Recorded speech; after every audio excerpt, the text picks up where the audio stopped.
we'd first like to do is go through and just do a round of introductions for folks on the call. And so I am just going to do that through going down through the participant list, if I can pull it up here. So the first thing I'd like to do is introduce myself. I'm Bill Avey, Forest Supervisor of the Helena, Lewis and Clark, currently serving as chair. After today, I will be handing that over to Kurt Steele, Forest Supervisor on the Flathead National Forest, who's agreed to fill in the federal slot behind me as I am retiring at the end of the month. So with that, I want to thank Kurt for taking that on, and we'll move over to Dylan. Thanks, Bill. Good morning, everybody. I'm Dylan Tabish with Montana Fish, Wildlife and Parks, the Information Education Program Manager for Region 1 in Northwest Montana, and serve as the Information Education Outreach Chair for the NCDE, and also kind of the technical person here today to help with the Zoom logistics. If there's anybody out there in the attendees list who is supposed to be in the meeting as a presenter, please raise your hand and I'll promote you in to the meeting. Everybody out there in the attendees list, you're all muted and we can't see you or hear you. Oh, there you go, George Edwards, perfect. And if you have questions, we'll have an opportunity at the end of the meeting and I'll go through how to raise your hand to ask questions. Also throughout the meeting, you can type questions into the Q&A function at the bottom and we'll get to those questions when we can throughout the meeting. But and everyone else, if there's any logistical questions, let me know. I'll be here to help hopefully throughout the meeting. But thanks, everybody. All right, thank you very much, Dylan, and we do appreciate your logistical support and managing the technology of this. Next up would be Kathy. Good morning. I can't tell if my camera is working or not. Okay. Kathy Ake. I work on the Flathead National Forest, but I also work for the NCDE managers. I do a lot of the habitat monitoring reports, or I do all of the habitat monitoring reports. Good morning. Good morning, Kathy. Next would be Chad. Hi guys, I'm Chad White, Grizzly Bear Management Specialist for FWP and Shoto, and this is my technician Daniel McHugh next to us. Just to let everybody know, we have no power in Shoto. We're running on battery and cell phone hotspot, so hopefully we can get to our presentation before our computer dies. Thanks. Okay, thank you very much, Chad. Gary Berlotti. Yeah, Gary Bertolotti, Fish, Wildlife and Parks, currently the vice chair for the NCDE since Bill's leaving and his replacement will be there. I'll be working with him. Regional supervisor out of Great Falls and been on the NCDE for 20 years. So. It's good to see you, Gary. Thank you. Randy. Yeah, good morning. Randy Arnold with Fish, Wildlife and Parks, and I'm the regional supervisor for our administrative region 2. All right, thank you. It's good to see you as well, Randy. Cecily.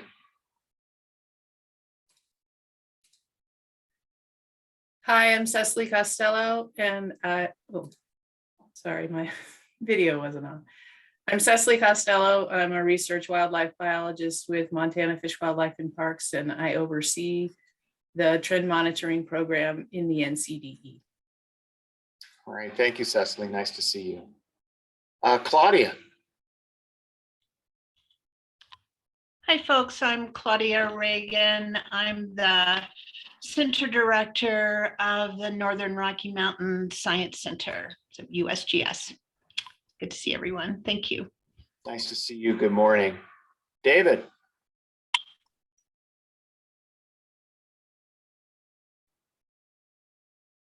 David Diamond.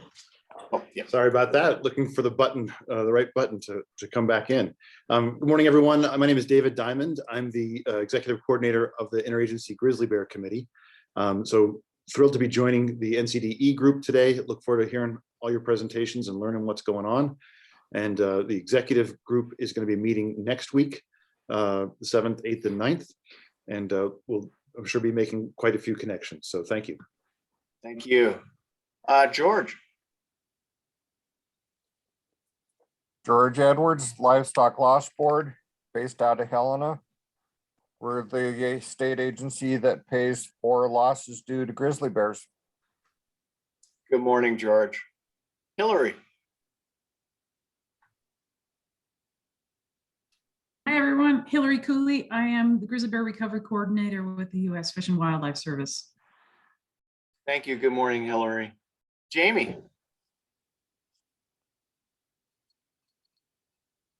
Yeah, Jamie Jonkel, FWP Region 2, and I'm representing the Region 2 Bear Management Team. I do not have video capabilities, just so everyone knows. Okay, thank you, Jamie. It's good to hear from you. Jennifer.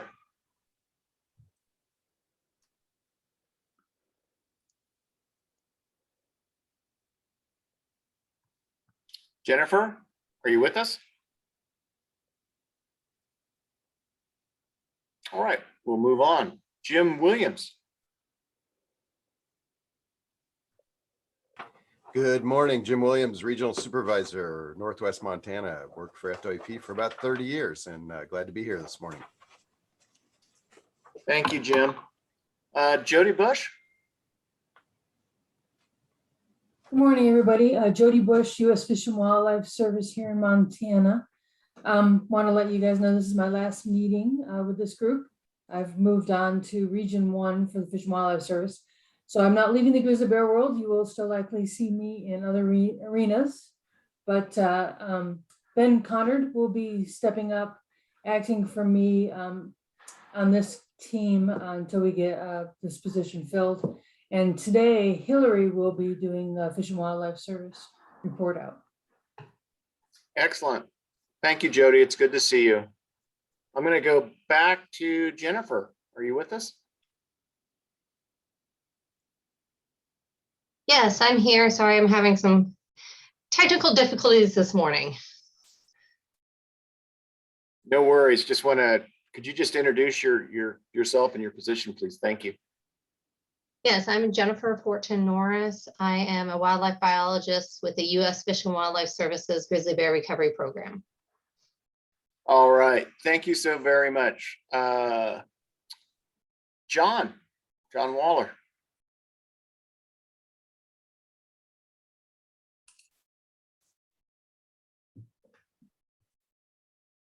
Good morning, John Waller, wildlife biologist at Glacier National Park. Good morning, John. Carrie. Morning, everybody. My name is Carrie Enius. I am a wildlife biologist with the Confederated Salish and Kootenai tribes. I'm currently working as our grizzly bear conflict and specialist in management with other carnivores as well. All right. Thank you, Carrie. Ken. Good morning. I'm Ken McDonald. I'm the Chief of the Wildlife Division with Fish, Wildlife and Parks in Helena, and I also am serving as the department's representative on the IGBC. All right. Good morning, Ken. Craig. Good morning, everybody. Craig Glazier with USDA Wildlife Services here in Helena. Do the human wildlife conflict stuff with grizzly bears regarding livestock. Work really close with George Edwards and the compensation stuff and of course everybody else on the ground. I've been on the committee for pushing 20 years now, so it's good to see you, Bill. Good to see you too, Craig. Kurt. Hey, good morning, Kurt Steele, Flathead Forest Supervisor, and as Bill mentioned, we'll be taking over for Bill once he retires. So happy to be here. Thank you, Kurt. Lori. Lori Roberts. I work for Cecily Costello on the NCDE trend monitoring team in the Northern Continental Divide. Nice to see you, Lori. Pete. Good morning, everybody. Pete Webster. I am the Deputy Superintendent at Glacier National Park. Good morning, Pete. Ross.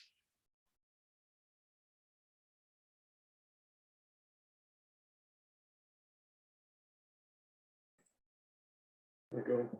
I'm Ross Beatty. I'm the wildlife biologist with Montana DNRC out of Missoula.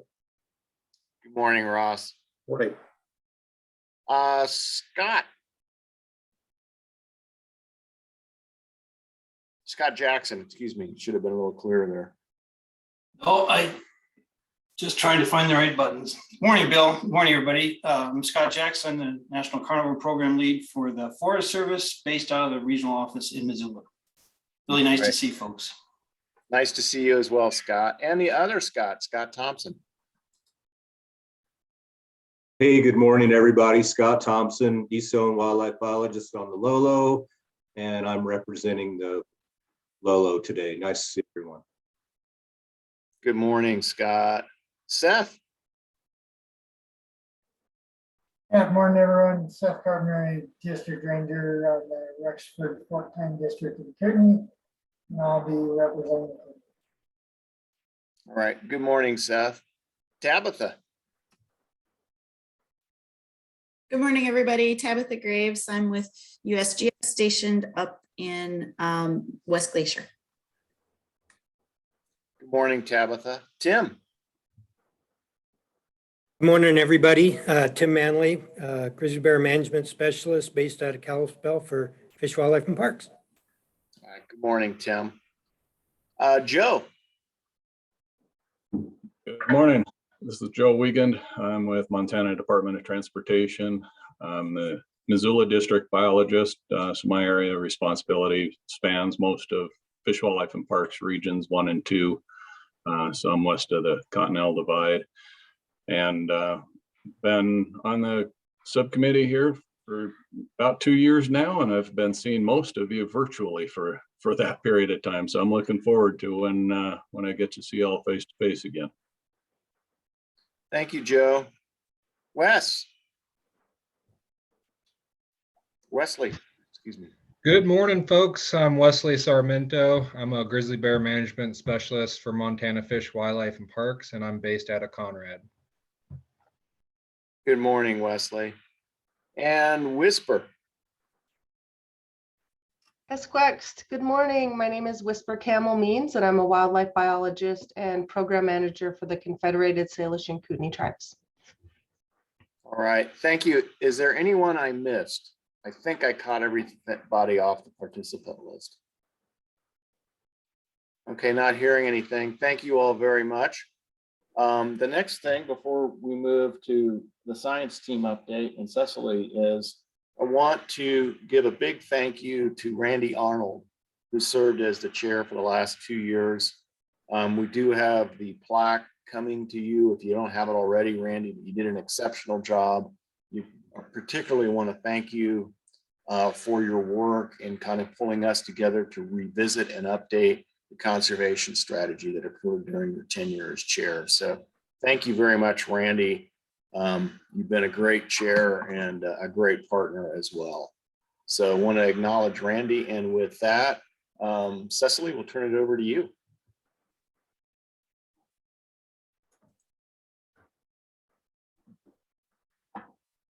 Okay, I will try to share my screen here.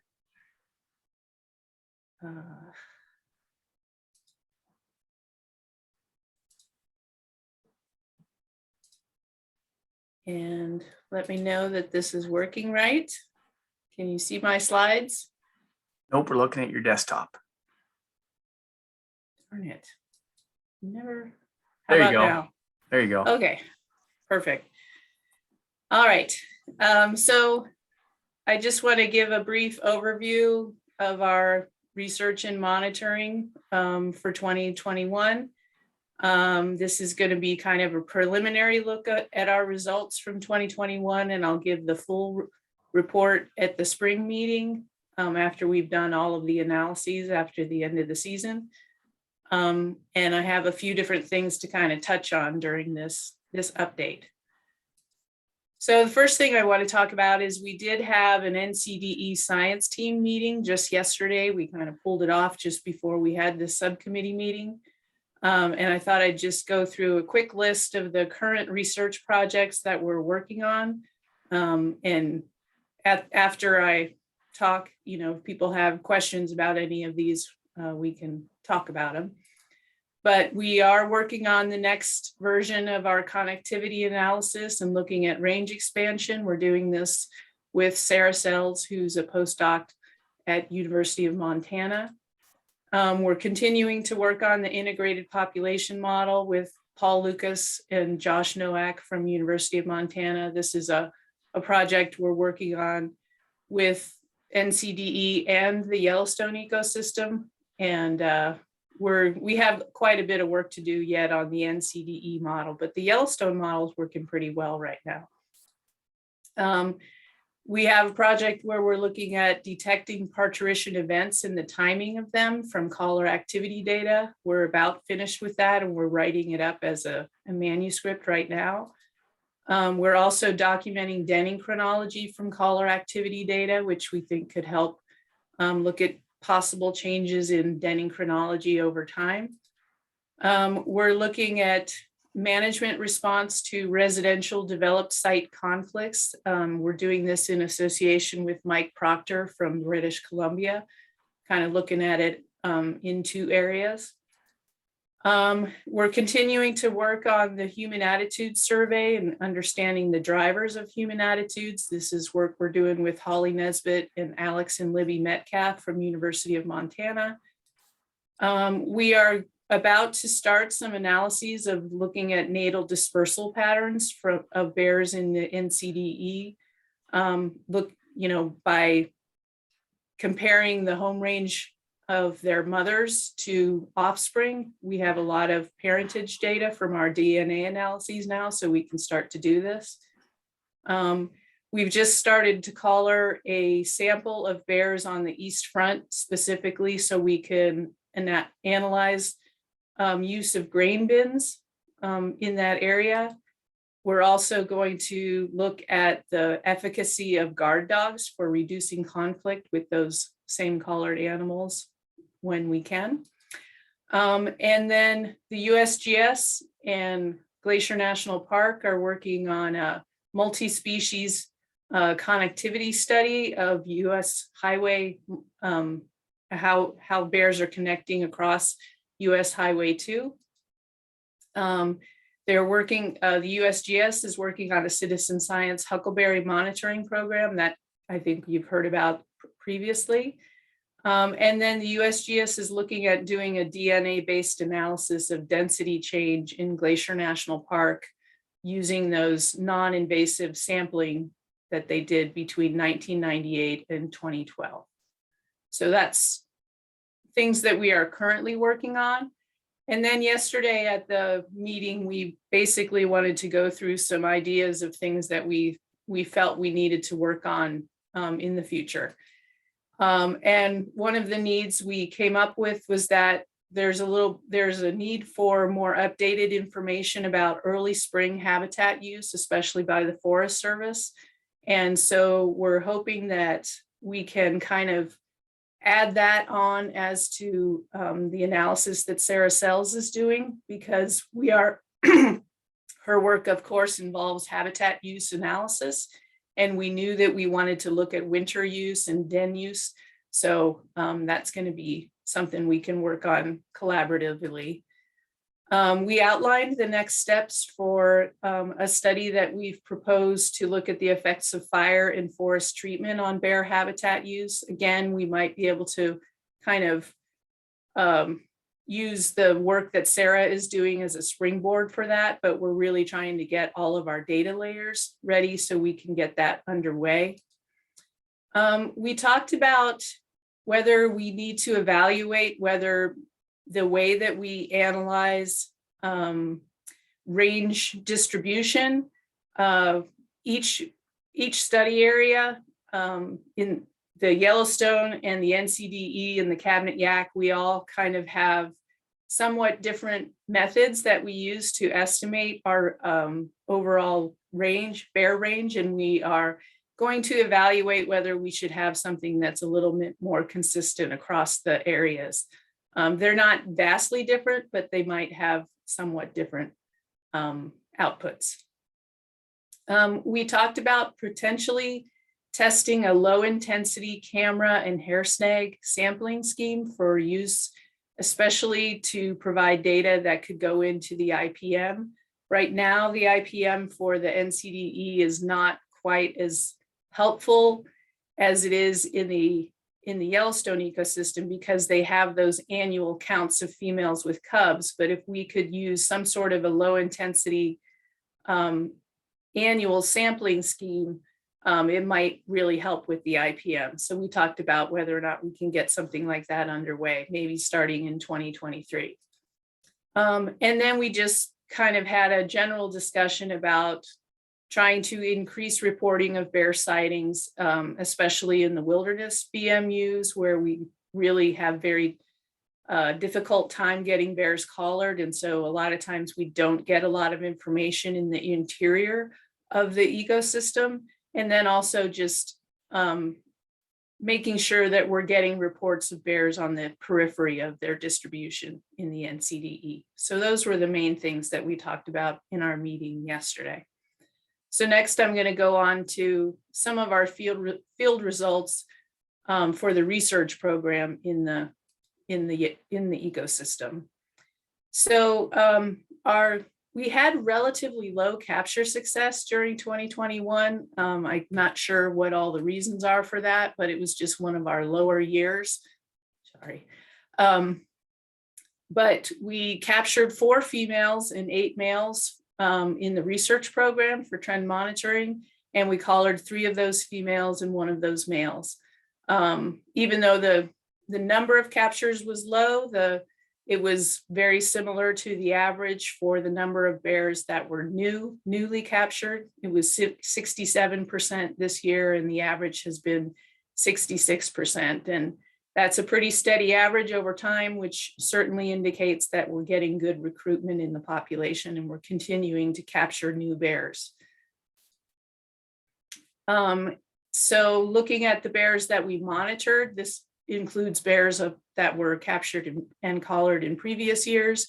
We monitored a total of 19 research bears, 17 females and 2 males. And within that sample, we observed 2 deaths of radio-marked female bears. One was a natural mortality, and our best estimate was that it was from a den collapse. She died at the site of her den. And when we investigated the site, you could see that the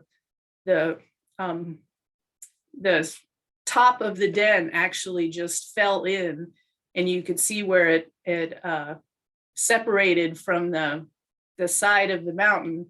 And that's where we found her collar and her carcass. She had been fed on, but that's our best estimate of what happened in that situation.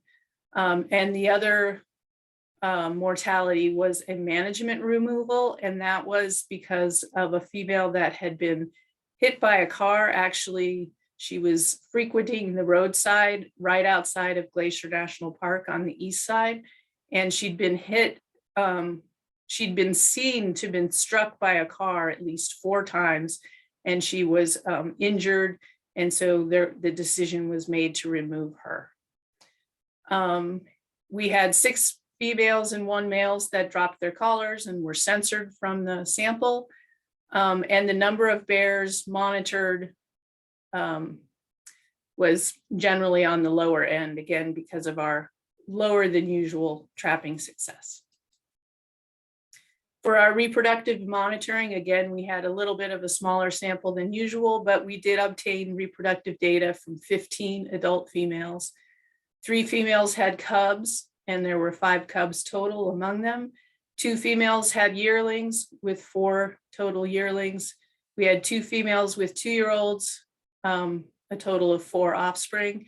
And then we had 8 females with no offspring. And these ratios can vary quite a bit from year to year just because of our small sample sizes, but the general trend is pretty steady. So the mortalities, I wanted to just start with the mortalities within the demographic monitoring area, which is shown in this red line, which includes the recovery zone and zone 1 from our conservation strategy zones that we identified. We had a total of 42 mortalities within the DMA. 30 of those were independent age bears and 12 of those were dependent age bears. This is a breakdown of the causes of mortality. This is just for the independent age bears. A lot of them were kind of close to the average. The blue line represents the average between 2011 and 2020, so a 10-year period. And then the orange line represents this year. You can see that we had a higher than usual number that were removed because of livestock depredation. And then we had quite a high number of automobile mortalities. And then a little bit higher number of bears that were involved in a poaching incident. Outside of the mortality, we documented another 10 mortalities, and this is a little higher than it has been in previous years. These were mostly on the southern and eastern side, and I do want to point out that we had that one that was a bear that was removed for livestock depredation over in the Snowy Mountains, well outside of the ecosystem. We're assuming that that's an NCDE bear, but we'll have to wait on the DNA to verify that it is a bear from the NCDE. For the causes of mortality, again, livestock removals and automobiles were the major sources of mortality this year. So again, this is kind of looking at it historically from 2004 on, and you can see that within the primary conservation area or the recovery zone, the number of mortalities has not really changed dramatically, but we do see that we're increasing in terms of numbers of bears that are dying outside of the recovery zone in zone 1 and even outside of the DMA. So the next thing we do with our mortality is we try to estimate total mortality, including the bears that are unreported or undiscovered. And we take those numbers that from that previous table for the bears inside the DMA, which are the independent age bears, which were 10 males and 10 females and 20 males. And we look at whether whether the reported mortalities, which excludes the bears that were removals or we discovered through telemetry, we bump those up with based on whether they come in a high or a low reporting rate, and we get a total estimated mortality of 18 females and 25 males within the DMA rather. And to compare those to what our thresholds are that we outlined in the conservation strategy, you can see that the little squares represent what we're seeing in terms of the 6-year average of the total mortality. And then the orange line represents the threshold. So again, we're continuing to stay below that threshold for our mortalities inside the DMA. So one thing I want to talk about is that we did have a bear. You may recognize this photograph. This was a bear that was actually photographed in the Big Hole Valley down in this area. So this is an example of an outlier bear that we got a picture of, and we actually were able to get a sample from this. This was in 2020, and we got back that DNA, and we were able to determine the population of origin and even the parentage for this particular bear. And it did come from the NCDE.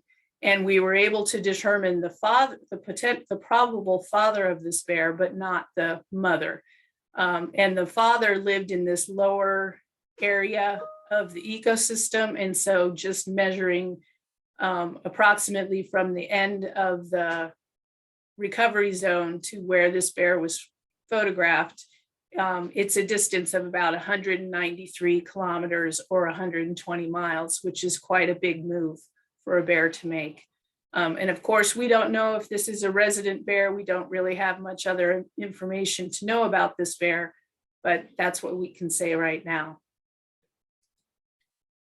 I wanted to spend a little time talking about one other individual at the end of this presentation. And you know, as a scientist, we tend to not really focus on individuals, and we look at trends among individuals. But this particular individual has given us quite a bit of interesting information, and I think it's worthy of looking at it. This is a bear that was captured for conflict in 2020, and we were able to get about a year's worth of information from him so far. Excuse me. He's got a nickname of Lingenpolter, and you'll probably hear that over time, but this is his bear ID number, his official number. So I wanted to start out in my discussion of this particular bear to talk about why he's important. And this is an outline of all of his locations, his GPS locations that we've been able to get for the last year or so. And as you can see, he's one of the first bears that we've ever really been able to get information for, who lives outside of the NCDE proper. You know, his locations are well outside of the zones that we identified in the conservation strategy. He was captured at this red triangle represents where he was captured, and then he was relocated up closer to the NCDE, which is kind of what we've been doing with bears captured outside of the area to date. He was located up there, and then this is his total movements. And I'm going to go through some of the interesting aspects of that.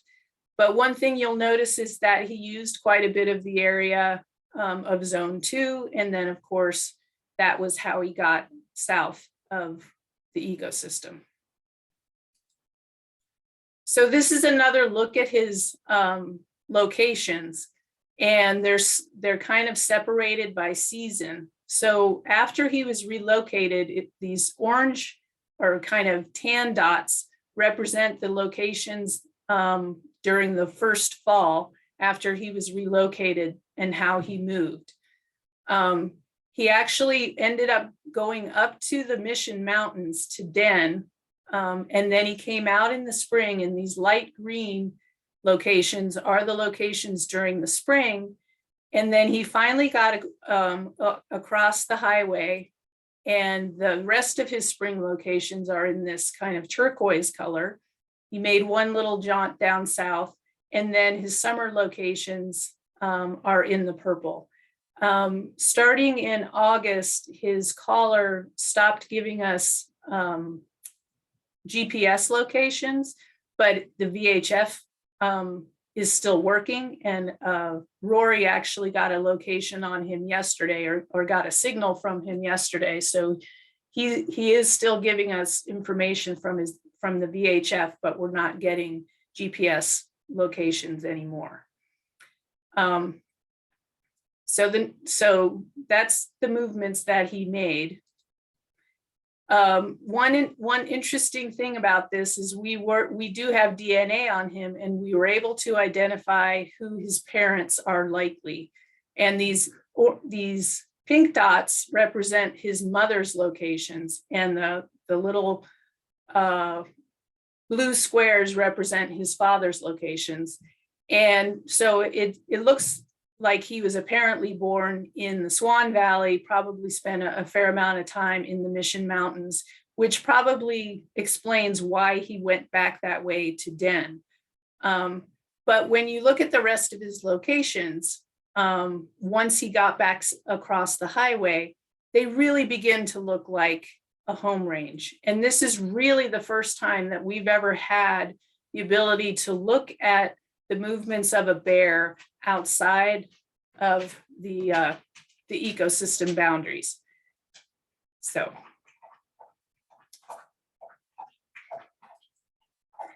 The interesting thing about this is if we measure the distance between this, roughly the center of his mother's home range and where it appears that he's setting up his home range, which is kind of his dispersal distance, again, that's 128 kilometers, which is quite high. Sorry, my dog is making noise, drinking water. That's a fairly large distance for a dispersal movement. And it is the first time that we've really been able to document a bear that dispersed outside of the NCDE and appears to have set up a home range. Another interesting aspect of this particular bear is what appears to be the trouble that he had trying to get across I-90. When you look at his locations as a whole, and you can see that there probably was this attempt to get back to what looks like a home range, it really explains what these movements that we saw during the fall between November 14th and December 12th in the orange color, and then the movements in the spring between April 9th and May 3rd, when he was close to the area of the highway. It really does appear that he was trying to get back across the highway. And these little X's that I've made on the map indicate times when the locations of the GPS locations were within 500 meters of the highway. And to me, they appear to be times when he was trying to cross the highway, but was turned back.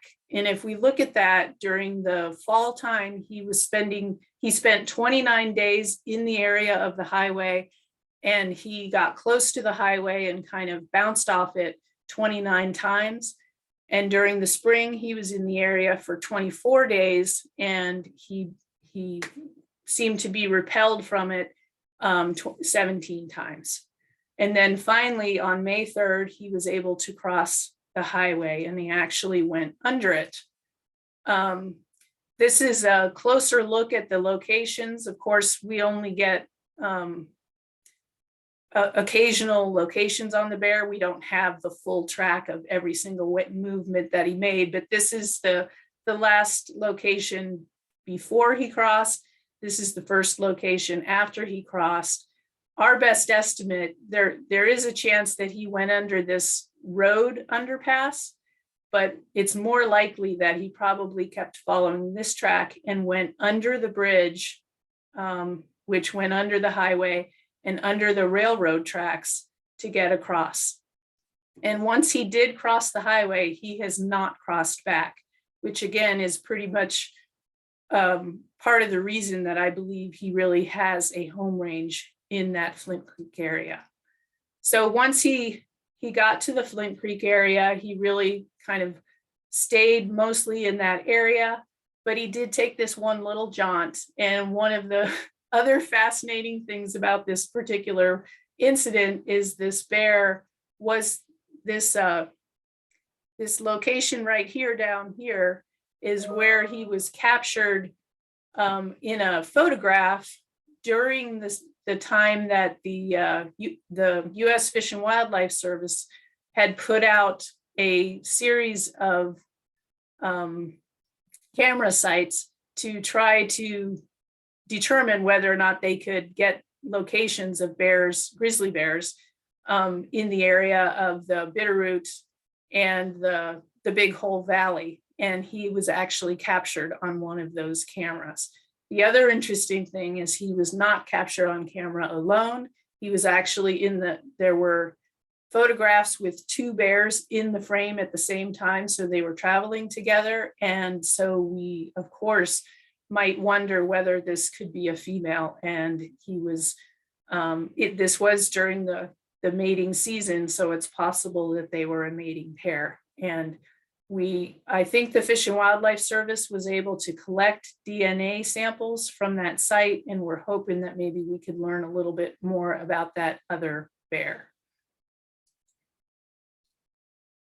So one last thing I wanted to touch on with respect to this particular bear is, I hope you can see it in this map, but this kind of shaded part around here, this is where the public land is. And he really did spend more time on public land than not on public land. And these locations on the southern side of the highway really are centered on a public landscape. I bring this up because in the Montana Attitude Survey, one of the questions that we asked was, how acceptable or unacceptable is it to have grizzly bears living in the following areas? And when we said primarily forest areas that are mostly publicly owned, 86% of people said that it is acceptable. And we only had 6% that said it was unacceptable. We even had pretty high acceptance for bears in areas with a mix of forest, open land, agricultural, and small towns. So the area that this bear is living in is not necessarily an area that people are not going to accept it. It's just, of course, an area where people are not used to having bears. The other thing I wanted to talk about with respect to the public versus private land is when we moved the bear north of the highway and closer to the NCDE, we actually ended up seeing that the bear spent more time on private land when he was north of the highway than he did when he was south of the highway. Overall, during the months when he was trying to get across the highway, especially in the spring and April and very early May, he was primarily moving around on private land. And he was actually seen, I think he might have even gotten into some chickens. And so he was actually causing additional conflicts. When he came south of the highway, he began to use much more public land, and the overall percentage went from 41% north of the highway to 65% south of the highway. So it does kind of beg the question in terms of whether moving him closer up to the NCDE, if we actually increased his use of private land and perhaps increase the potential for him to get into conflict.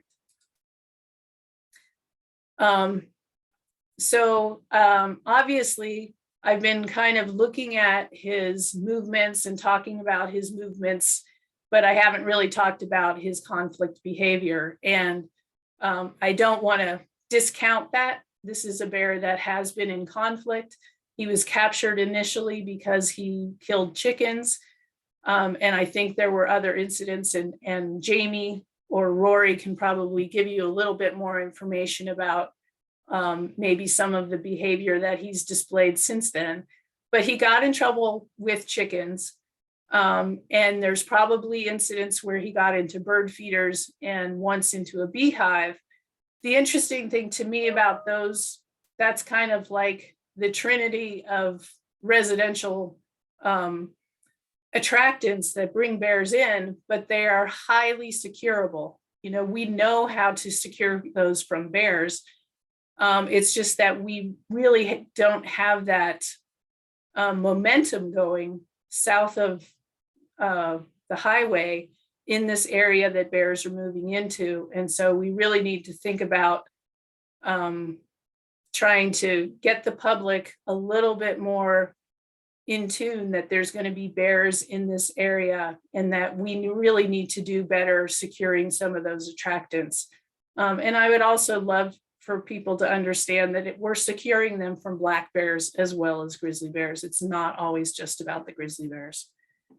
So those are my thoughts about Lincoln Poulter and the things that we can learn from him.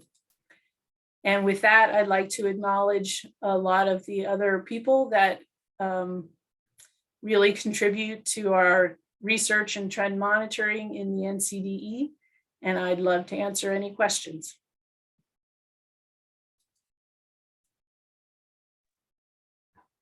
Okay, so perhaps if folks could raise their hand to ask Cecily any questions, that would be great.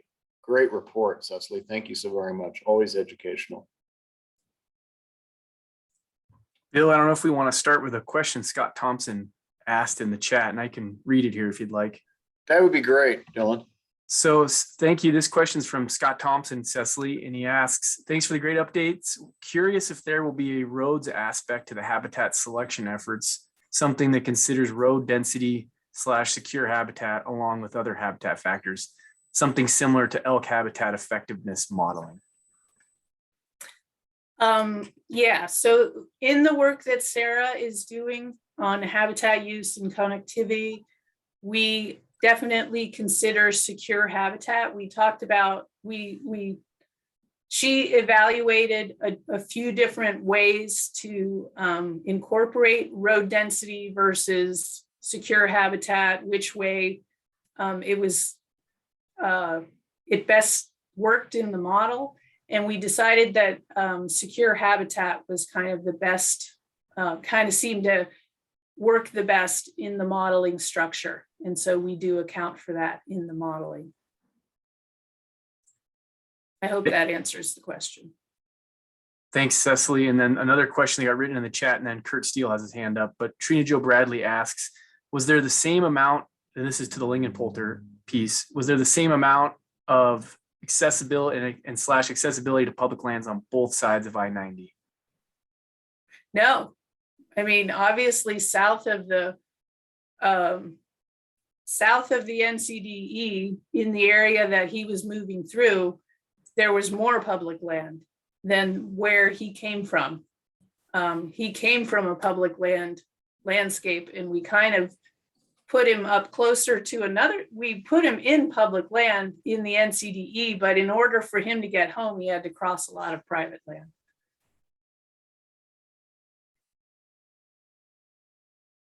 I mean, it begs the question, is it possible to put him on public land south of the highway where he's actually more separated from the site of conflict, but separated by public land?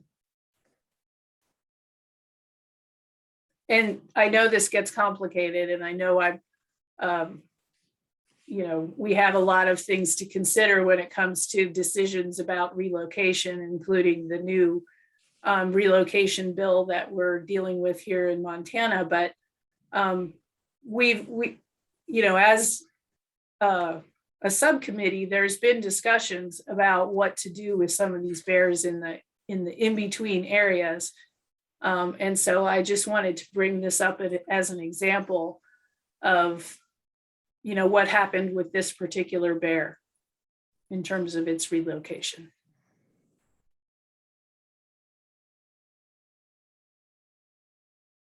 Thank you, Cecily. Kurt, see your hand up. Yeah, thanks, Bill. Great job, great presentation. Really appreciate it and good information. I just had a question to dive in on the survey because you were talking about public perception of the bears.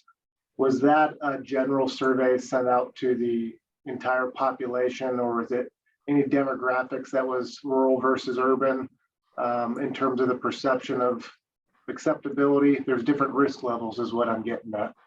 Yeah.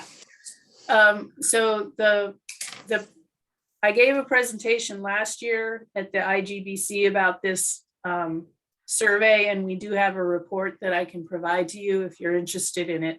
But this was a statewide survey of Montanans, and it was a mail out survey. We mailed it out to over 5,000 households. We got somewhere like 1,800 responses, I think it was, or something along that line. And then it was corrected to try to represent the people of Montana. So it is a sample of Montanans. Okay, thank you. And did we break out the demographics between the urban and rural? And the only reason why I'm diving into that is because, and I'm good with bears wherever, right? We live in an ecosystem where I live and we have bears, so not an issue, but I was just curious if there was any divide there. Yeah, so that's some of the things that we're continuing to work on, or I should say mostly the social scientists from University of Montana are trying to look at some of those drivers of humans attitudes. And I'm sure they're going to look at, whether people are, whether there's differences in attitudes between rural and more urban Montanans. Excellent. Well, great job. Really appreciate the information and phenomenal. Yep. Thank you, Kurt. Joe, see your hand up. Yeah, thanks, Cecily. The Lingenpolter graphics are powerful. I mean, they tell a very powerful story and send a strong message about the barrier effect of I-90. And I just want to extend thanks for sharing that with MDT early on, as probably a lot of folks on this meeting have seen, MDT used it in a webinar for a Yellowstone to Yukon the other week. And it really does send a powerful message. So thanks for that. And then earlier in your presentation, you were talking about the mortalities, the number of vehicle mortalities for 21.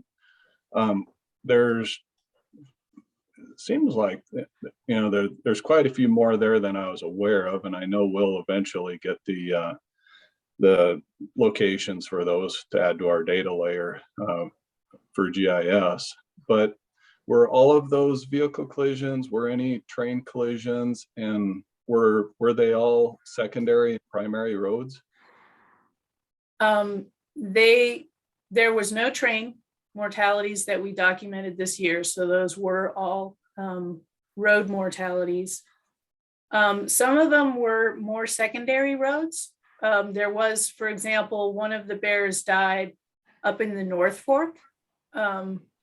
He got hit. He kind of walked out right in front of a fire truck, actually, and they didn't have time to stop and they hit him. So I can provide you, and maybe I can do that for the spring meeting. I can make, a more specific map, especially for these road mortalities. But yes, it was definitely a higher than usual number this year.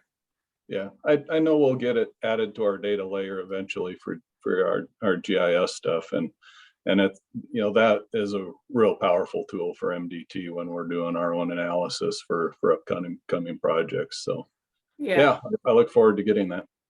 Yep, I could probably make you a map by the end of the meeting if people want to look at it. So okay, thanks. Thank you very much. I don't see any other hands up. So Dylan, I can't access. Oh, it looks like Lori Roberts. Well, I just, I don't have a question for Cecily, but I do. There was another question in the chat. Trina asked, do you monitor conflict bears that have been collared and released? Yeah, typically they, they're part of our management sample, not really our research sample, like this bear was. But typically they are collared and they are monitored after they've been captured in a conflict. And then she has a follow-up of why aren't the collared conflict bears monitored trend? We separate the sample. We do include information from both bears in our sampling. And for example, when we look at our reproductive rates, we typically use both samples of bears because we have never really seen that there's a difference between the two in terms of their reproductive output. And then currently for our survival rate, we do include bears that were captured in conflict to estimate survival, but we account for the effect of conflict captures on survival. So they are actually part of our program. The reason I didn't include them in this presentation is just that I don't have all of the management information ready to be summarized yet. Whereas the research information we do have ready to summarize. So they are two different samples and they have to be treated somewhat separately because the research sample is meant to be a relatively random sample of the population. And sometimes research captured bears are involved in conflict, but they're a random sample, whereas we know that when bears are caught in conflict, that's a biased sample. And that's why we recognize the difference between bears that are captured first for research versus bears that are captured for conflict. All right, thank you. I don't see any other hands up. And Dylan, I'm not able to apparently access the chat for the attendees. So are there any other questions in either of the chats? I don't see any. I guess we could pause here. And if there are any questions out there amongst attendees, please type it into the Q&A feature there at the bottom. You'll see Q&A and you can type your question in there. For Cecily, if any thoughts or questions come up later, you can always type it into there. And then when we have these opportunities, we'll get to those questions. But kind of just pausing here for a second and seeing if any other subcommittee members have questions, they can raise their hand. And also, if I missed anybody out there in the attendees list who is a subcommittee member and I missed you, I apologize. Please raise your hand and I will admit you into the meeting. Dylan, I just wanted to address Joe Wiegand's question earlier about primary secondary roads. One of the road mortalities that we had in Sun River was a secondary road, a dirt road. All the others were primary. Thanks, Chad. Bill, I'll hand it back to you. All right. Well, not seeing anything come forward, we're going to move along. And right now it is my pleasure to turn it over to Jim Williams. Thanks, Bill. Can everyone hear me okay? Yep. So we've had probably too many retirements and pending retirements in my mind, some really impactful people. And I want to start off by acknowledging a few and then reading a few letters here. First off, Dale Becker. Dale retired the furthest back and was an integral part of this team.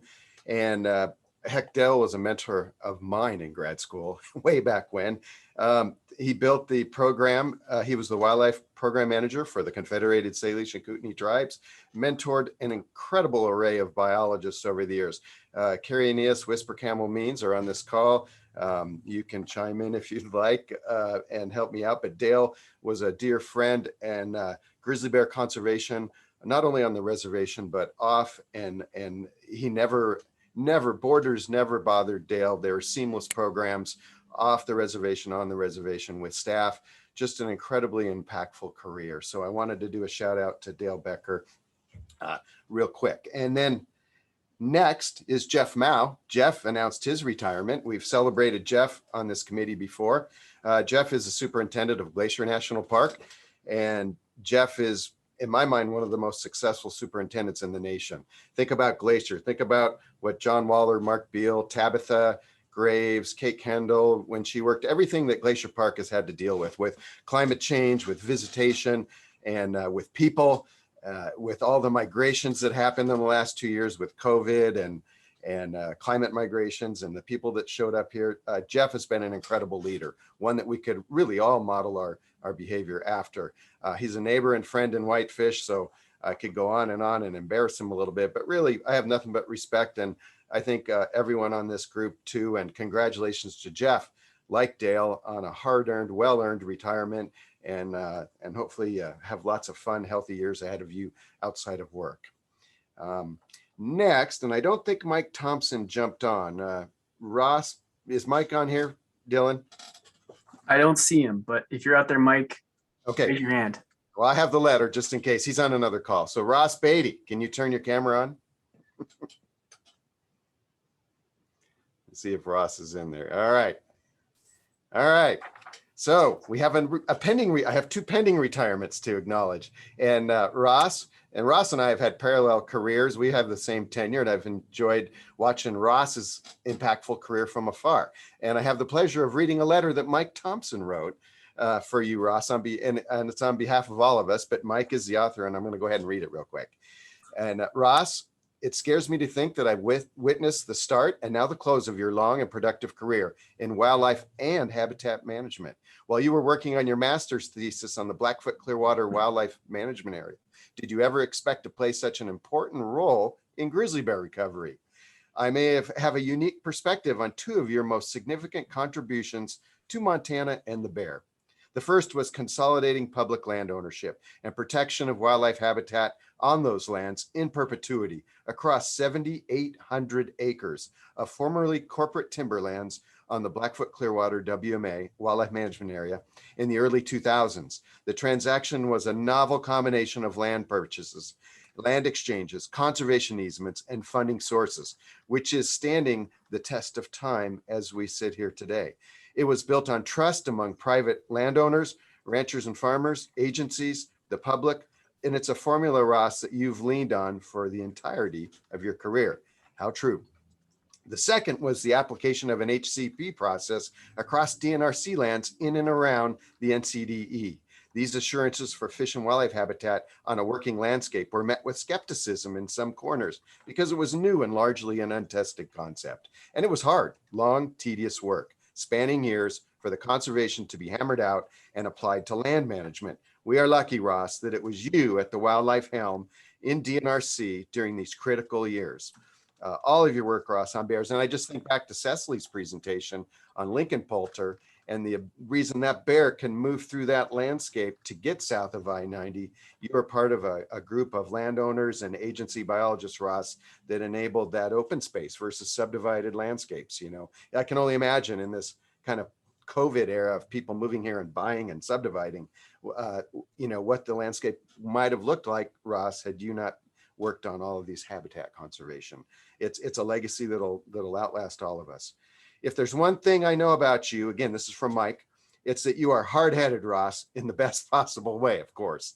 You work every day, mindful of the details, thinking ahead to scenarios, and willing to stick it out and pull more than your weight without faltering.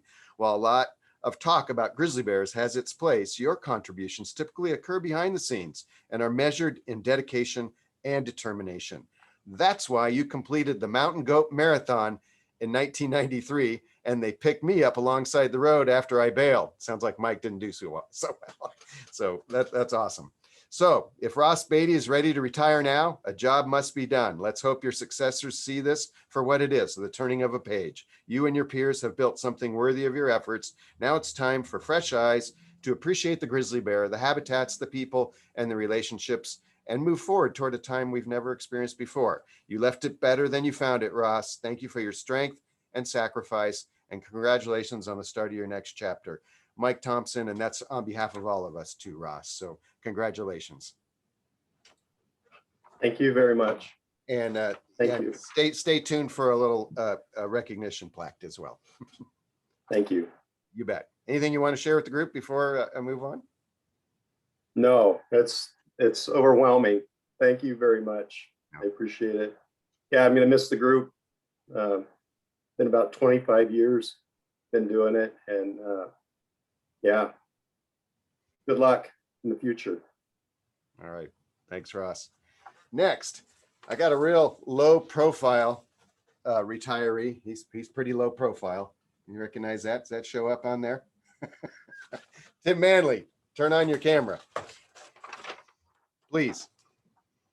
There he is. And this gives me great pleasure too. I've known Tim my entire career, and I have the privilege of celebrating Tim as well. And so Tim, 37 years, and we're going to do a little slideshow. Lori and I put together. Let's let it get started. Can you see my screen, Jim? We can. You just got it's frozen on the first picture. See if we can get it going, and I'll read Tim's letter. We decided to go multimedia here. Did you start it, Lori? There it goes. All right, a little backdrop. Okay, Tim, congratulations on 37 years, an outstanding and impactful career as well in bear conservation and more. You've made incredible contributions to research and bear management, both, and for other species as well, in and out of FWP and other agencies. And you've been the recipient of several state and national awards during your tenure as one of the most creative grizzly bear managers in the Western United States, and I'd say bear managers on the planet.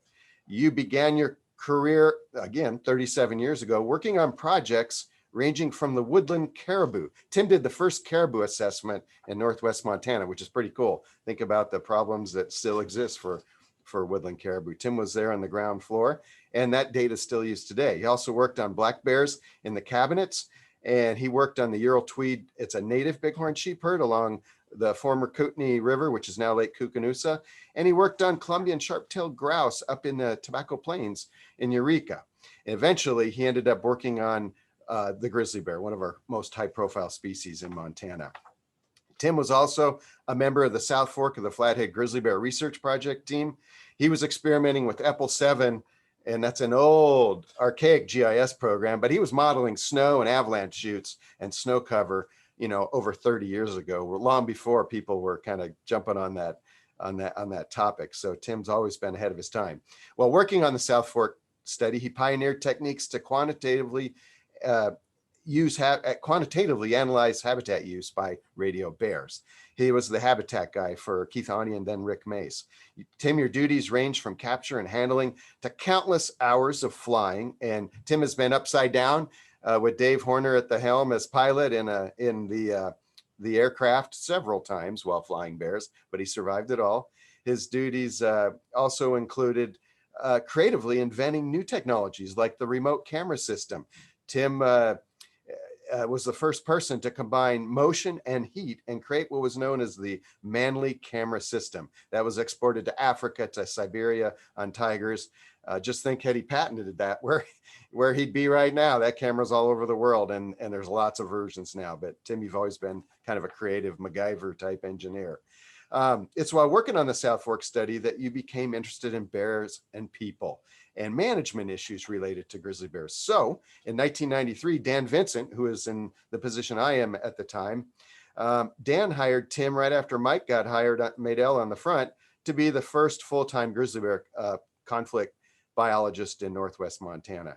And throughout that time, he's taken that position and techniques to new levels.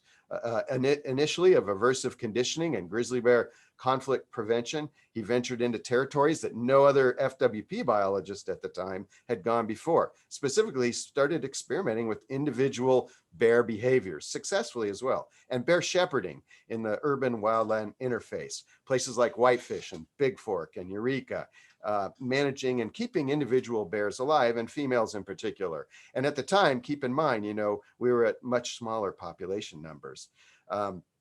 Tim works with all partners and all agencies, tribes, private landowners. He loves people. He's very inclusive, and that's part of the reason he's so successful. Tim, you also created the FWP Cabinet Mountains Grizzly Bear Augmentation Program, working with Wayne Kaysworm with the service in Libby.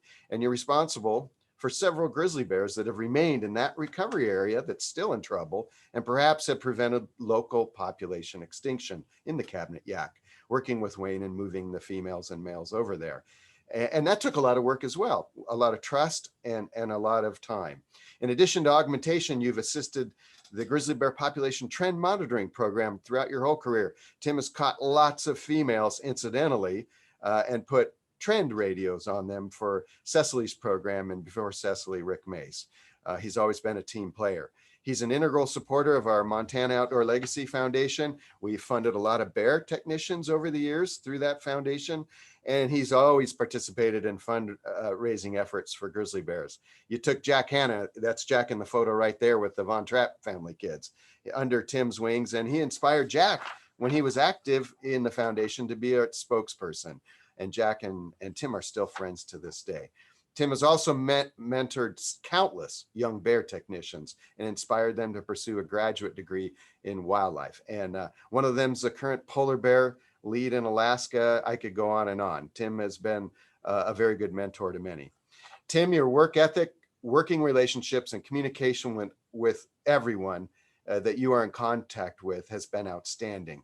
From concerned private property owners, whether it's farmers or ranchers or hobby farmers, which we have a lot of here that end up in the forest, that move here from somewhere else and get chickens and pigs.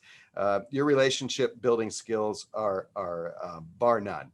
Fantastic. You've represented grizzly bears, agencies, everyone in a positive and progressive light in local and national media as well. At times, your career has been under the spotlight of the film and television industry, and you've consistently proved to be both accommodating and professional in conveying grizzly bear conservation and management messages in a professional manner.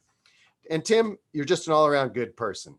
Congrats on an impactful 37-year career. Don't be a stranger. And on behalf of all of us, your peers, the public, in multiple regions, enjoy your next adventure. Here's to many happy and healthy years in retirement, Tim. And with that, Lori, I'd stop the slideshow and go to Tim if you want to say anything to the group. Well, thank you, Jim. That was quite a long letter. You spent a lot of time writing that. I guess 37 years, there's a lot to write about. I'll make it short. I appreciate working with everybody. I've been on this team for a long time. Oh, here's Dylan. Brought me a bear paw. Thank you, Dylan. You're welcome. Like I said, it's been great. I've enjoyed working with everybody, all the agency folks, Fish, Wildlife and Parks, Forest Service, Park Service. We've been good partners, the tribes, and I'm going to miss everybody, but we're not going anywhere. We'll still be around. So thank you very much. Appreciate it. And then I guess I'm up next to give an update. Yep. Thanks, Tim and Bill. That's all I have. And unless Dylan or Bill, you have any others that I missed, feel free to chime in. But thanks all and congratulations to everyone. Yeah, thank you, Jim. That was really well done. And Lori, that was a wonderful slideshow. And Tim, congratulations. Really well deserved. And Ross as well. Really very touching. I see Chad's got his hand up.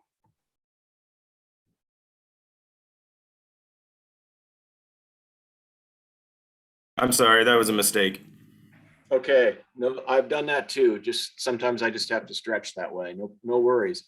I'm going to read. There's a couple of comments in the congrats, Ross. You're one of the brightest and most humble biologists out there, from Carly Lewis. And then on the chat, I would just encourage folks to look at the notes in both the Q&A and the chat for everybody. Really well deserved and very humbling list of accomplishments. And Jim, thank you so very much for that wonderful presentation, and Lori, the slideshow. And with that, Tim, as you said, we're going to shift into bear specialist updates. And so while you are on screen, we'll just kick it right to you with Region 1. Okay, thank you very much, Bill. I'm going to go ahead and share my screen and go through an update for 2021.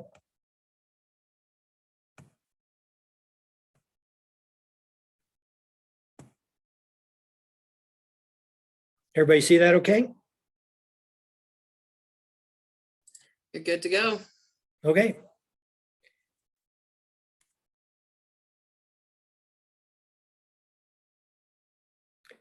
So this is going to be a fairly brief update for the work that we have done in grizzly bear management up in Northwest Montana, based out of Kalispell. And I want to start with giving a shout out to our technicians. My technician, Justine Valuers, worked with me this year. This was her 4th year. And I'm glad to see that we actually have some base funding for the technicians now that got approved. And in the past, we had to raise money every year to get the technicians to work with us. And Justine has done a great job. She is up to about 100 captures on grizzly bears in the 4 years that she's worked with us, and looking forward to seeing how she does in the future career. We also had Kyle Garrett. He was a technician short time for Kim Annis. He's based out of Libby, but he actually worked with us up in Eureka area. And he's now working on carnivore conflicts down out of Wyoming. and he came up to us from Idaho. And we really enjoyed working with Kyle the short time that he was here. And after Kyle left, we needed somebody else to cover the Libby Eureka area, working with Kim Annis and ourselves. And Kim hired Danny Benedict. She's from Eureka, so she knew the area. And she didn't have a long time to work with us, but she did get involved with grizzly bear captures, handling black bears, helped Eric Wenham on black bear stuff also, Kim Annis. And then got to learn about working with landowners, which is a big part of the job. And then Bruce Montgomery, he was a bear technician that Eric Wenham hired, and he came over from Great Smokies National Park and worked with Eric primarily on black bear conflict work, did a great job, and he's back at Great Smokies National Park for the winter, I believe. So, you know, it's the technicians put in a lot of work and help us out a lot. And as Jim mentioned, one of my past technicians, Lindsay Stutzman, she's works for the Fish and Wildlife Service out of Anchorage on polar bears now, permanent position up there. So it's really good to see some of these technicians that have worked with us move into other careers or continue working with us. Unfortunately, a lot of their work is only 6 months in length, and it would be nice to have them be able to work a little bit longer.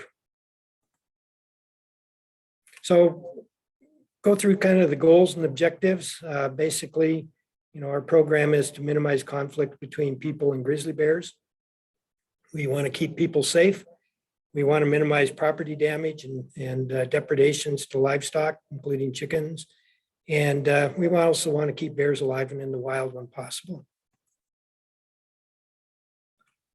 So one of the objectives is to minimize grizzly bear conflicts. We work a lot with landowners to identify and secure attractants. This is just some of the stuff we did this year in terms of electrifying doors to garbage sheds and grain sheds. We also do a lot of chicken coops, electrifying chicken coops like this. Worked out quite well. We help with putting up permanent and temporary electric fences. This is Home Ranch Bottoms up at Pole Bridge, where they were cooking outside behind there and wanted to provide electric fence, help them put it up. And they basically paid for it and maintained it. And I think they cost shared with Defenders of Wildlife also on some of the equipment. And then we have temporary net fencing, the electric net fencing that we loan to people to put around a garden. This is a grizzly bear cub getting shocked. She was a cub with a female grizzly and another sibling. And they'd been getting into this garden, digging up carrots. And so we went up and put up electric fence and stopped them from getting into the garden. Fruit trees are a big thing that we tend to deal with. Again, temporary or permanent electric fencing. One of the things that was developed this year, or actually in 2019, is Justine put together a Flathead fruit gleaning Facebook page.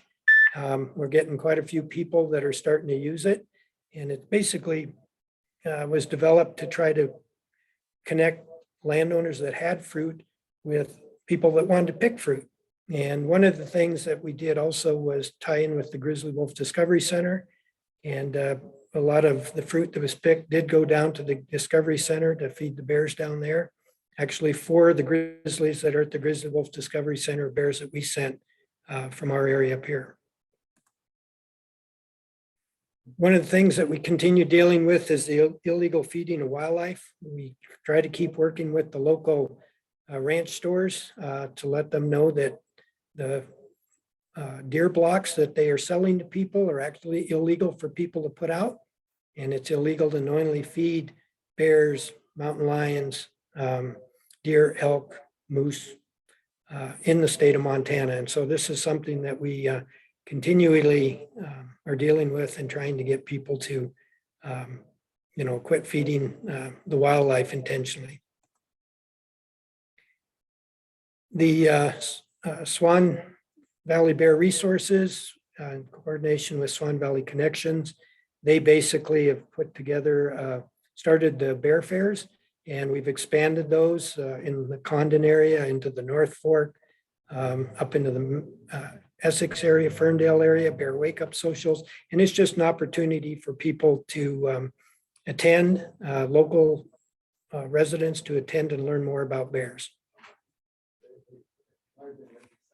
And then also this year, actually, we had a lot of people that were interested in the Ferndale area residences of forming kind of a ad hoc group of volunteers that would learn more about grizzly bears, but also talk to their neighbors about what they could do to reduce human bear conflicts. And you can see actually Rich Harris, who works for Fish, Wildlife and Parks, attended one of the get-togethers that we had this summer. We met outside because of the COVID situation, but it was a good group and they've been very active, and hopefully that will continue into the future. We've done some of the prevention efforts, loaning out electric fences, electric energizers, critter getters, which are noisemakers, bear resistant garbage containers that we've gotten money for. And we didn't do many educational presentations or workshops this year because of the COVID situation, but usually we do about 20 educational presentation workshops on an annual basis. And then one of the other objectives to work with other agencies to minimize grizzly bear conflicts on public and private land. We did a fair amount with Adam Baca with Wildlife Services, putting up some electric fencing up in the Eureka area this year. Ted North with Wildlife Services, upper right, he's setting snares for bears that had killed some pigs. And then the bottom right this is the fire camp for the Hay Creek fire that was over by the KOA. And I worked with Rachel Manley from the Hungry Horse Glacier View Spotted Bear District. We went up and put temporary electric fencing around some of their food storage stuff they had over at their fire camp. And additionally, the Forest Service has done work in terms of putting out brochures on biking and hiking in bear country. And the bottom graphic is a map that I provided to Rachel with the Forest Service because she was going and talking to the fire camps that were up in the North Fork for the Hay Creek fire. And they had a designated eating area, which was at the Home Ranch Bottoms. And then they had a designated sleeping area where there was no food allowed at the tents about a mile or so north. And what these yellow dots are grizzly bear radio locations. And so this was a graphic I put together that she took to the fire camps, and it really hit home to them why it was important to follow the food storage regulations and not to have food in your tents. And you can see that quite a bit of bear activity locations in those areas, and there were no incidents. We have no problems, no food storage issues with the fire camps up there. And I think it was because of the effort that the Forest Service put into it. Work with several different counties, Flathead Lake, Lincoln, and Missoula County, and bear proofing. Basically, they're green box sites or transfer stations, and all of the green ones are ones that have been basically surrounded with electric fencing, and the yellow ones are ones we need to keep working on, and the red ones don't have any electric around them, but they do have chain link around them. And we've not had any bears get in any of these sites once we've worked with the county on putting an electric fence around these transfer stations. And this is just a graphic showing grizzly bear GPS locations up at the only dumpster site northwest of Whitefish. We used to have both black and grizzly bears get into those sites. At a transfer station, the county put up chain link, put up electric, and we've not had any bears get into that transfer station since then, even though we do have bear locations in that general vicinity. Another thing is working with the cities. I'm not going to go into great depth on this because we're still kind of working with the Whitefish, but there's been considerable bear conflict issues, not just with grizzly bears, but mostly with black bears in and around Whitefish. And we actually met with Whitefish City and hopefully have a meeting this month where Whitefish City Council will decide whether or not they want to work with Republic and actually Republic Services has offered to basically bear proof the entire city of Whitefish with bear resistant garbage containers. And working through that process right now, and Jim Williams can attest to the amount of bear activity in Whitefish since he's a new resident up there. And these are just radio locations of 5 different radio collared grizzly bears in and around the Whitefish area. And so you can see why there's a lot of interest. Whitefish does have a city ordinance that you can't roll out your garbage until morning of pickup unless it's in a bear resistant container. And this is one of the reasons why. These are just grizzly bear radio locations, and black bears would basically cover this map totally. I think Eric said they had 19 different black bears he figured were in Whitefish this past year. And then work a lot with the media, trying to get correct information out there to get to the public. And the big part also is to respond to grizzly bear conflicts on private and public lands. This is just a sample of some of the situations that we dealt with this year. We had a lot of vehicles, more than usual, that were damaged by grizzly bears, getting food in vehicles.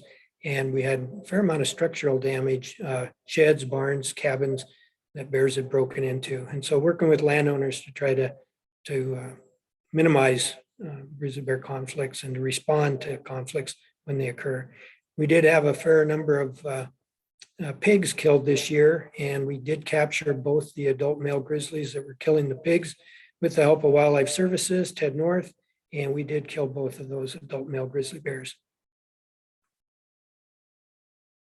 And then, of course, working with people that live and recreate in grizzly bear country, how to do it safely. You know, we do bear spray demonstrations. I talked to the Whitefish Legacy Partner Group about mountain biking and hiking in bear country. And of course, we deal a lot with the landowners that actually are living in grizzly bear habitat. Just put this, this video was sent to me by a hunter on the east side of the Flathead Valley. And he had shot, his daughter had shot a white-tailed buck near a deer scrape. And he decided he's just going to put up a camera to see what bear activity there was after they drug the deer out of the woods. And I don't know if you're counting how many grizzly bears there came by, but this was basically just in the course of 3 days. And this is just east of Kalispell on National Forest land, but probably, you know, only about half a mile within the grizzly recovery area. And he had no bad situations with these bears. They, you know, his daughter had killed the deer, drug it out, and he went back a week after he had put the camera up just to see how much grizzly bear activity had been there. I think, you know, there's at least 4 different grizzlies that showed up, and it's probably 5 different grizzlies. And this is actually a radio collared female that has an offspring with her. She'll show up here in a second. And we're still trying to figure out what radio collared female this is. We think that it's a collar that maybe went dead. One of the trend monitoring bears, perhaps. I don't think it's one of the conflict management bears, but we're going to see if we can get a signal on it. Or we actually got some hair, we think, from that bear from a different location. So just a reminder that when people are hunting in grizzly bear country, it's a good reason to get your game out of the woods pretty quickly. And then developing relationship with landowners, public, NGOs, and agency personnel to improve our trust. They're working with us, coexistence and the tolerance of bears. And these are one of the biggest private landowners. He bought Weyerhaeuser property, Southern Pines Plantation. They've also sold some of that off to Flathead Ridge Ranch. And we've actually had that new owner work a bear up with us. And I think what this does is it just develops trust, some ownership in it, and a better working relationship. And Jim Williams has been very integral in terms of, you know, supporting this type of an effort. And then landowners, when we're working up bears, if the opportunity presents itself and it's safe, we can have landowners watch and help us out. U.S. Fish and Wildlife Service, law enforcement, different agency personnel, and of course the public, you know, that we deal with on a regular basis, trying to provide information and get them involved. And then one of the things that's worked out really well is with all these trail cameras that everybody has out there, a lot of the landowners on their lands are putting up trail cameras, and we're actually getting some pretty good footage of bears at rub trees. Actually, some landowners put barbed wire up to try to get hair samples. We're getting female with cubs observations, which is important for the trend project. And so I think this is something that we could expand upon. So very quick 2021 update. We've had some depredations, some goats, pigs. Like I said, livestock depredations. We ended up removing those bears that were involved with those. Bears on people's property, bears in town on the right-hand side. That's just south of Whitefish, female with offspring crossing the road at night. Garbage issues, we continue to work. Even bear-resistant garbage containers can be violated by bears if they figure it out, tipping it over. It's at Forest Service down at Holland Lake. Chicken coops getting busted into. And then the bear on the right, that's an adult male grizzly that killed several pigs. Ted North caught him in a snare, and we ended up putting that bear down. And we had some mortalities of uncollared bears that weren't collared currently, but actually both of these bears, the one on the left got into poison put out that was for pocket gophers and ground squirrels, and the bear made it about 50 yards before it hemorrhaged and died. That was up in the Trigo area. And then on the right-hand side and in the middle, Chris Crane, the game warden, we got a report of a dead grizzly in the Stillwater River, and he helped us get it out of the river. And you can see Justine loading in the back of the truck. And that's actually a female grizzly we had radio collared that had dropped her collar previous year. We identified her by the microchip. And that one's still under investigation as to cause of death. So 2021 was pretty busy. We had 33 in our area, 33 captures of 32 individual grizzly bears. We had 7 adult males, which is somewhat high for us. Again, those were bears. A couple of them were the bears that had been killing pigs. And we had 8 adult females that we captured. And that's fairly high also because we usually end up dealing with the subadults. But 33 captures of 32 individuals. And we did radio collar most of these bears that were independent. We didn't, of course, collar any of the cubs of the year or any of the yearlings. By season, usually spring and fall are our busiest times, but this year, summer, we had a lot of grizzly bear conflicts and captures during the berry season, the summer season, which was a little bit unusual. We had bears that stayed in the valley and didn't go up into the mountains to eat huckleberries, and some of them caused conflicts.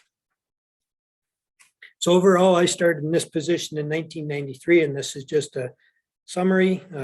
Since I was in this position, we've had 508 captures of 313 individual grizzly bears. So we average, in management situations, we averaged 18 captures a year. You can see the last 3 years, 19, 20, we're 19 captures each year, and this year was 33. That's not the highest we've had. 2004 and 2011, we had over 40 captures each of those years on grizzly bears for management reasons. And 11 of the 32 bears that we caught for management are dead. 9 of them were removed in management removals. 8 of them were bears that we removed. 1 was caught on the recaptured on the Blackfeet Reservation, and that bear they removed that young male, and then 2 were illegal kills. I'm going to quickly go through some North Fork grizzly bear stuff.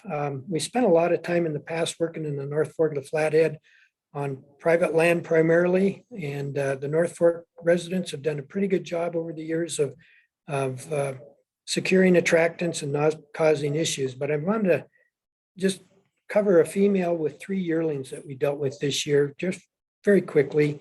She was a bear that had been originally caught as a subadult female on the Rocky Mountain front, and where a calf had been killed, and they didn't know if she killed the calf or not.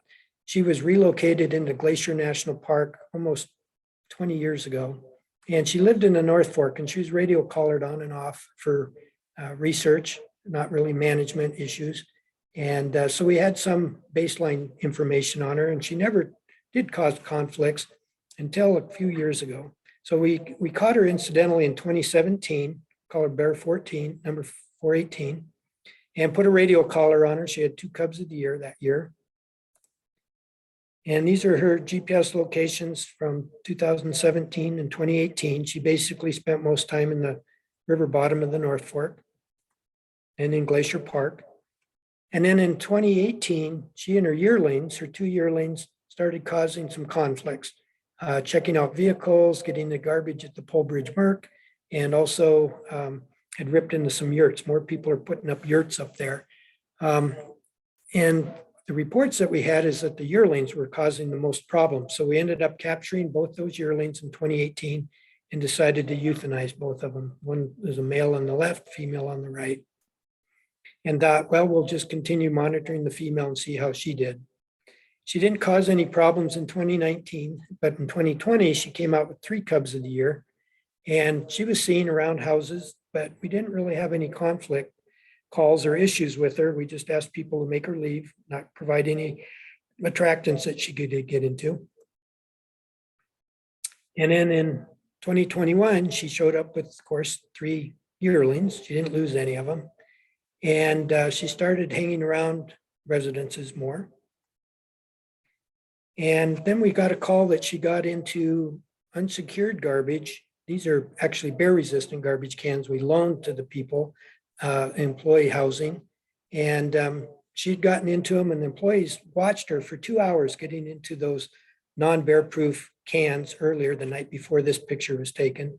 So I took up some Kodiak cans, which are bear-resistant, loaned them to employees there, and put up a remote camera just to see if she came back and how she responded, whether she got into the cans or not. And they worked fine. She didn't get into the Kodiak cans there. And this is just a little bit of video footage. This is an employee camp from one of the businesses up there. And, you know, their garbage was sitting right next to the outhouse they use, and their shower was off to the right. And so that was a big concern of having this family group coming in to get garbage right in among where people were staying. And then she ended up going north and ended up busting into a couple of vehicles to get food. And she got a big food reward out of a camper in the back of a truck the night before this picture was taken. Then she came back the next night and basically damaged this vehicle, and there was no food or garbage in this vehicle at all. So she got a big search image for vehicles. This is at the Pole Bridge. She got into a trash trailer. This is a couple of Great Pyrenees dogs that the owner of the Pole Bridge Merc has to deter bears. And you can see she's not deterred at all by these dogs barking at her. They're not very aggressive. They just stand back and bark. And she ended up getting into quite a bit of stuff there. So we decided to go and capture her, especially after she caused this damage back at the employee housing, and basically ripped into this unoccupied camper trailer. And we confirmed that it was her doing it with the cameras that we put up. We also had traps set to capture the family group. But you can see she basically ripped the side out of the trailer and went in, got cat food into the refrigerator, into the all the cupboards, all the stuff. She basically go in, pull stuff out, eat it, go back in. And we also have video footage of the yearlings going in and out of there also. So we knew the whole family group was involved in this kind of activity. And again, the decision was made, we were going to catch them and remove them. So over the course of about a week, we ended up capturing all 3 yearlings. All 3 of them were females, and we killed all 3 of them. And she did not want to go into covert traps, so we ended up having to set snares. We ended up capturing her and euthanizing her also. Another place I want to talk about briefly that came up this fall is a commercial compost site out of Columbia Falls. This is just across the railroad tracks in Columbia Falls. And the site has been in business for about 3 years now. They put up a field fence with 3 hot wires around it, but it wasn't effective. The bears basically were able to pull the field fence back, short the whole system out, and you can see the compost site. They're composting food waste in there, and it's very smelly. And so we were trying to figure out how to deal with it. So we put up critter getters originally and tried to figure out how to beef the fence up. Here's bear reacting to the critter getters, and another bear coming out over the top of the fence that they had there to leave. So the critter getters worked as a temporary solution, but we really needed to figure out how to bear proof the thing, and which needed to be more wires included. And in the meantime, we wanted to trap and relocate some of these bears to get them out of the area so we could actually get the fence fixed and get the more electrical hotter wires up without the bears continually pulling it down. So we set traps. We captured 4 different grizzly bears, all unmarked, 3 adults, and relocated them. And there was another 5 grizzlies that we got on camera that we did not capture. So we know of 9 different grizzly bears that were at this compost site. So once we started getting the electric fence up on the backside, the bears came in and started digging underneath the fence to get into the site. And so what we had to do there was figure out how could we got them to fill the hole back in and beefed up the electric where they were digging underneath it, and put up the cameras to see how effective that was. So finally, that one got shocked, and they quit trying to dig under the fence at that point, and they did get additional hot wires up, and we've not had any bears get into the site since then. And then when you talk about relocation, Cecily talked about it, with that bear down I-90. The capture site's the lower right, that's at the compost site. This is just for one subadult female that we moved. We didn't know where she came from, but we figured out of the Whitefish Range. So we released her up here north of Upper Whitefish Lake on DNRC land. She basically went all the way over to Glacier Park, Camas Road, went back into the North Fork, up around, over across Highway 93, south of Dickey Lake and Stryker, ended up in the Salish Range, came down here, there's Tally Lake, came over here to the edge of the Flathead Valley, went through the Coons Wildlife Management Area, went by Whitefish Lake, went back up here, and ended up denning here. And she caused no conflicts or issues in this whole travel. And this is basically a month's worth of travel. And she did not return back to the capture site. So, to answer Trina's question, we are monitoring grizzly bears that we do capture for management and try to get GPS collars on all of them. Cabinet Mountains augmentation, we did not move any bears. We were so busy with conflict work this year that we didn't even do any augmentation trapping for the Cabinet Mountains. So we did not move any bears in 2021. I want to thank Two Bear Air Rescue. They've provided hundreds of hours of helicopter time free to us, thousands of dollars worth of in-kind contribution for the helicopter use. And I'm not going to go into great depth on that, but I hope they just got a new helicopter, and I hope to do one more den flight before the end of the year, before I retire. But very integral part of the program, and they've been very helpful. And then I want to acknowledge some of the supporters that we've had. We have people that have donated money to buy collars. We have people that are very interested in helping with bear management into the future. And so giving them the opportunity to help us work up bears or get hands-on has been very useful for getting additional funding that we needed to be able to purchase the collars and some of the equipment that we've been needing. And then volunteers, huge thanks to the volunteers. A lot of people, when you get a 700-pound grizzly bear trying to get it back in a trap, it helps to have enough people to help do it. Some of these people have helped also raise funds. And you can recognize Tim Thayer and Lynn Johnson down there. They helped us work up a female grizzly bear that had 3 cubs this year. And I want to give a big shout out and thanks to my wife, Rachel. She worked for many, many years in Glacier National Park as law enforcement and bear ranger in Glacier Park. She's been on more bear incidents and maulings than I ever have. And she helps out working with the bears. She just put in her last field season working for the Forest Service on the Glacier View, Spotted Bear, and Hungry Horse Ranger districts. And we're looking forward to retirement. And that's the end of my presentation. So if anybody has any questions, I'd be more than happy to comment.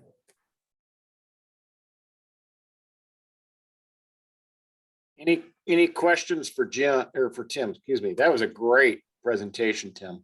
Thank you. And again, congratulations to you and Rachel both. Thanks, appreciate it. We're not going anywhere. We'll be around.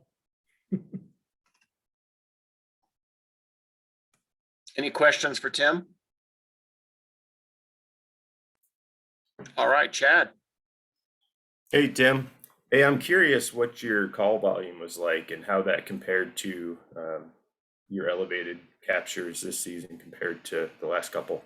Well, we're still putting all of that stuff together. Of course, we need to do that for the conflict report database, but we had easily over 200 plus calls, easily over 200, probably closer to 300 this year.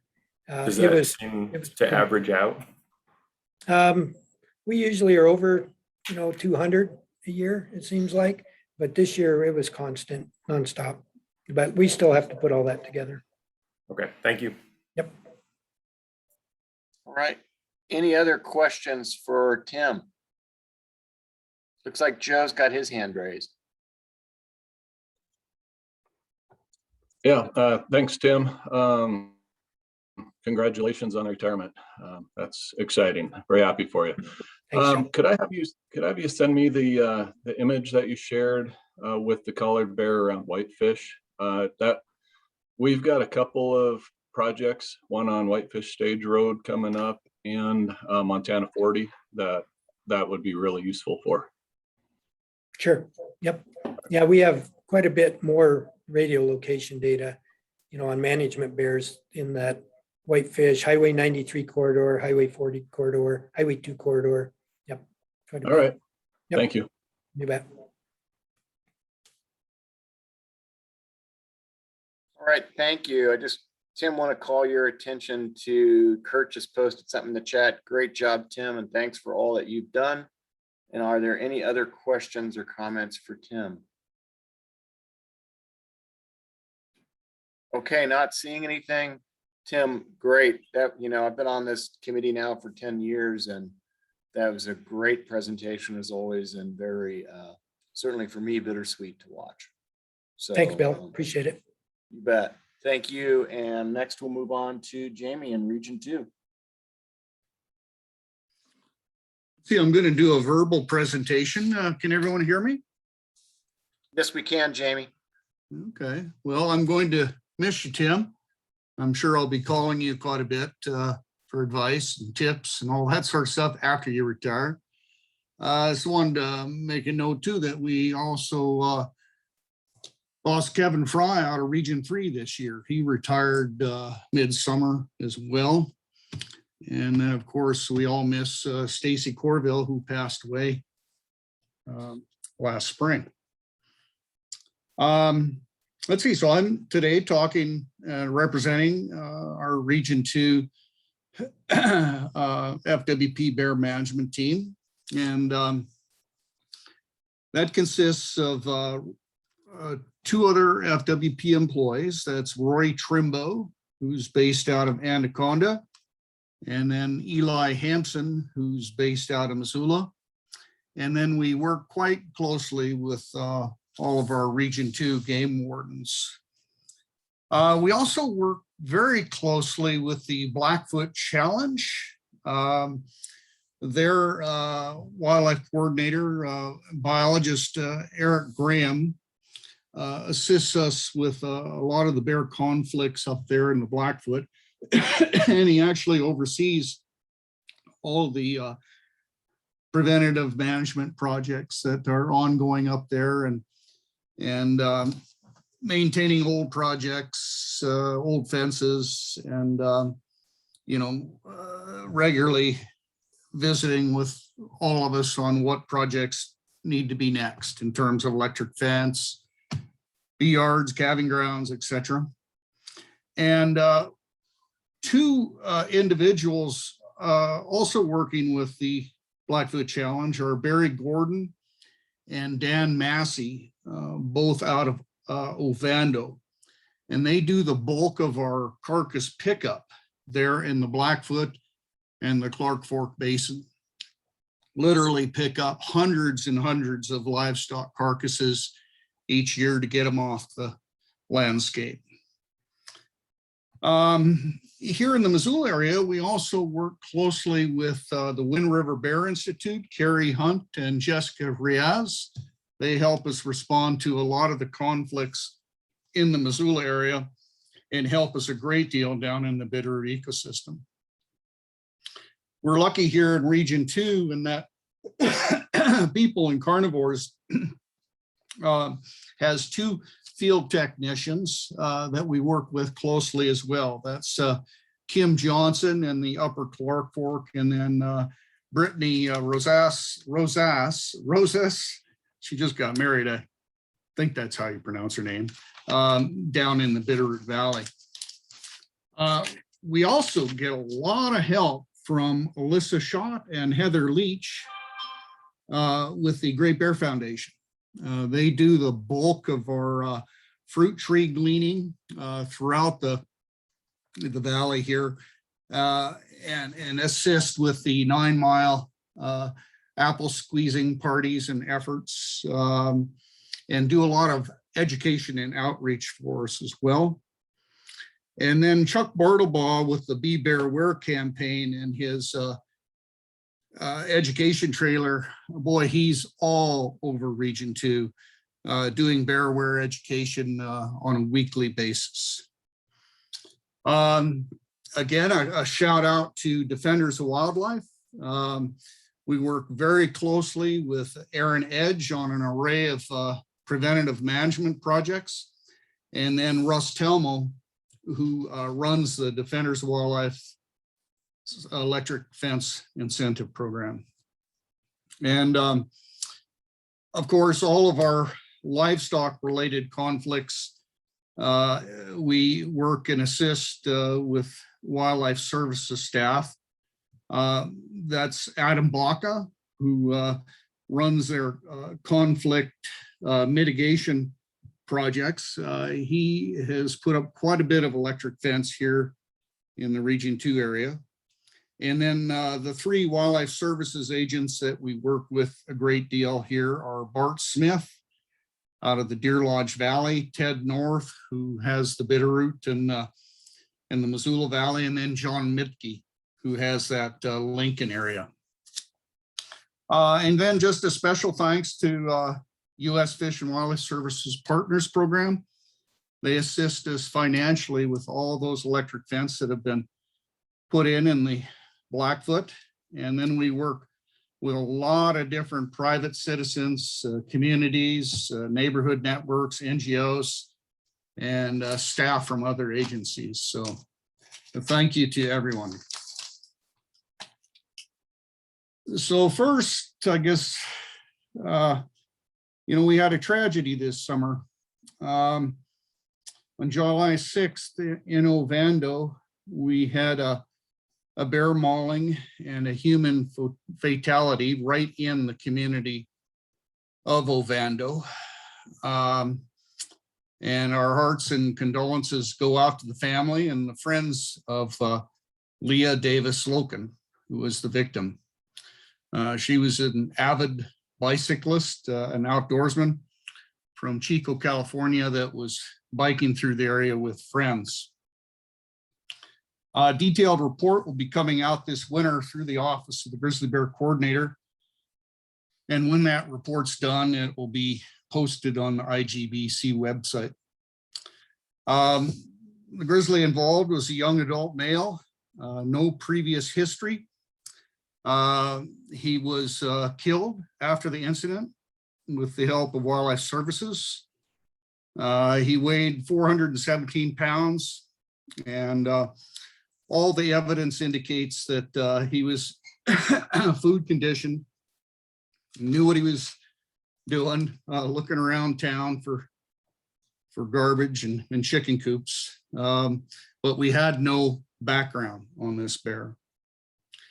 So again, our condolences to the family and the friends of Leah, and special thanks to the community of Ovando and its first responders.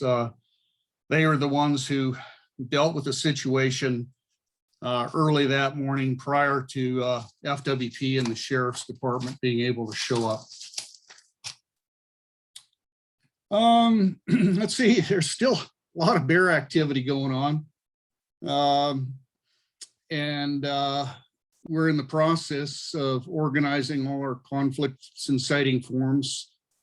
This information I'm going to talk about is sort of based on just a quick review from yesterday. But like I said, we still have grizzly bears active in the Blackfoot and the Clearwater drainages. In fact, yesterday I had two different reports of two different family groups and several single grizzlies still out and about. Usually in the Blackfoot Clearwater country, we have bear activity going right through till about Christmas. Get a lot of calls from lion hunters and late season whitetail bow hunters seeing tracks, right up to about Christmas. See, last spring, our first grizzly activity was on March 10th, and activity increased through the remaining days of March. Most of our bears were out by mid-April. First female with young activity last spring was reported on March 27th, and our first grizzly bear, collared grizzly bear, Lincoln poulter out of the den, was on March 27th. That's the bear that Cecily visited with you about. Let's see, we had 5 grizzly bear mortalities this year on the south end. We had an adult male involved in at least 4 or 5 depredations on yearlings and calves, kind of outside of the NCDE area in the Avon area. And although this was the first known offense by this bear, just with the number of livestock killed, it was decided that we would remove that bear. And so he was trapped and then destroyed on May 24th. The hide and the skull of that bear went to the Lolo Pass Visitor Center. See, of course, I already talked about the bear we removed as a result of the human fatality. But on September 8th, one of our old-time matriarch females, who was uncollared at the time, a bear named Isel, was found by a member of the public on the edge of the Blackfoot Clearwater Game Range. Case is still under investigation, but she was most likely poached. We had an adult male struck on Highway 83 right along the shoreline of Salmon Lake. Started getting calls about a bear, in the water, struggling. He was able to swim to the west shore, and our Sealy Lake biologist, Scott Thompson, watched him until dark. Didn't look good, so Eli Hampson and Scott Eggman went there the next day and did find him, and his pelvis was pretty much smashed and had a broken back, and they did have to put him down. And then on October 19th, we had another young adult male struck by a vehicle east of Lincoln on Highway 200, just west of Rogers Pass at Second Gulch. That hide and skull, the bear had sat too long, we were unable to salvage it, but the adult male killed on Highway 83 on Salmon Lake, we did get that hide skinned and salted, and the hide and skull will go into an education trunk for the Blackfoot Challenge. Let's see, conflicts. I'll talk about livestock conflicts first. I already with you about the bear that we removed from the Avon area that was involved in those 5 to 6 calf and yearling depredations. Wildlife Services Agent Bart Smith set traps for that bear on several occasions, and he was finally captured on May 24th and destroyed. In the Helmville area, there were 7 to 8 incidents of calves and yearlings either being injured or killed. Traps were set on multiple occasions at different ranches in and around the town of Helmville. No grizzlies were captured, but Bart Smith with Wildlife Services is suspect that it's probably 1 bear involved, maybe 2. It's hard to say. I'm sure come spring we'll be getting a few more phone calls on him. See, we had an interesting situation in the Avon area where several grizzlies were interacting with livestock guard dogs at a dog feeding station that was kind of remote, quite a ways away from the ranch headquarters. The bears were coming in to feed on the dog food, upwards of 10 to 11 dogs, trying to push the bears off. We supplied the ranch, working closely with people and carnivores, with some materials, some bear resistant food storage boxes. But sadly, a dog was killed by one of the bears, one of the grizzlies. Wildlife Services did set traps for that bear, but no bear was captured. Then we had one bee yard incident in the Sealy Lake area. We have a new bee keeper, honey producer up there who's wanting to expand his territory, and he set up a 3-wire fence that was ineffective, and he lost most of the hives, but he's hoping to get more apiaries up and going in the Sealy Lake area. So we'll work closely with him and help him get some good electric fence set up in there.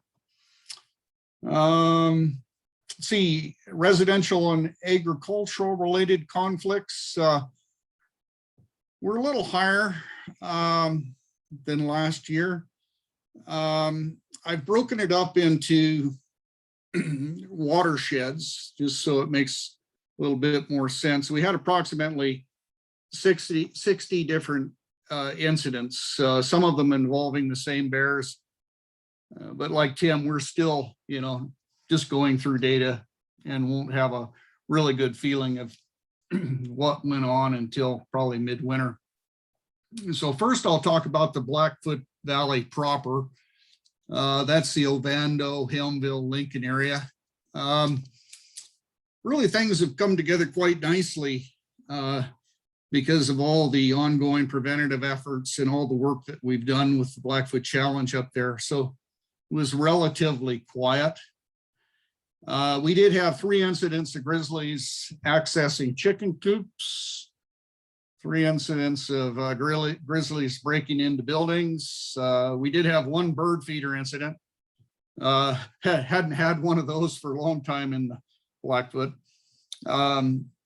We had 1 cat food incident. Couple different occasions we had grizzlies in yards for fruit trees. A handful of hunter and grizzly encounters this fall. For example, we had 3 elk taken from bow hunters, 2 or 3 incidents of uncontained, unmanned, unprotected hunting camps kind of getting ransacked. But all in all, Ovando and the ranches around Ovando are very clean, very proactive. We still need to do a little bit more work in the Helmville and in Lincoln areas, but things are coming together nicely in the Blackfoot. Let's see, for the Clearwater drainage, the Sealy Lake area, we've been working up there forever, and we still have our work cut out for us. We've tried a lot of different tactics up there, working with the community, started, bear aware neighborhood networks, but we just continue to have lots of issues in Sealy.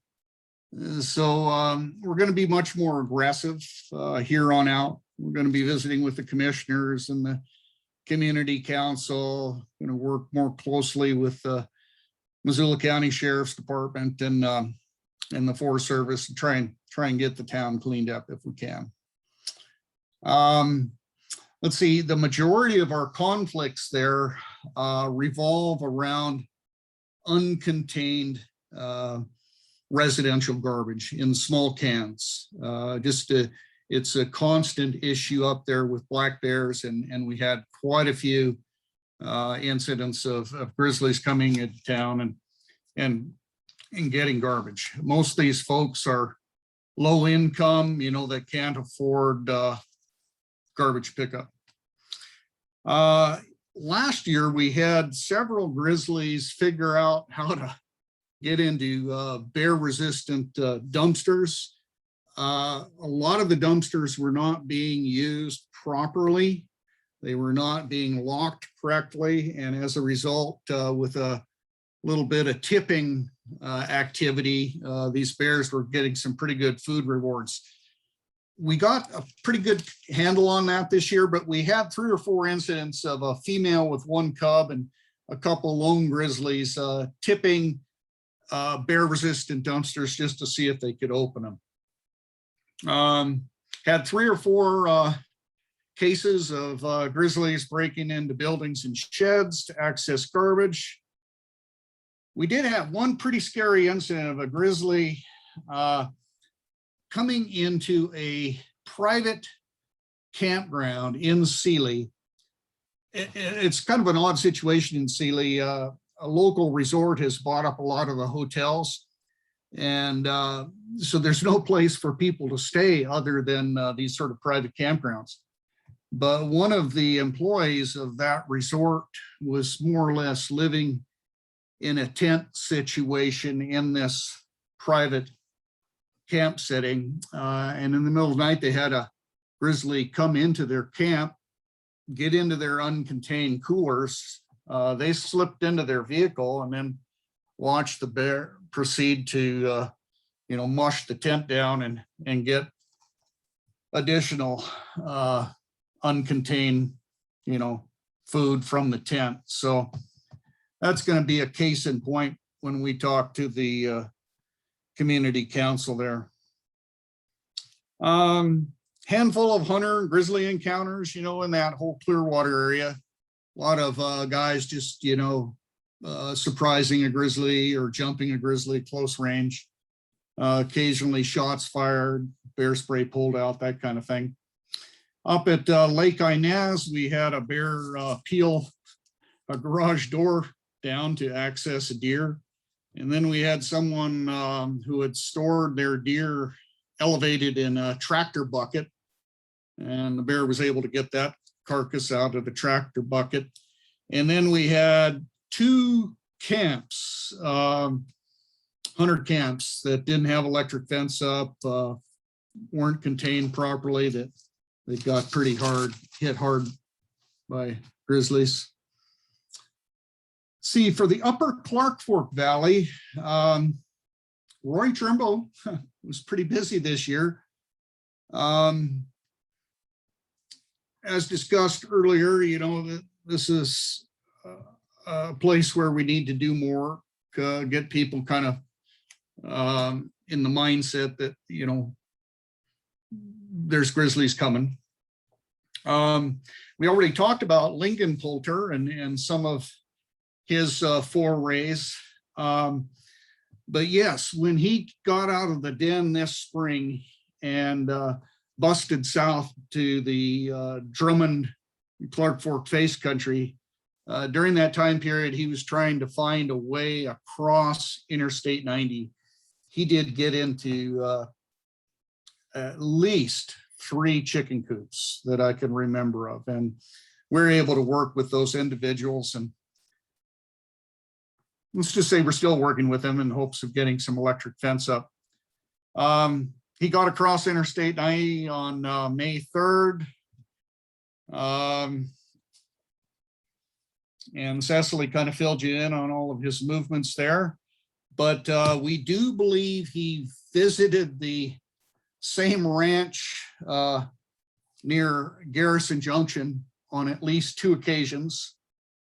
And then we had some grizzly issues up around Moose Lake in Rock Creek that Rory responded to, and he was suspect that it might have been Lingenpolter involved with those. At least on 4 occasions, he had been snooping around some home sites and cabins.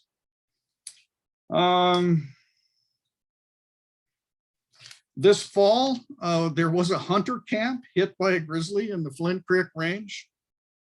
So they had, of course, no electric fence, all the goodies were laying all about. And then Rory Trimble and Game Warden Joe Cambick did investigate an incident where a bow hunter in the Georgetown Lake area had encountered what he was positive was a grizzly, and he had shot at the bear. But when they went back to the site with the hunter couldn't really take him to the exact spot. And they were unable to determine if he had actually hit the bear or if it was even a grizzly bear.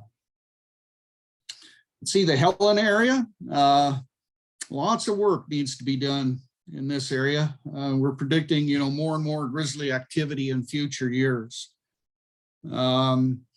Only incident we had down there, though, involving residential attractants this year was in the Marysville area. We had a grizzly show up, spent probably a week in and around the town of Marysville, checking things out, got into a little bit of garbage. And then we did have one incident with a grizzly and a hunter, just a sort of a sudden encounter up in the head of Prickly Pear Basin up Tarhead Creek, just encountered the bear, shot up in the air, and the bear took off. Potomac, we had one of our first incidents in many years. Been doing a lot of work in the Potomac Valley, but this year we had a grizzly with young get into several dumpsters up in Ashby Creek. So we alerted the community to that immediately, started beating the drum, making a lot of phone calls, and several members from the community were right on it and got a hold of a couple bear resistant dumpsters and got them placed. The 9 Mile Lower Clark Fork was all quiet this year. We had no conflicts. But in the Missoula area, we've been doing a lot of preparation over the last 15, 20 years, mitigating for a lot of black bear conflicts, but we had our first trial run this year. We had a female grizzly with 3 cubs of the year show up. In late October, we were actually able to verify her presence. Through the course of the summer, I got multiple reports about her, but it was confusing because we had so many black bear family groups in the area as well. But in late October, we got a video showing that we did indeed have a family group of grizzlies there. Last year, we think the female was in the North Hills of Missoula with no cubs at that time, because several of the places that she hit and investigated were also investigated last year. Sadly, just through the whole month of November, she was getting into all sorts of things.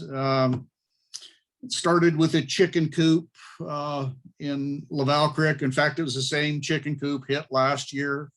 Broke into 3 different cabins, broke out several garage doors, broke windows out of an old vehicle being used as a cat feeding station. So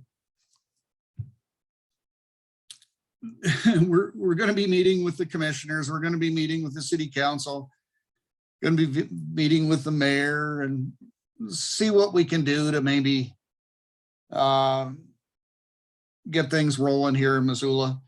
We've been telling folks forever, you know, that eventually we're going to have grizzlies in this area, just like the Kalispell Valley, and to govern yourself accordingly. That time has finally arrived. So we'll roll up our sleeves and see what we can do. Grizzlies observed in outlying areas, just for your own interest. They verified a grizzly in late August down in the Big Hole of Minor Creek. We had good reports of grizzly bear tracks in August in the East Fork and that Sula area down in the Bitterroot. As Cecily mentioned, Lingen Poulter spent some time in the East Fork about that same time, so it could have been his tracks. Lingen Poulter was observed with a second bear in the headwaters of Rock Creek. We had a pair of unmarked grizzlies photographed in the Flint Range. And then there've been several verified reports of grizzlies east of Butte in that Whitetail Reservoir area. At least 2 or 3 reports. And of course, the Helena area. See, collared bears, we only have 1 research female right now for the trend study. Her name is Ursa, and we collared her a couple years ago. She's most likely going to be dropping her collar this spring. We did not have a time to assist Cecily with monitor trapping this year, but if we can, we'll sure put some effort into it next spring. We did have 2 preemptive captures this year. On May 6th, we captured an adult male grizzly down in the Avon area, unrelated to the depredations that occurred down there about that same time. We had this one bear coming in and digging up a boneyard that had been covered. And the ranch agreed to dig up the boneyard and remove all the carcasses if we would do a preemptive move on the bear. So we talked with Hillary Cooley and made those arrangements and did trap and relocate that bear. We called him Ophir, brought him up to the south end of the NCDE in that Huckleberry Pass area west of Lincoln, and dropped him. And he proceeded then to go north into the Bob, into the Sun River country, and dropped his collar over there. I'll be curious, Chad, if that collar was picked up. I remember you had made arrangements for the trail crew to pick that collar up. And the ranch, let us remove all the carcasses out of the boneyard, and then they've been working with us on the carcass pickup program ever since. And then on September 1st, we did capture a female grizzly that we named Boyd, just outside of Ovando. She wasn't really doing anything. She was accessing kind of some moldy grain, some old horse feed in a kind of an abandoned barn. But just because of her proximity to Ovando and because of the human fatality that occurred earlier in the summer, it was decided to trap and get her out of there.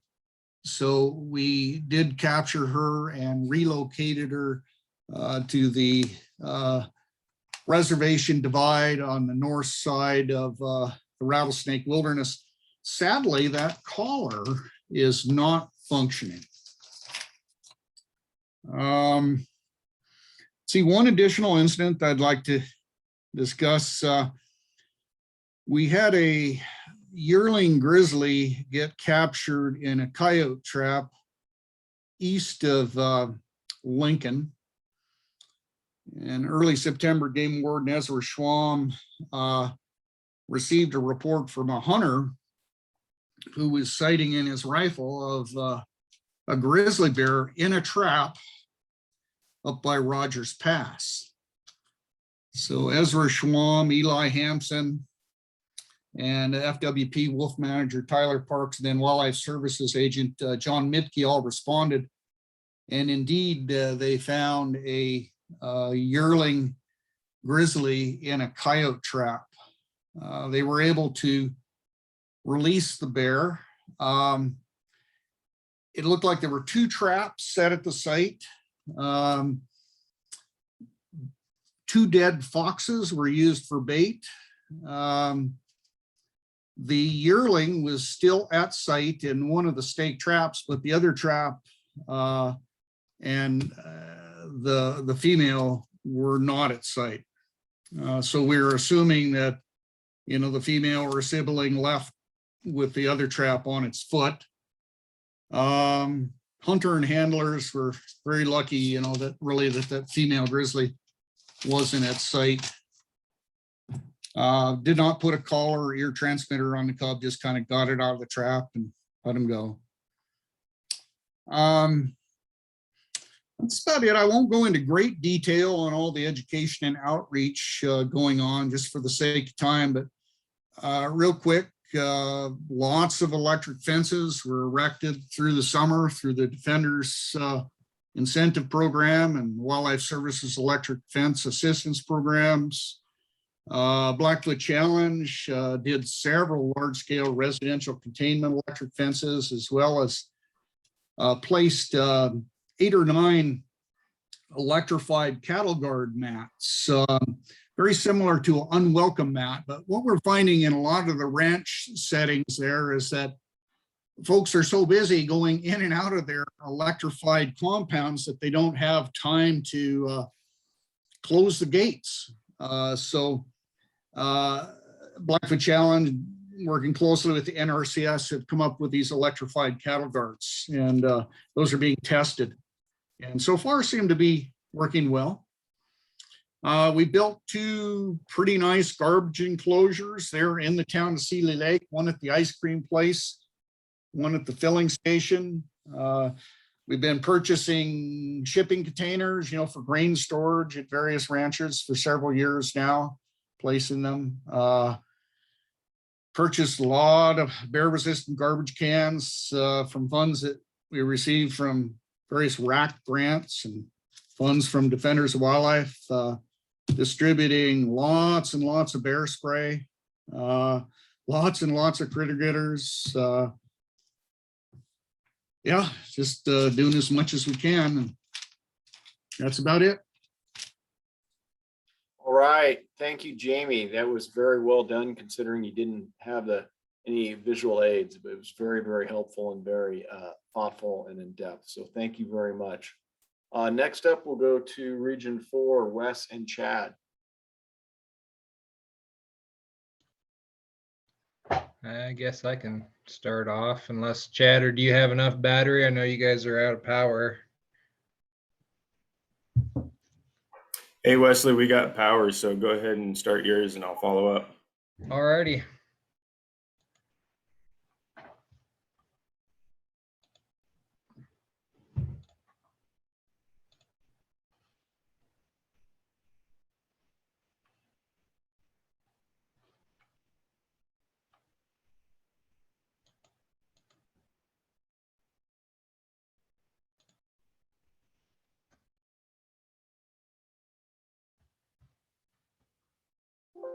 Alrighty, can everyone see that okay?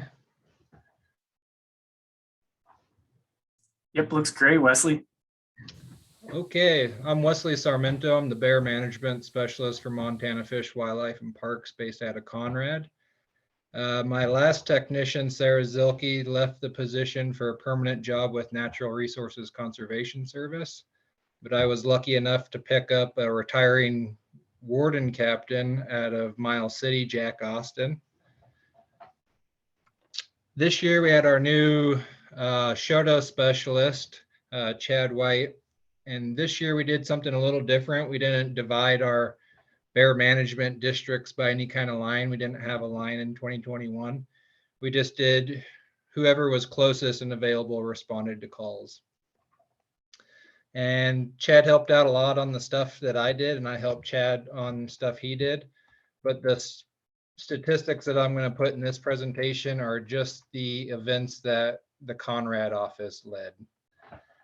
So to begin, we did 10 education events this year to over 364 people, including Lewistown and Big Sandy, where grizzly bears are just starting to show up.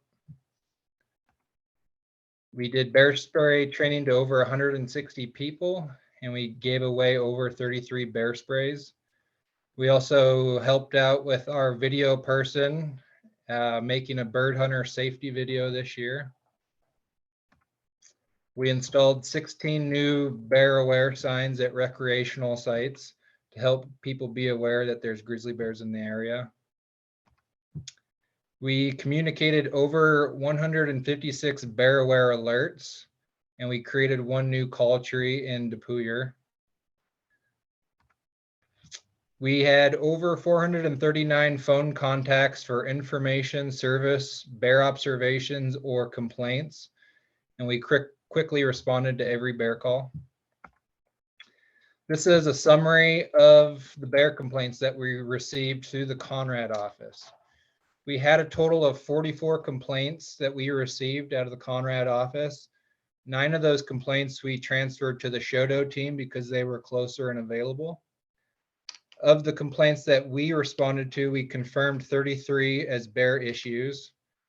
Fortunately, we had no bear attacks this year and only one encounter. The encounter was on the Sun River, where a couple were driving their ATV along the Sun River and jumped a bear at close range, and the bear ran away. Our biggest conflicts for this year were cattle depredations. Then we had a number of incidents where bears were near people or causing property damage or accessing grain or garbage or birdseed. We had one beehive busted into this year and a couple sheep complaints. Here's a map of those complaints that we received this year. 6 complaints are outside of the map area, and those include 2 calf depredations near Augusta, 2 cow depredations in the Big Snowy Mountains, bird coop damage on the Sun River, and that encounter that happened on the Sun River. You can see we had a number of depredations in the Depuyer Creek area this spring. There's several calf depredations there, and we did remove a bear that was causing those depredations with USDA Wildlife Services. Other than that, the conflicts were fairly dispersed and not concentrated in any kind of hot spot.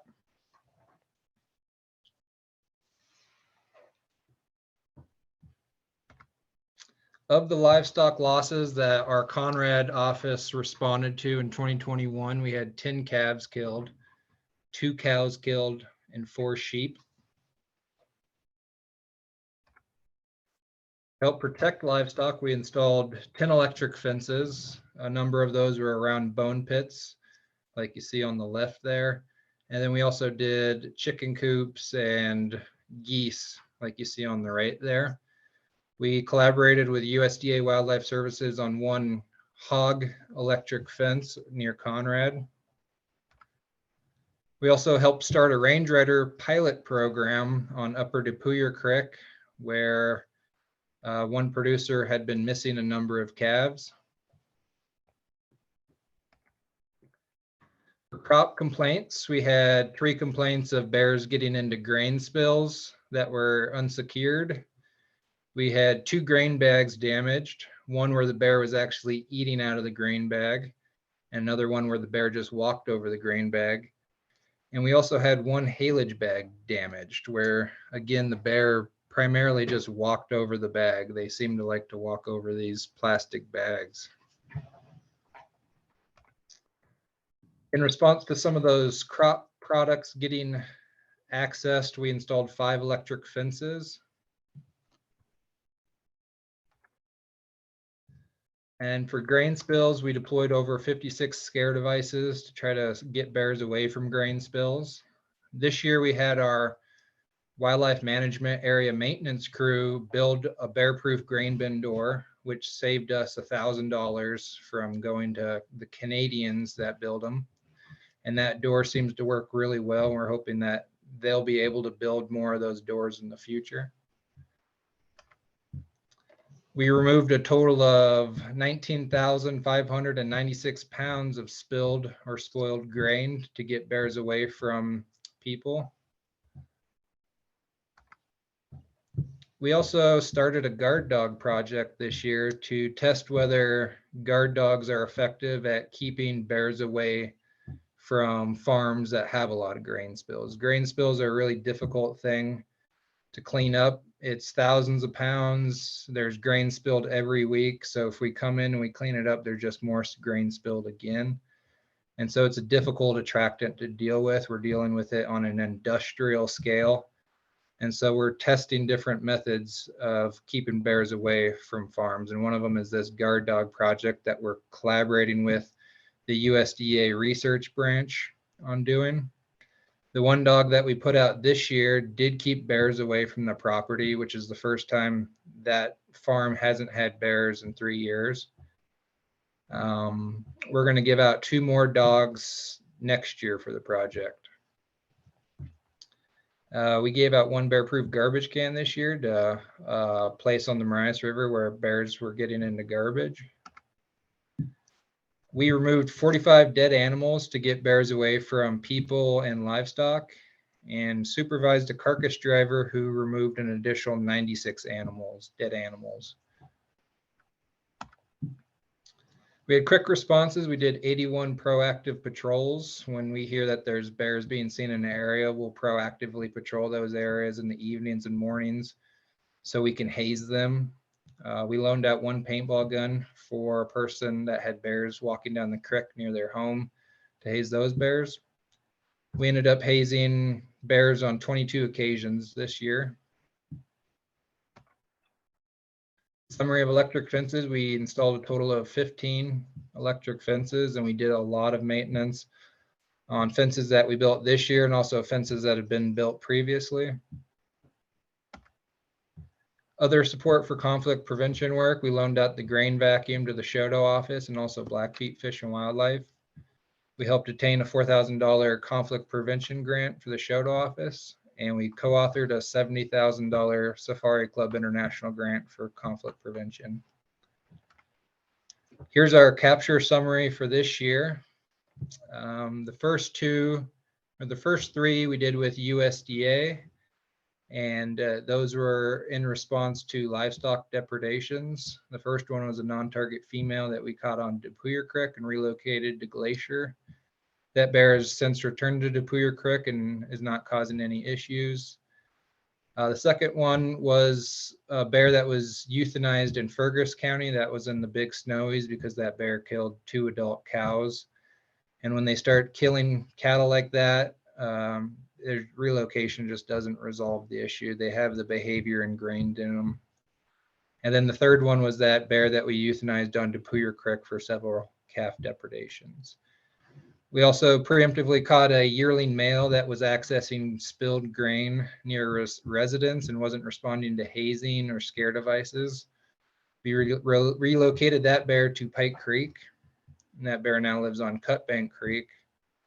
And then we caught 6 bears for the guard dog research project so we can quantitatively test whether the guard dogs are actually keeping bears away from farms. In summary, we had a total of 279 trap nights. We got an additional 12 DNA samples for bear ID. And this year we got our first confirmed presence of grizzly bears in the Upper Missouri Breaks National Monument. Our grizzly bear mortalities this year that I responded to were only 3. One of them was that male bear that was euthanized in the Big Snowy Mountains for the depredations on 2 cows. And then the second one was the adult male euthanized on Depuyer Creek for several calf depredations. And then we also found an old bear that had that was dead on the Marias, near the Marias River, and that's under investigation. With that, I've got a lot of thank yous. All of our efforts involve a lot of people, and we couldn't do it without any one person. The U.S. Fish and Wildlife Service, all the game wardens are super helpful. All the biologists in the area, Ryan Rauscher and Brent Launer. Our maintenance crew for helping with not only putting up the grain bin door and building it, but also just helping us fix traps and trailers and stuff like that. And also our managers and support staff, the whole NCDE Bear team, USDA Wildlife Services. We have a new USDA agent here in Valier, Skippy, and he did a great job this year. Kurt and John Medkey, Craig Glacier, Glenn Hall in Glacier County, Diamond Running Crane, who's the prevention guy, had built a lot of electric fences this year. Luke Peebles is the roving agent, and then Dr. Julie Young, who we're collaborating with for the guard dog work. Our volunteer, Sarah Zilke, she did come back and volunteer a little bit this year. And then our carcass driver, who prefers not to be named. Our research technician helping out on the guard dog project, Allie Morgan, and our range rider, Preston Spotted Eagle. Then also big thank you to all of our community call coordinators and event hosts like the Marias River Livestock Association and the Rocky Mountain Ranchlands Group. And then all the people that have helped fund conflict prevention work, Vital Ground, Defenders of Wildlife, the Conservation Collaborative, Western Bear Foundation, Utah State University Natural Resources Defense Council, and Halo Callers. And then, of course, thanks to the Forest Service, particularly the Flathead and the Helena, Lewis and Clark for relocation sites, and Glacier National Park for the same thing. Montana Outdoor Legacy Foundation is one of our biggest funding partners, so a big thanks to them. And then also thanks to the Safari Club International for offering the $70,000 for conflict prevention work. Thanks to Blackfeet Fish and Wildlife, Rock Creek Airedales for donating a dog. All the local communities and law enforcement are really great to work with and super helpful. And then, of course, all the understanding people and proactive folks and the nice folks. With that, I'll take any questions.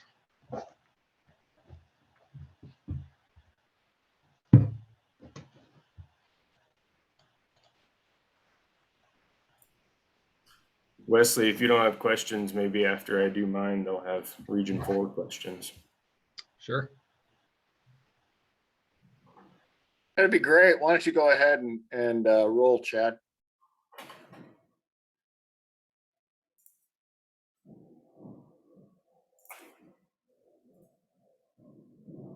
You guys see that screen? Wesley, I think you need to stop sharing your screen first. There, now try that again, Chad.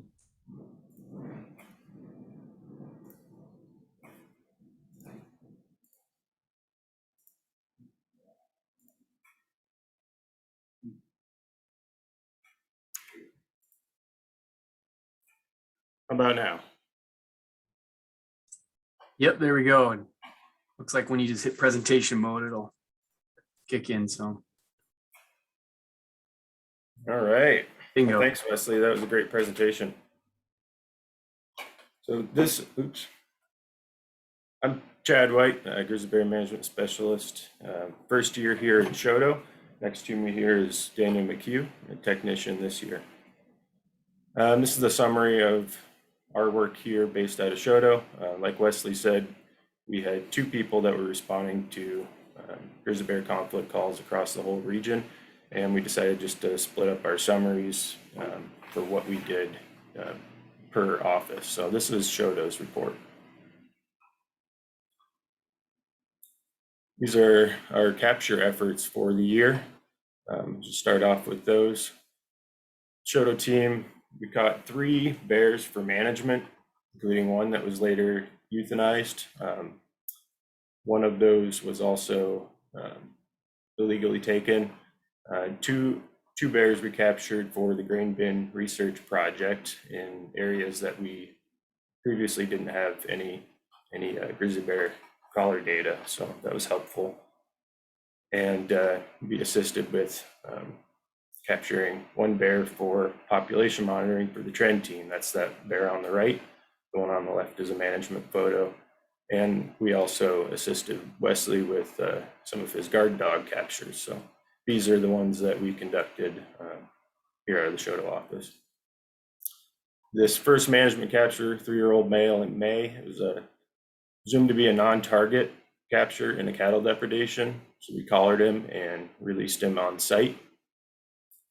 The second was a yearling male that we caught in June for a repeated chicken conflict. We put a VHF ear tag in him, and then we did a on-site hard release.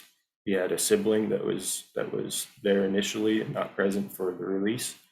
That bear came back again that night, and we still had our traps there, so we ended up capturing that bear again in the other trap that we had for a sibling.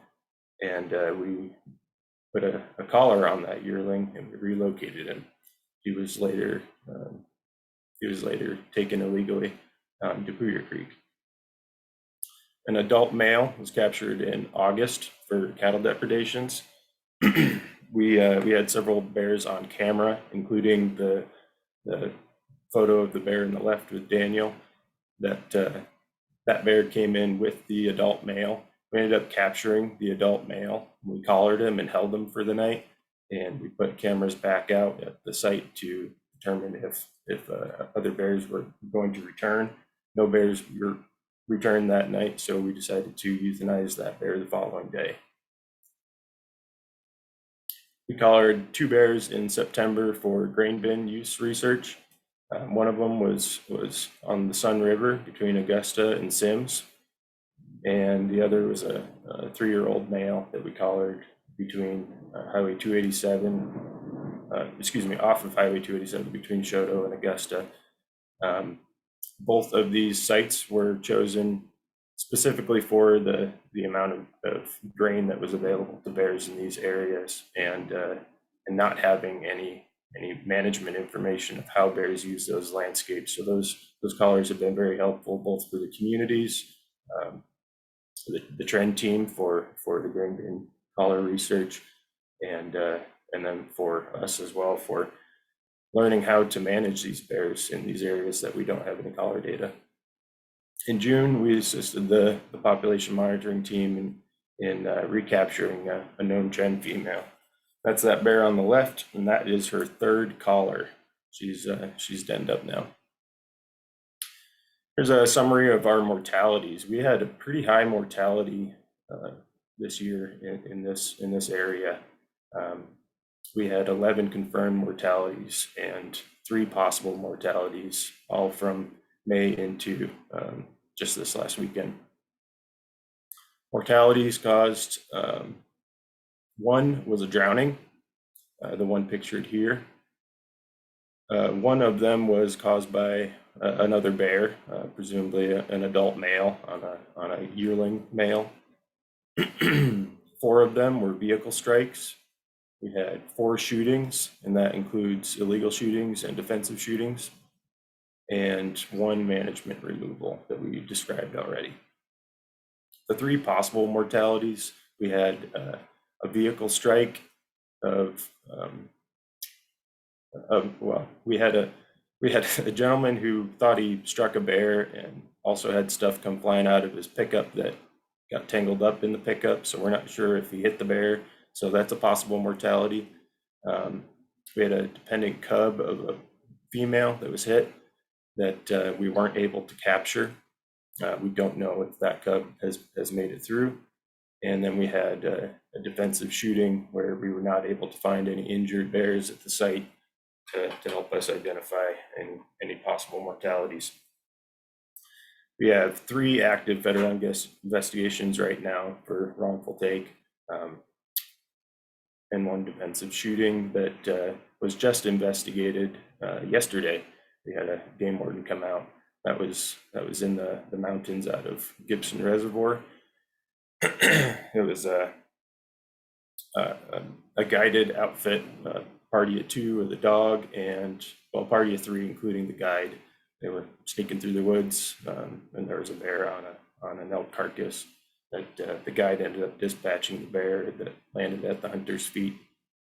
That was a mature male. This is a chart of the calls that we responded to. Daniel put these together, and if there's anything he'd like to describe about these charts, I'd like to give him the opportunity to do so. Yeah, hey everybody. I'm Daniel. I'm Chad's technician for this season. You know, this is the first season that we had here in Shoto, and so a lot of it was getting our feet under us. I think our calls were probably lower than normal. It's hard to say it being the first season, but this is all of the calls that we responded to. A lot of them were you know, there were a decent amount of conflicts, but you'll see on the left there, the sighting or detection. That's just people seeing bears that we also responded to that could also be preemptive visits. So yeah, we had somewhere in the range of 60 calls and that we responded to physically, and yeah, pretty, you know, fairly low conflict. Thank you. Here we have some reported grizzly conflicts. So top left here, we have a collared female trend bear that walked up a creek that flows through town, and the creek on the south end of town is encompassed by some rural lands as well as parks and rodeo grounds up until you get to the first house. So bear walked through the rodeo grounds and then into the park, the city park, and across the city park, and then found itself right here in the street. So behind that house is pretty much park. So the bear came into town, saw that it was in the middle of town, and turned around and went back the way it came. This was a photo from a homeowner inside the house, just down the street from my house. At the right here, we have the yearling male that was captured for chicken conflict and then later destroyed. Same bear in the photo down below here with the chicken in his mouth from the homeowner. Chickens were inside that chicken tractor, and that bear and his sibling came in and just tore the netting into there and got all 7 chickens. This photo at the bottom right is grizzly bear scat containing 100% grain. As Wesley described, grain spills and the attraction of grain for grizzly bears is one of our highest conflicts next to cattle depredations.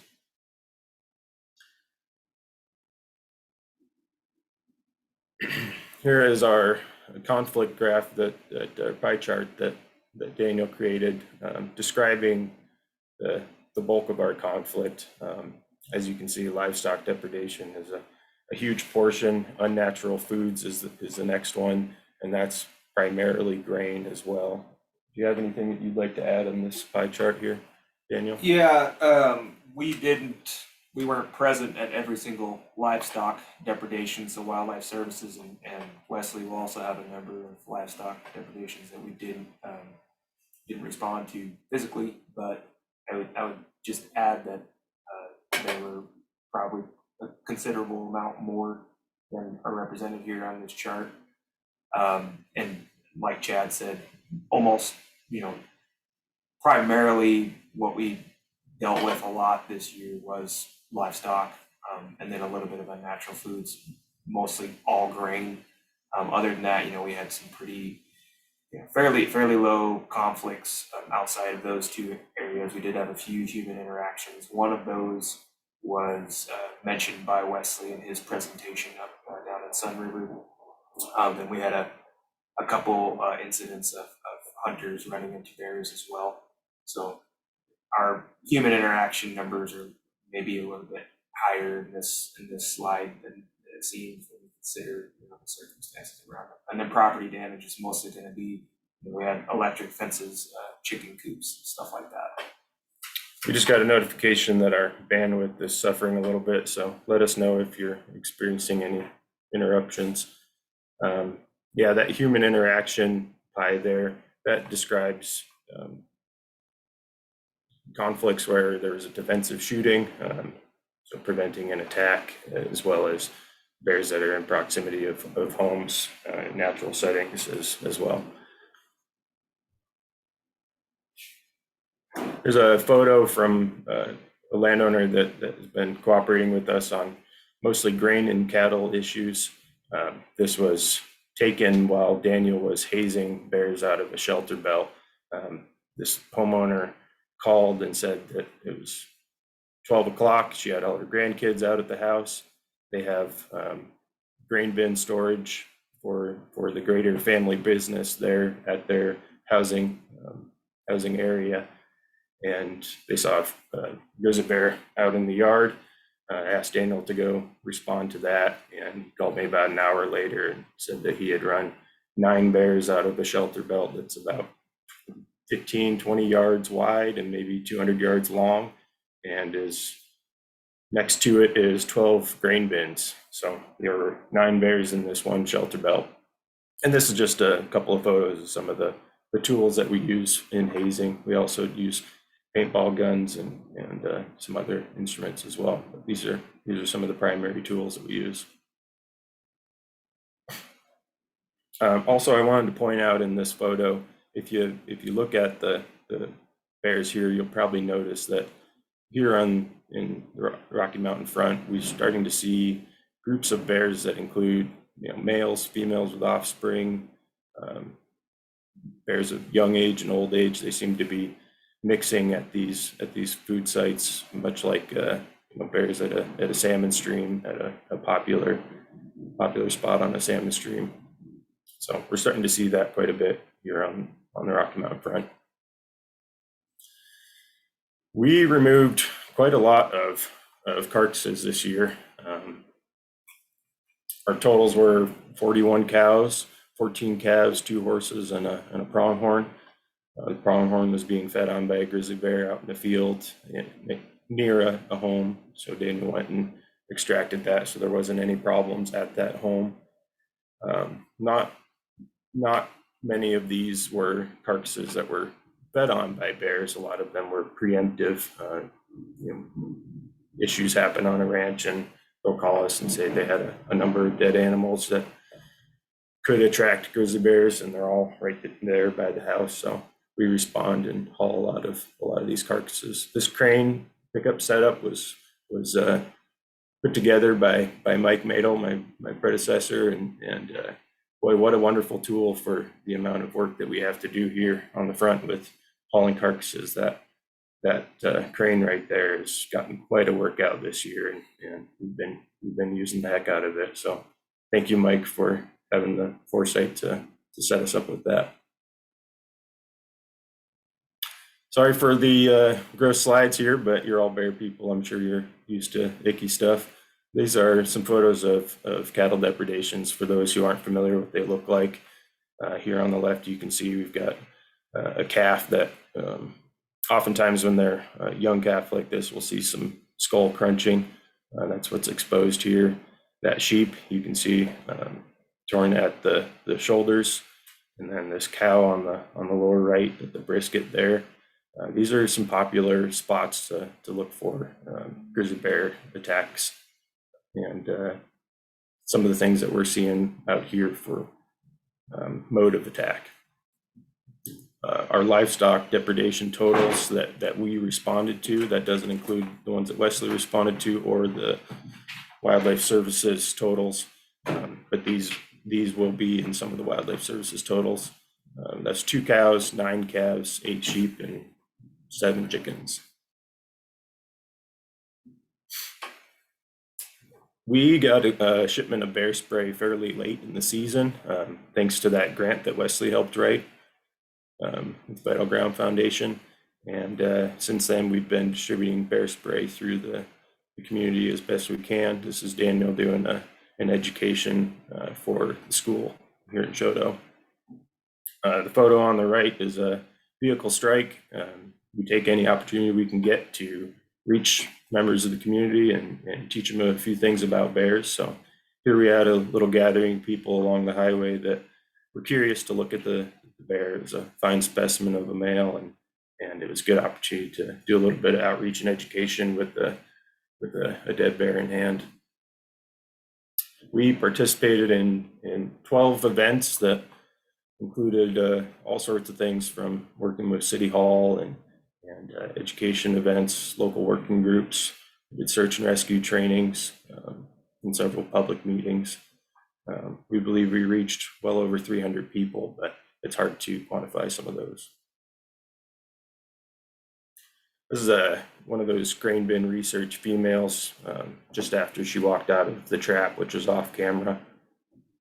We used the crane to lift that door, and that's why we have this angle from the landowner. We took the photo from her vehicle, a young female. We initiated our call multiplier service that we have. We basically call a phone number and record a message, and that gets sent out to a preset list of people. And well, let me describe that a little bit more. We had that one female who walked into town. That's when we were using the call multiplier system. That was a good opportunity to use that call multiplier system. We reached several people within the city limits. And then we used it as well for another occurrence of bears on carcasses that were adjacent to city limits. After that, we realized that this service was expensive to us and somewhat difficult to maintain and put into place quickly and easily. So we reached out to the county to ask them what they were doing for disaster awareness emergency alerts.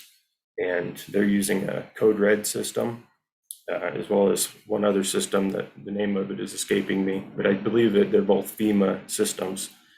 And we were able to get access to Teton County's emergency alert system. And we tried it out on a defensive shooting that was along Muddy Creek, east of Dupuy, or east of, what's the name of that town? Bynum, thank you. And most people got our message through a short text message that we wrote and sent out. And that seemed to reach a lot of people. We were very communicative with the public this year, and I believe some of the public might think that there's an elevated conflict because of how communicative we were with them. That doesn't seem to be the case. We just tried to be as transparent as possible with the public and notify them of anything that we felt they needed to know. Certainly, instances like this is worthy of people paying attention to what's going on. That defensive attack, or excuse me, defensive shooting was a lone bird hunter opening day of pheasant season on the private land that he worked on. He was walking the brush, scared a bear at close range. I think he was 10 feet or so from the bear when it came over towards him. He shot once with his shotgun, filled with number 4 pellets for birds, and then got one sidearm shot into the bear as it was turning to run. We never found anything of injured bears in that area. We flew a helicopter, we flew a drone. We had 12 to 15 personnel, including most of the enforcement staff here for Fish, Wildlife, and Parks. Wesley Sarmento brought his bear dogs out. We did a search with the bear dogs. We found 2 to 4 bears. We weren't sure if we were getting recounts over a 2-day period, but none of them appeared injured. We initiated numerous call networks. These are neighborhood call trees. So we have, like Wesley described for his new one in Dupuy this year, these are preset lists of landowners in an area with a couple of coordinators. And we communicate directly with the coordinators communicate with their neighbors. We initiate a lot of those around some of the bigger towns that we have, and then other smaller communities as well. Most of this is a phone tree network. We had a lot of maintenance projects. There's already several electric fences that were constructed by Fish, Wildlife and Parks, Mike Madel, through the years. Those need constant upgrades and updates, maintenance. The wind's always blowing, the livestock are always pushing on it. Things happen, and so it's constant maintenance. This photo here with all of us working, this is a feedlot that we have near town that has a lot of scent attractants for grizzly bears, and there was a electric fence built by Fish, Wildlife and Parks, I believe 4 years ago, and it's always attractive to grizzly bears. There's lots of things in there that smell good to them, and we're constantly trying to maintain that. It's a 70-acre piece of ground, so it's a huge fence. It requires a lot of just regular upkeep, and this day there was so many issues that we asked Wildlife Services to come in. So here you see Diamond running crane in the red shirt. Must be noon. Diamond is the non-lethal person for Wildlife Services, and there in the blue shirt, that's Luke Peebles. He's the roving person here in this area. And there's Daniel McHugh and Jack Austin, bear technicians. Here in this top photo, you can see we've got a temporary electric fence around a couple of grain bins. This is the site where Daniel ran those 9 bears out, and this is that same day that we just started to throw up some preventative measures. Down here in the bottom corner, this is a barn that's used for a calving shed in the spring. It's also used for molasses bin storage and several other livestock feeds.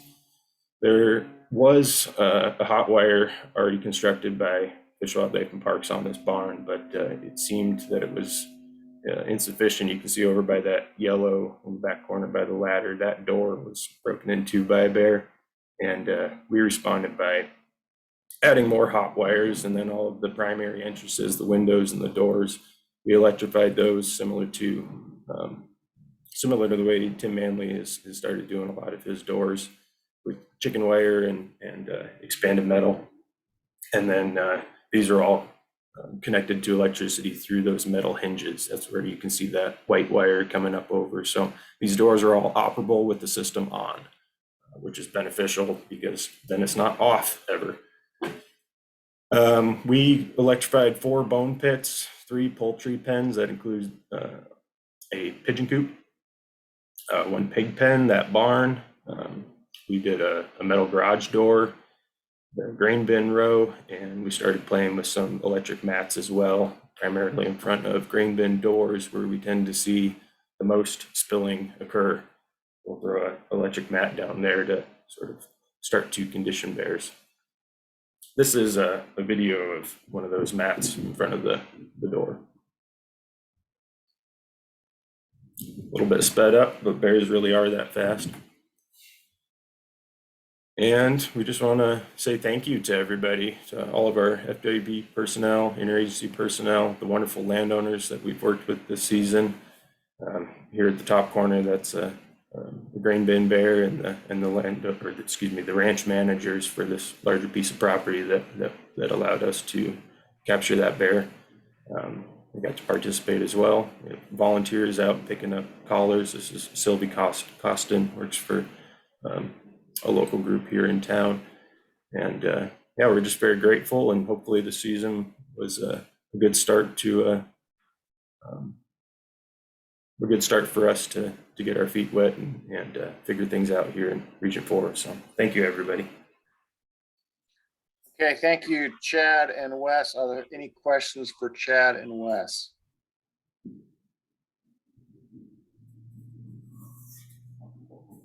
Okay, not seeing any hands up or anything new. Then we're going to break for lunch. We'll be back at 1 o'clock sharp, please. It does not appear that Jeff with Blackfeet Nation or Buzz are going to be able to join us because of the large fire outside of Browning. So we'll start there then right at noon, at 1 o'clock with Carrie, with Confederated Salish Kootenai Nation, and then move to Glacier National Park. Dylan has graciously agreed to cede some of his time, so we'll have less time for the IENO update. a little bit later this afternoon. So with that, we will see everybody back here right at 1 o'clock Mountain Standard Time. Thank you.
All right, good afternoon, everybody. Hope everybody got a chance to get a bite to eat and get caught up on whatever they may have needed to do. I don't see that Jeff with the Blackfeet was able to join us. I know he has been out on that fire out of Browning. And I don't see Buzz with us as well. So we'll just move and continue our bear specialist updates with Carrie from CSKT. Hello, I'm going to attempt to share my screen. Let's see. And if I do this, are you guys seeing that? Looks great, Carrie. Yes. Okay. It's great, Perfect. Carrie. Thank you. Let's see. So my name is Carrie Enius. I am the bear biologist, wildlife biologist for the Confederated Salish and Kootenai tribes. I know that a lot of you, if not all of you, have been able to work with my predecessor in this position, Stacy Corville. Thankfully, I was able to work with him for a few years before this year. And so I, learned, was introduced to a lot of you and was able to kind of learn the ropes a little bit from him as well. But just to kind of go through and talk a bit about this year, 2021. I'm gonna have to figure out how to, oh, there we go. Oops, where'd my screen go? There we go. So this year, there were 2 of us working grizzly bear conflict management here on the Flathead Indian Reservation. There was myself and another biologist on staff, Peyton Adams. One thing that we did this year is we really tried to expand our monitoring efforts and areas, kind of a bit farther south and west than we had historically in the past, really trying to get some collars out and get some information, DNA, hair samples, that kind of stuff in areas that where we knew grizzly bears were, but hadn't really had solid kind of location data for them. And so on that venture, we did observe bears in multiple of these areas, but weren't able to, get any captures or, hair samples that way. And so those are things that we'll be continuing into next year.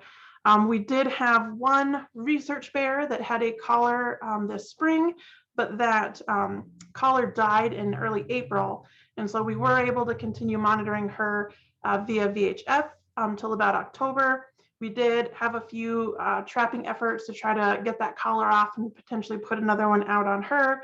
But she'd been collared, 3 times before for research, a few times before for research. So we weren't able to recapture her before the VHF transmitter battery died as well. Let's see, we did this last winter, we did a Fisher survey in the missions and kind of down in the southern border down in that area. And we did in one of our monitoring stations early March, if I believe it was March 3rd or 4th, we had a grizzly bear show up at one of our sites in Valley Creek. So that's kind of south of Arlee, kind of on the, south of the highway there. Oh, and then let's see. And I don't have a ton of slides. I'm kind of just, I threw this together really quickly this morning. So there's not a ton of movement through the slides, and that's because I haven't progressed through them yet. Let's see. We do still have grizzly bears out down in the valley currently. So we are starting to see them stay down in the valley a little bit later each year.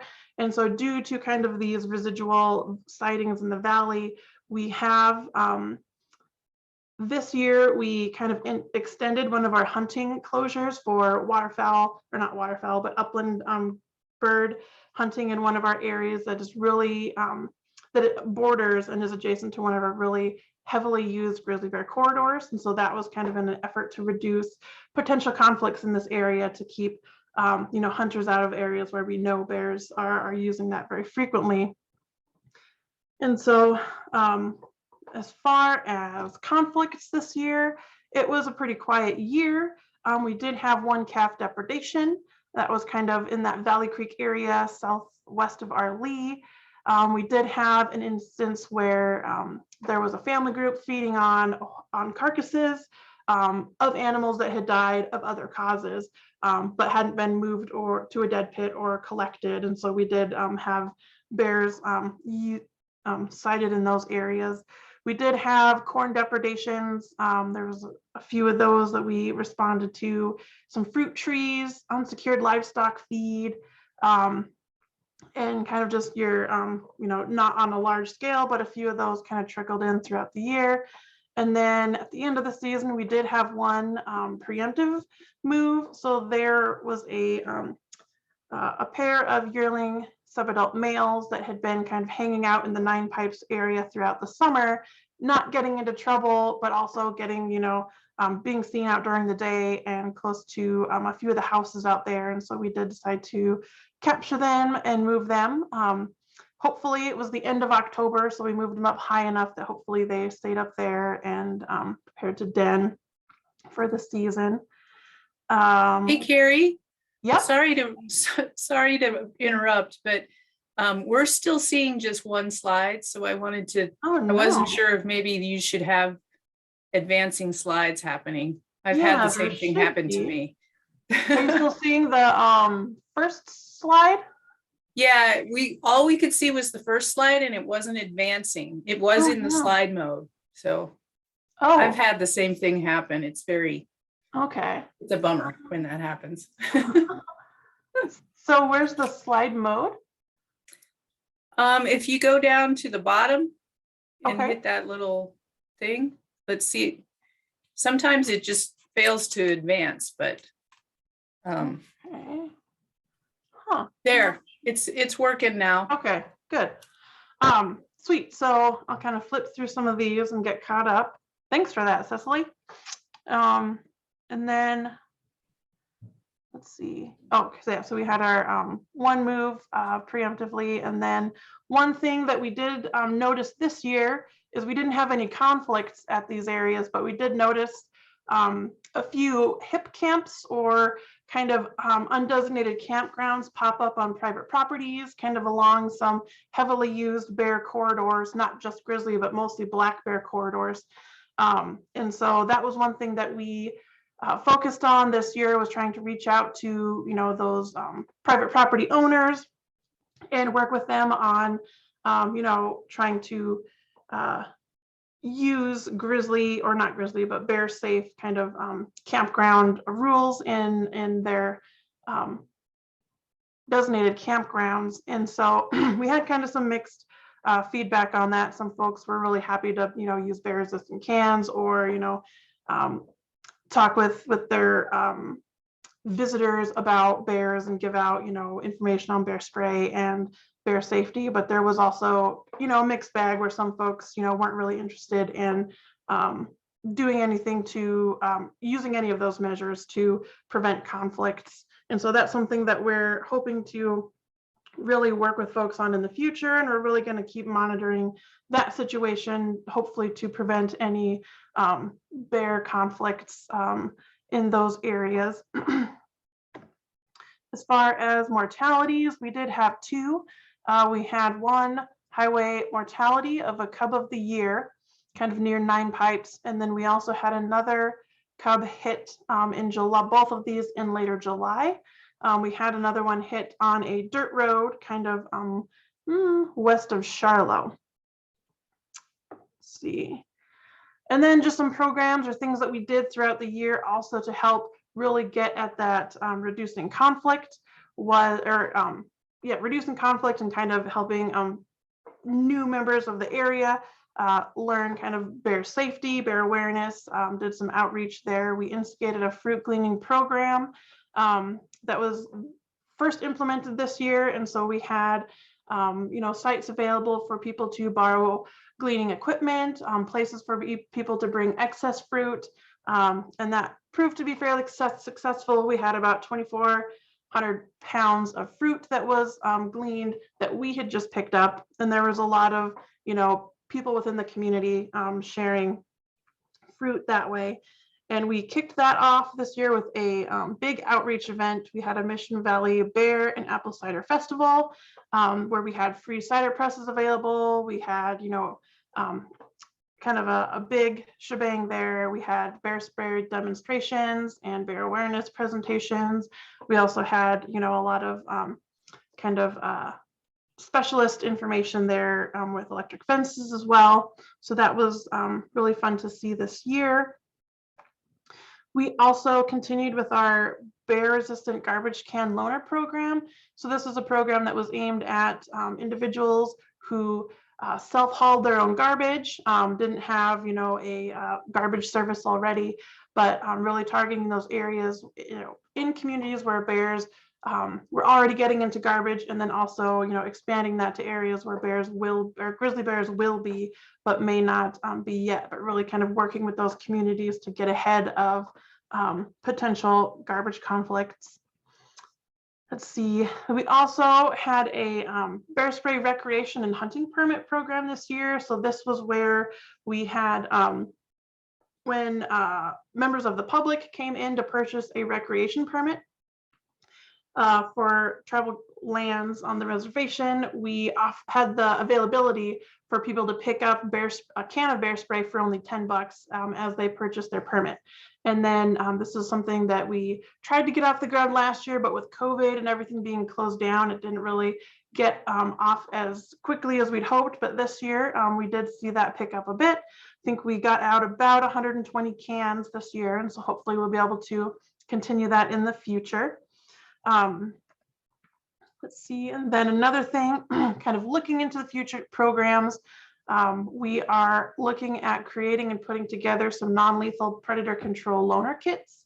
So these will be things kind of put together in a little kit where, if somebody wants to put a fence around their coop or their apple orchard, they can come borrow this equipment, check it out for the season, and then bring it back in the fall.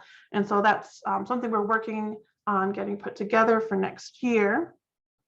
And then another thing kind of that has really come up a few times this year is the importance or need of a carcass removal program. And so that's something that we're in discussion about as well, that hopefully in the future we can have a program to help remove some of those larger livestock carcasses off the landscape so that they're not an attractant for bears onto ranches or near homes. And so I think that is a brief kind of overview of our management here. And if anyone, I didn't go into depth in any of those, but if anyone had any questions, I can definitely flesh some of those out.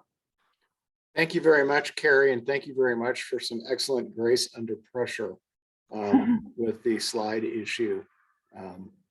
And are there any questions for Carrie? Okay, I'm not seeing any hands come up or questions, so thank you so very much.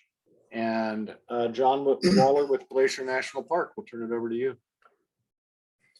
Good morning or good afternoon now. Yeah, Glacier National Park, we were flooded with well over 3 million visitors this year and all going into occupied grizzly bear habitat. And as you can imagine, nothing happened. We didn't have any injuries caused by grizzly bears. Didn't have any reports of property damage caused by grizzly bears. We did have some bear-proof garbage cans that were penetrated by bears, and I'll see if I can share my screen just to show you what those cans look like. Can you see that picture? Not yet. Not yet.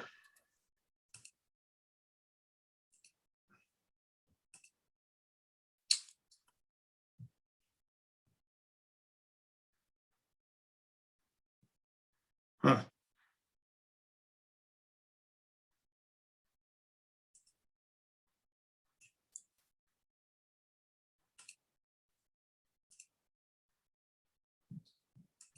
No. I'm afraid not, John.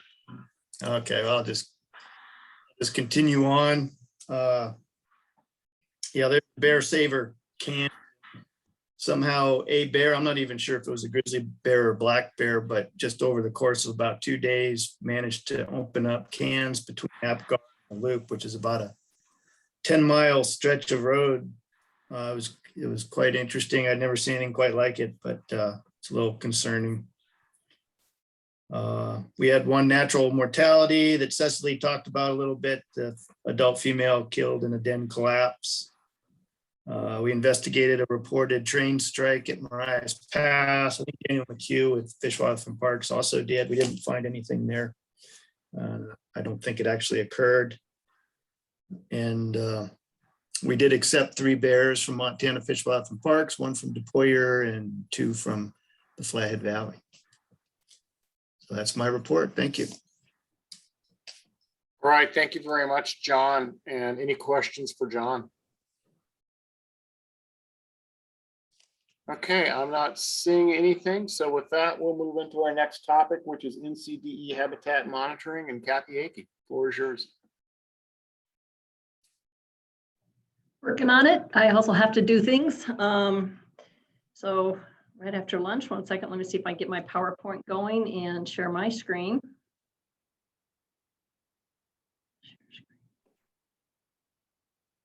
Oops. That one. Oops. That one.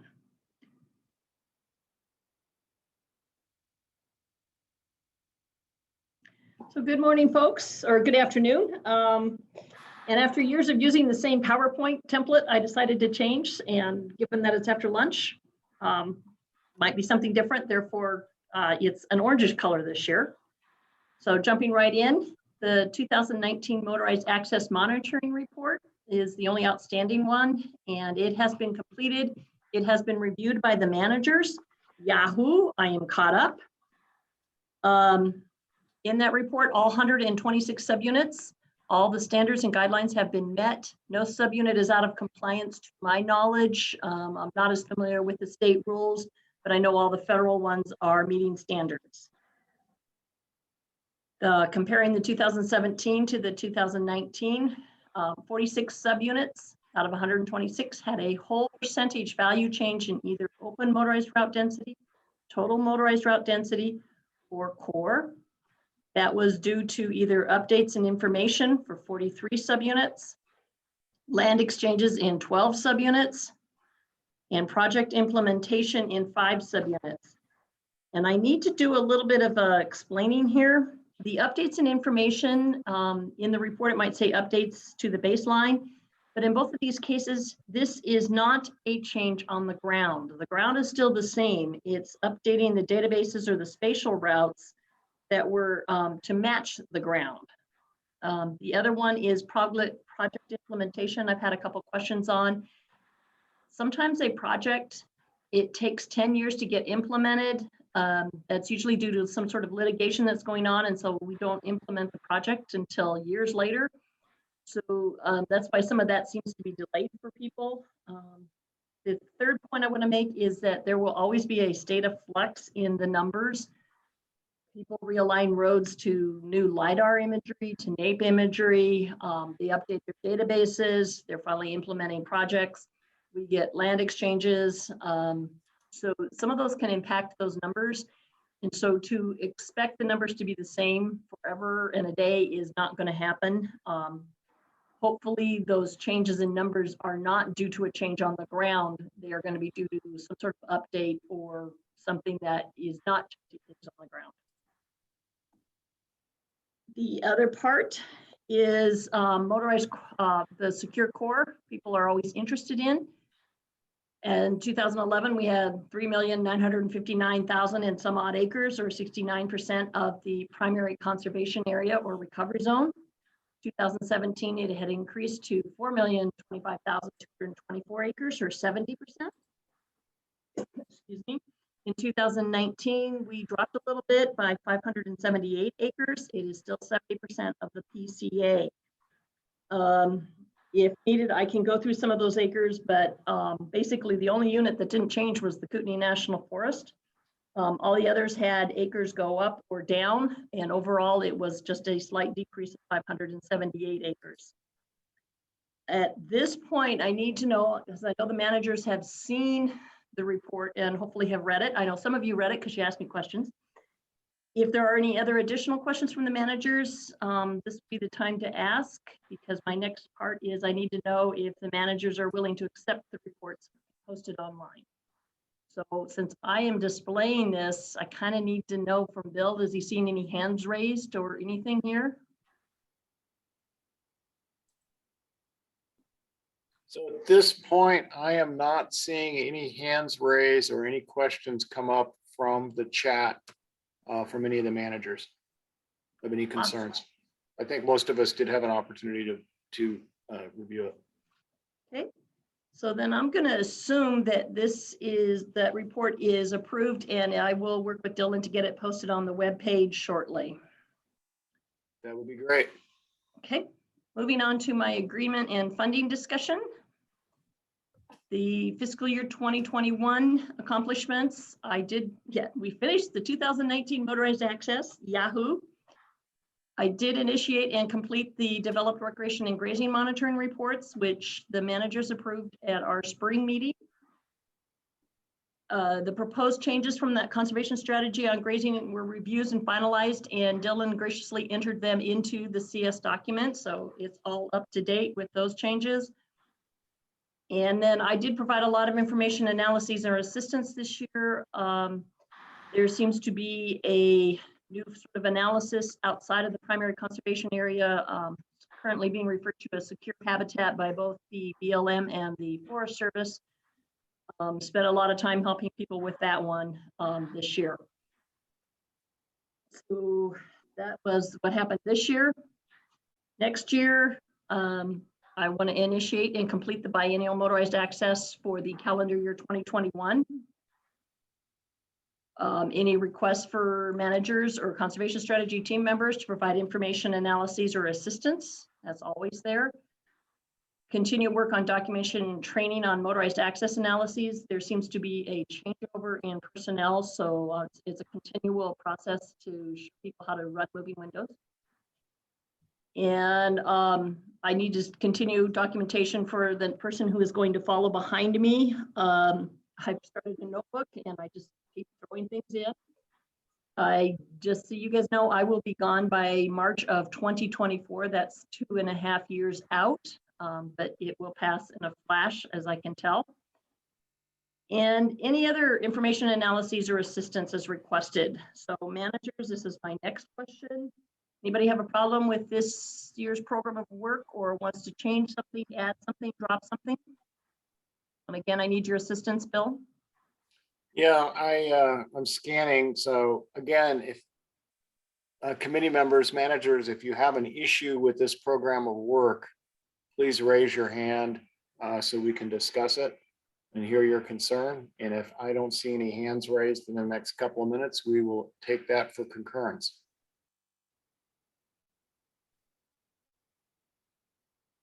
I am not seeing anything, Kathy, so I think we're good to go.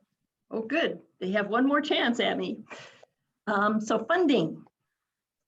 For this fiscal year or this current year, the amount will be the same, $3,000 per cooperator. I would like to propose that next year, starting next fall, a year from now, I want that increase that in funding to $3,200 per cooperator. It's supposed to be about 30% of my time to do this work, and it's dropping just below 30% right now. The 10 cooperators at $3,000 each, $30,000. This is just cost of living changes. And the last update I did ask for was in 2017. So by next year, that'll be about 5 years later. So I think we're doing okay as far as costs, but it does need to be increased. So my third response to your question to managers is, do you approve the 3,000 for this year, and are you okay with 3,200 for next year? Okay, so managers, our last shot here at Kathy. First of all, the first question on the table, I'm gonna bifurcate them. The first question on the table is, are we okay with 3,000 for FY22? If you are, don't raise your hand, don't put anything in the chat. If you have concerns or questions, please raise your hand or put something in the chat. And we'll hang on for a minute or two to see if anything comes in.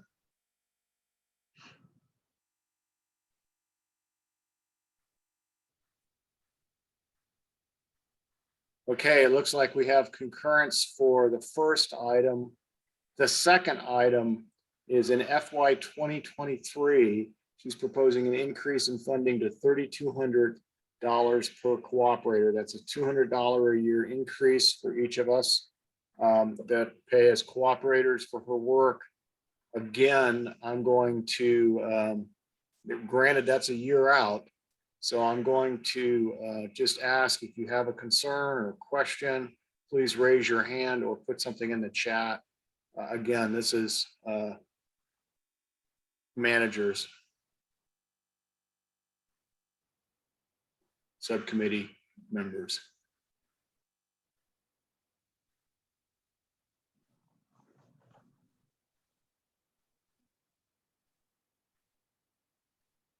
All right, I am not seeing anything. So Kathy, I'm going to take that again as consent of the subcommittee that both the $3,000 amount per cooperator has been taken in the past for the past 5 years, and then FY 2023 will increase that to $3,200.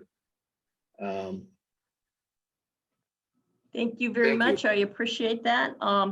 I forgot to mention, I'm asking for it a year in advance because I'm discovering that sometimes the funding comes in from my cooperators in September for the next fiscal year or October. And so I need to be a year out.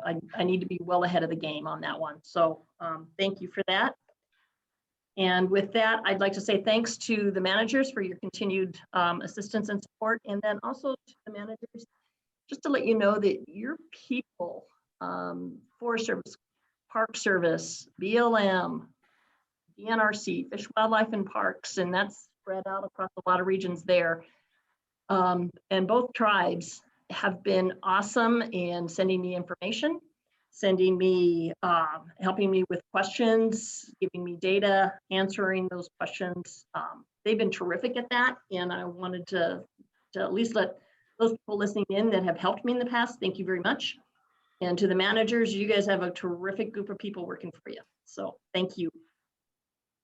Thank you, Kathy, and thank you for all your assistance and support. I know you get hit with a bunch of, as you pointed out, a bunch of requests for assistance and support. So I can tell you on behalf of my staff, it is greatly appreciated. I'm sure I speak for every subcommittee member as well. Thank you so very much. You're more than welcome.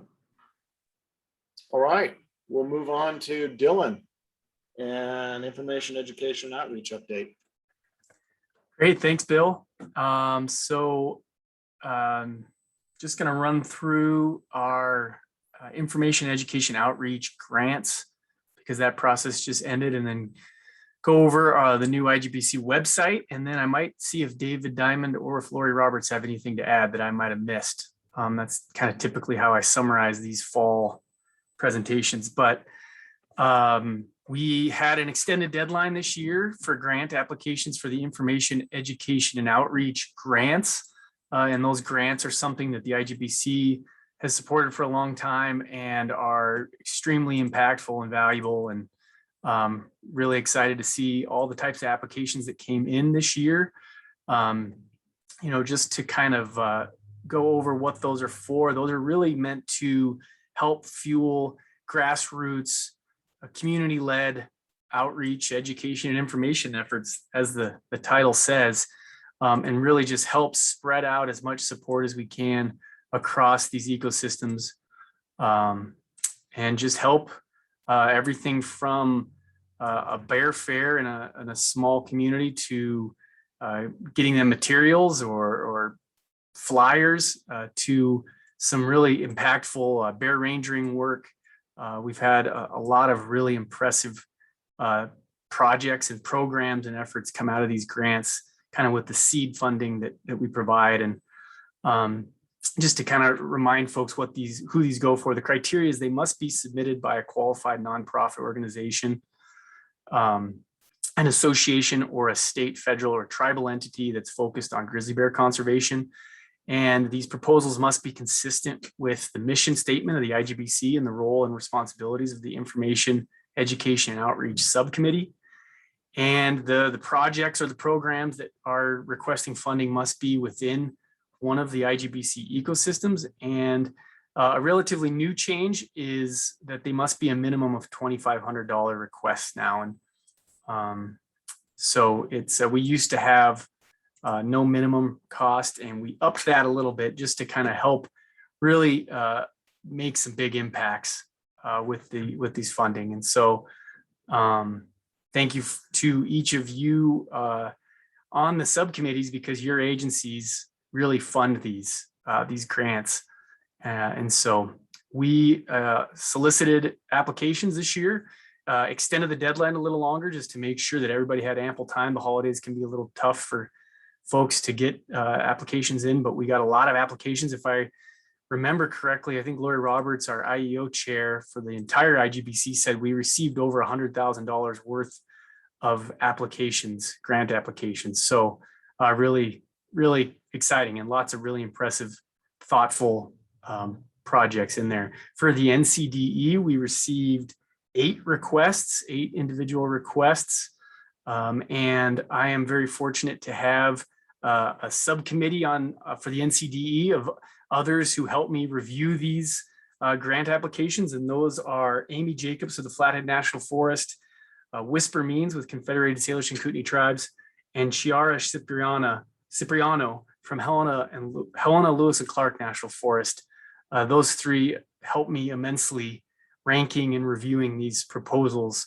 So shout out and thanks to those 3 for spending some time and sending me some really good, thoughtful remarks. And then tomorrow we'll be meeting as the IGBC Information Education Outreach Committee to go over all the proposals and rank them out and try to award as much funding as we can to as many different programs and proposals as we can. So any questions before I kind of move on about these grant applications, the past efforts, anything around this?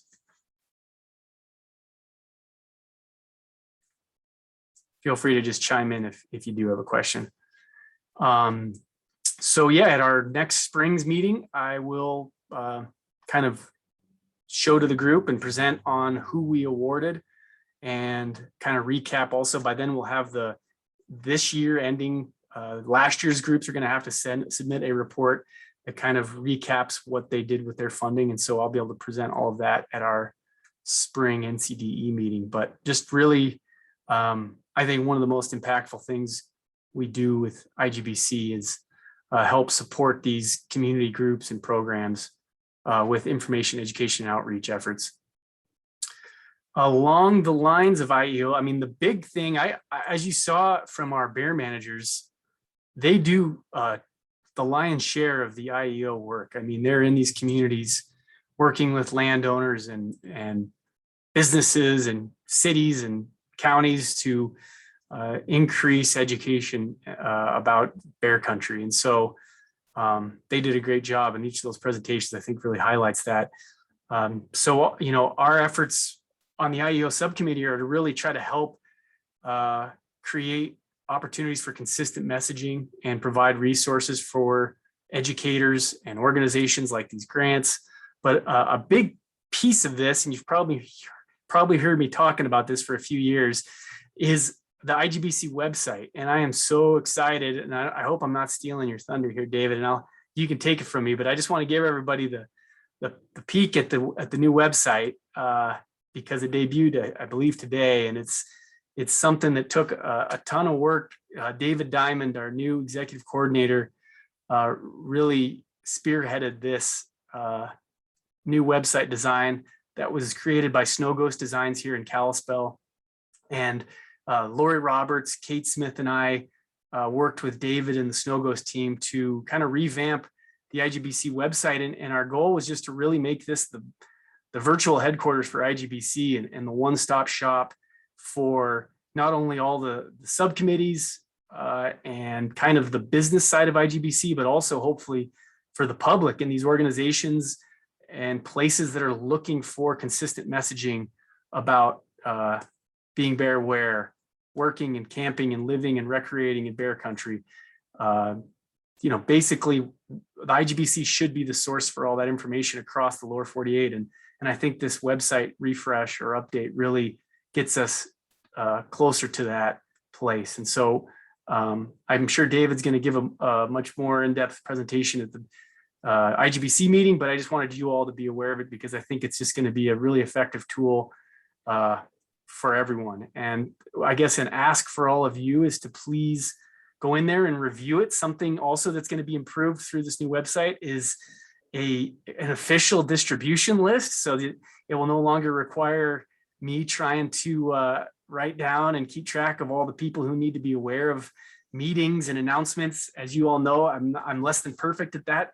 And now we will actually have a way for you to sign up. If you go to the IGBC website down here, you'll see this, join our newsletter. And David and I and others are going to really try to promote, if you want to stay informed about upcoming meetings, anything IGBC related, you'll sign up right here and then you will be on an official, well-organized list. And hopefully we won't have things slip through the cracks that often happen if I've, forgotten to replace somebody on the email distribution list or anything like that. So please sign up there. I'll send out a bunch of reminders about that. Also, if you can go to the committees page, go to Northern Continental Divide and check this page out. There's a subcommittee membership list. And we want to make sure that's updated at all times. So if you see somebody on the subcommittee membership list who's either no longer in that position or needs to be swapped out, please let David Diamond know. And he's got a really efficient, effective way for kind of organizing that. So again, it won't be me trying to keep my Excel spreadsheets all up to date. So David, anything, I know you're out there, anything you want to add or I missed on this really exciting website development? No, if you just would put the committee page back up. Oh, yeah. And I will do a full tour of this next week for the executives, but for the subcommittee, right now we've just pulled forward what was there previously. So, it's a little bit about the membership, what the charter says about the role of the subcommittee. The membership list, which doesn't work on your computer. Yeah. That's why that. Sad face. So we've learned that the Google Sheets that we're using to update the membership list isn't accessible within the office at Fish, Wildlife and Parks, and we are sorry for that. But we will have a PDF that's up there at least. But then if you keep going down, the past meeting materials previously were just sort of hyperlinked, and now they're in this sort of document database, and we can think about how to make this a little bit more accessible going forward.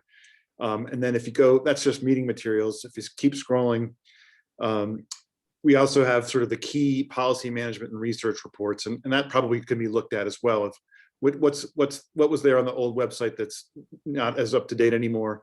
What things do we want to make easily accessible to folks, and is there other information out there that you want to collect for people who are working in this geography? And then anything else that you want to do here is easily possible. So the documents, the membership list, that was what was on the previous website. If there's more that you want to do here, it's going to be much easier for us to maintain that for you. Yeah, so really, really exciting. But we definitely need all eyes on the site now to make sure we're not missing anything or if there's any gaps. And then, like David said, moving forward, I think this new website is going to really create a lot of opportunities. I'll kind of end with some of the cool opportunities that could be coming down the road here with this website, which is you'll notice in here, Bear Smart Communities. So this is a really exciting project that Lori Roberts and others, including Kim Annis and other IEO folks, are kind of spearheading. And this is, I don't want to steal Lori's thunder, so I'll just say stay tuned for some really exciting progress on this front, and something that the IGBC website and will help house. Other opportunities I think are going to really present themselves with a website like this that is hopefully user-friendly. And like I said, just a kind of a one-stop shop for folks looking for useful information and consistent messaging, which is really the core goal of our IEO outreach committee. So anything I missed there, and Lori, if you're out there and I missed anything, please let me know. I'm sure I did. No, you did a great job, Dylan. And I will just let people know, we are talking pretty extensively about the Bear Smart community program Wednesday, when we give all the IEO updates on Wednesday. So if people are interested, they can tune in then at the executive meeting. Great. Yeah, and I think that agenda is on the IGBC website now. So folks can go check that out and learn more about next week's IGBC meeting. And I don't think I have anything else. We got a lot of inert bear spray from IGBC. As Tim and others mentioned, we didn't do a lot of in-person workshops this last year because of COVID, but we plan to, as you know, safe opportunities present themselves, utilize that inert bear spray. So that I think that'll be a big push in 2022 for that. I actually did think of one more thing, just to let everybody know. We did reconnect with the Western Wildlife Outreach Center, and we are getting those brochures printed. I know a lot of Forest Service front desk office areas and people, bear rangers, were getting very low. And so we have put in an order to print a ton of those, and we'll be distributing those over the winter. Awesome. Thanks, Lori.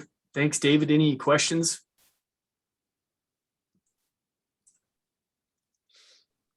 Any questions for Dylan? It looks like there may be 2 in the chat. Oh no, it's David's posted on the IGBC meeting next week on the website. So perfect. Thank you, David. All right. If nothing else for Dylan, we will begin our agency First Nation roundtable report outs, and we'll start with U.S. Fish and Wildlife Service and Hillary Cooley. Thanks, Bill. First, I wanted to reiterate the thanks to Ross, Beatty, and Dale and Tim for all the work that you guys have put into this committee and grizzly bear conservation. I've only been here, I guess it's a little over 4 years now, but it's been great to be able to work with you guys. Thank you. And Jody, too, I wanted to mention, I'm glad you're not going totally away, but this is your last NCDE meeting. So thanks so much for all the work that you've done. We've learned a lot from you. Okay, so I have a few updates. Some of these things others have mentioned, and I'll just reiterate real quick. A few are new. For instance, I think everybody, or most of you, are probably aware that we finished a species status assessment for grizzly bear. We published that in March, late March of this year. And that was a huge project for us. And we completed that, but we wanted to let people know we will be updating that. We're going to try and publish an update once a year. Just, you know, any edits that we find, we want to incorporate new monitoring information, and we're also going to keep a pulse on any new science that comes up and try to incorporate that into an updated draft. And we're not going to do any huge announcements, but just expect that we'll try and announce it at our normal subcommittee meeting, so everybody's aware of that. It will go on our website. Number 2, I think most of you probably have heard about the DNA study that Jennifer was spearheading this summer down in the Big Hole, and it was south of the NCDE and east of the Bitterroot. We were doing a pilot study to see what we would get in terms of camera, trail cam photos and DNA. We put out hair corrals, see if we could get any bears down there. We detected that collared bear that Cecily mentioned, Ligonpolter, and we detected a second bear that was with Ligonpolter. And I'm not going to spend any more time going over that. Jennifer is going to present a larger update at the IGBC meeting tomorrow. I guess the only other thing is that data is going to the lab, and that will take us, we won't find out for sure of what we got, except we know that collared bear, Ligonpolter. We'll find that stuff out next year. I wanted to mention the augmentation program too, but Tim did mention that we did not move any bears into the cabinets this year. just due to fire and weather mostly, and then busyness of the season. We do expect to continue that next year. Also wanted to mention Senate Bill 337 that the Montana legislature passed. Ken may talk about this in the FWP update, but that bill was passed this legislative session. And one of the things that bill said was that the FWP staff will not be able to relocate bears that were in conflict inside the recovery or outside of the recovery zone. And so we have been working with FWP to develop an MOA that outlines when they will be able to relocate a bear and when they will not. The service is expecting to hire some people to do those relocations that happen outside the recovery zone, so that we won't have, we're hoping to have things seamless so that we don't have a bear sitting in a trap and waiting for somebody. And I fully expect that we'll have that worked out by March 1st, which is when the bill goes into effect. In terms of the relocation sites, I know that the FWP Commission meets, actually it's this month, this is December 1st. So they meet this month to decide on relocation sites that the agency could use. So the service, we are waiting to see what sites are approved by the commission. And after they make that final decision, we might decide there's a need to add new sites. We're not intending to add many new sites. We're going to hope to use historic sites as much as possible. And so we're just going to wait and see what happens next or later this month when the commission votes, and then we'll go from there. If we add new sites that have never been used before, we do plan on doing public outreach. We're not going to be sneaking bears in anywhere. And we are working currently and will continue to with the forest or any other land management agency that we think needs to be consulted with. So we'll have an update for everybody on that next meeting. I also wanted to mention the Board of Review for the Ovando fatality. Jamie mentioned this. Want to give condolences to the family of the victim, and also a huge thanks to the community of Ovando that went through this event. And there were a number of community first responders that initiated and put a lot of work into responding to that. Thank you so much for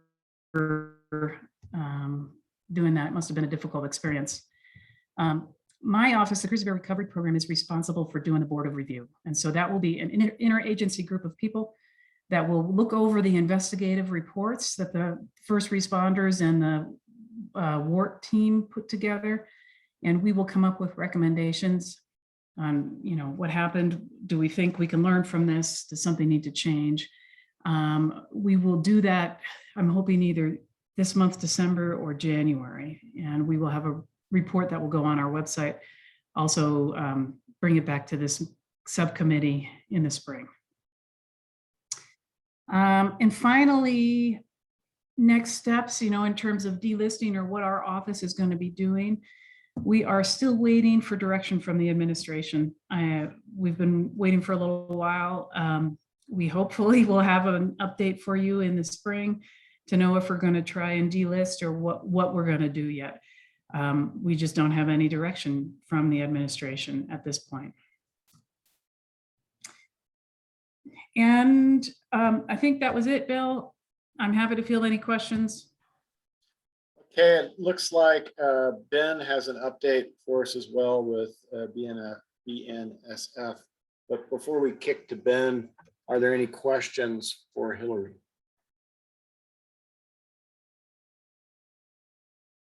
Okay, I'm not seeing anything. So Ben, I'll kick it over to you. Thank you, Hillary. Thank you, Bill. For a long time, you've heard me talk about the BNSF Habitat Conservation Plan. I got a lot of questions this year because we had a tick of activity with a public comment period opening last January. No one is more eager to get this thing finished than I.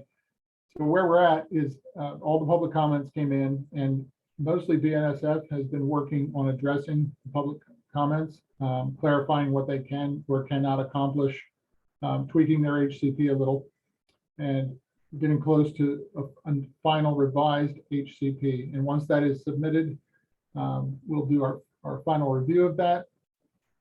It'll have to be reviewed by solicitors, et cetera, go through the process, and then a final decision will be made.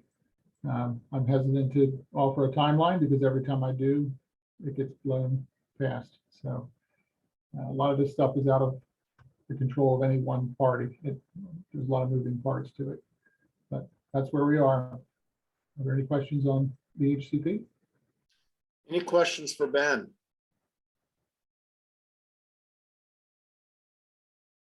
Okay, not seeing anything. Thank you, Ben and Hillary. Next, we'll move on to Montana Fish, Wildlife and Parks and Ken McDonald. Thanks, Bill. I'll start, and then if Gary, Jim, or Randy have any additional updates, I defer to them as well. So the first part, I was just going to talk about the legislation and legislative updates. So at the end of the last session, I think we talked about some of this, but it's now final, as we had asked for additional resources for dealing with grizzly bear management and particularly expansion, and the legislature did approve that. So we received additional funding for a trapping coordinator and a trapping technician to work under Cecily and help with the monitoring program. So that'll shore that up pretty well. We asked for base funding for technicians to help the bear specialists in Kalispell, Missoula, Choteau, and Conrad.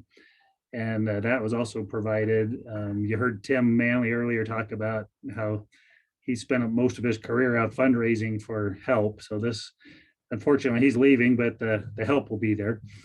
And then we also got additional operations dollars for the bear specialist to, help them with supplies and operations and things like that. So hopefully our current bear program will get shored up pretty well with that. And then we also got funding for an additional person, a bear technician that will be stationed in the Bitterroot, or a focus on the Bitterroot, recognizing bears are heading that direction, and we need to be proactive, ideally, and kind of be ready for when the bears come versus responding after the fact. So it was a really successful legislative session, and budget-wise, we're in a lot better shape than we've been. The other one Hillary touched on was that Senate Bill 337. It had two parts to it. One she touched on, which is that the Fish and Wildlife Commission has to approve any relocation site where grizzly bears will be moved. So our folks worked with their local, primarily the land management agency folks, to identify sites and any stipulations around those sites, such as the time of year they can be used or what type of bears could be moved there, and came up with a pretty comprehensive list of proposed sites throughout occupied grizzly bear habitat. So that was one of our caveats, is it had to have been an existing occupied habitat. Otherwise, there requires a MEPA process and all of that. So for the commission, they can approve it if it's in occupied sites. So we put that together, went out for public comment. We got a little over 80 comments. A lot of them were focused on, a particular spot on the map that was sort of an area of interest to them, or some general comments about just use anywhere where the bear specialists recommend, or you shouldn't be moving bears at all. So as Hillary indicated, our intention was to take that to the commission in December, but we've got a really packed, this is when we do our biennial season setting, got a really packed agenda. So we made the decision to move that to the February commission meeting. So we'll take this time between now and February to kind of tweak the list based on the comments, and then that'll go to the commission in February for final approval.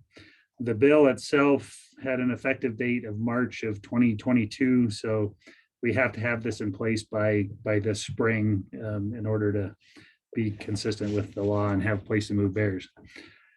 The other part of that bill, which she also alluded to, Hillary alluded to, is that we can't move. Fish, Wildlife, and Park is prohibited from moving bears, a bear that's in conflict, if it's captured outside of a recovery zone. And so as Hillary said, we've been working with Fish and Wildlife Service on how we're going to implement that and roles and responsibilities. But the bottom line is the response from Fish, Wildlife, and Parks will be the same. We'll continue to respond to conflict, wherever it is. We'll help secure the scene. If it's a livestock issue, we'll defer to Wildlife Services. And then once that happens, if the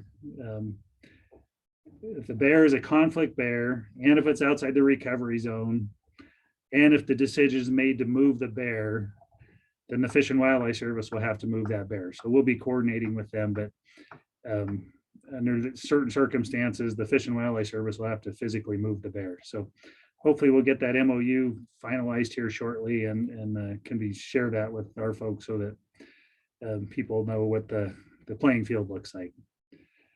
The other issue going on with grizzly bears that you guys might be aware of is related to our wolf seasons. So the commission passed wolf trapping regulations earlier this year. And in those regulations, it included a floating trapping start date for wolves of somewhere between November 29th and December 31st in occupied grizzly bear habitat. And the intent of that is to not start trapping until bears are in their dens so that we avoid any incidental take of grizzly bears.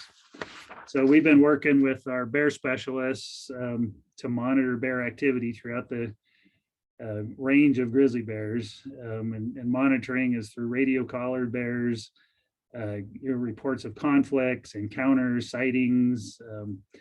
Our area biologists are going to start doing postseason deer surveys, and we've asked them to be on the lookout for bears and bear sign and that, and then based on activity or not, we'll make a decision on whether to open a wolf management unit to trapping.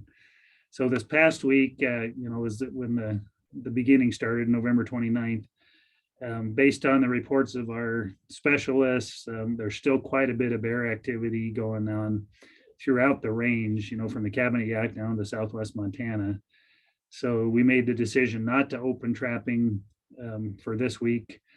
We're going to reevaluate that on a weekly basis through December, and then if we have indications bears are denned up and the risk of incidental capture is low to none, we would open up the trapping season in that occupied grizzly bear habitat. So with that, if for the other agencies, if you get reports of bear activity or sightings, if you would relay that to our bear specialists in the regions, that would be helpful, because we're going to be querying every week about, what are you seeing, what are you hearing, if bears are active or not. So that'll help us. So that's what I have. If there's any questions, I'm happy to try and answer. Thank you, Ken. Any questions for Ken? Hey, Ken, this is Jim. I just would add, and maybe you can share with the group, the legislation that created or legalized pursuing black bears with hounds. We're going to use the same map, or at least propose that to the commission. You want to? Yeah, so Jim's right. There was also a bill that authorized hound hunting during the spring black bear season. There's the same concerns about potential for incidental take by hound hunters, and so one of the arguments we heard is that well, they're not necessarily going to kill the bear, but using the definition of take, which includes harm and harass, that makes it vulnerable. So we'll be presenting the proposed black bear regulations at the December meeting, including the hound hunting regulations, and then we'll see what the commission does. All right, thank you, Ken. Yep, thank you. Gary or Randy, anything else? Nope. No, nothing from here, Ken. Okay, great. Thanks, Bill. Thank you, Ken. USGS, Claudia.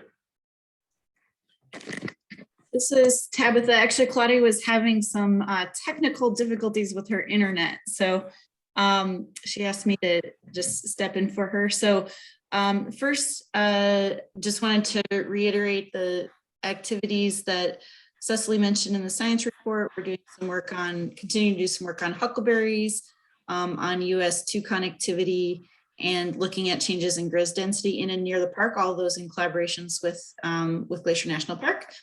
And then I had one other announcement from the IGBST. They just wanted to make sure those were interested were aware that they released a comprehensive report in April this year based on the findings in the report, implemented changes to their Chow-2 estimation process. So that's part of their abundance estimate. And their changes to that led to this new estimate of just over 1,000 bears that they presented to the YES committee.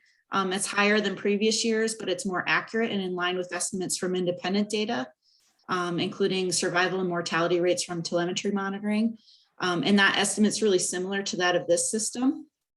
So their next phase for the IGBST is then to implement those enhancements of the Chow-2 technique into this integrated population model that Cecily also mentioned. They're currently evaluating that, and they'll be presenting their conclusions to the YES committee in the spring of 2022. And then the third thing I wanted to do is just briefly come back to this chronic wasting disease carcass disposal question that we talked about at the spring meeting. I just wanted to update everybody that I did talk with several managers and George Edwards and about this, and in terms of trying to understand some of what's going on there. And the basic problem is that in some places it's difficult to establish and get approval for new carcass disposal or composting sites. And it seems like there's kind of a combination of barriers to that. Some of those are financial, some of those are social in terms of being aware of what the risks are and being comfortable with even a very low level of risk. And then there are some science questions that are still being addressed in improved ways. So the concern generally is about travel of the prions into water and soil near these sites.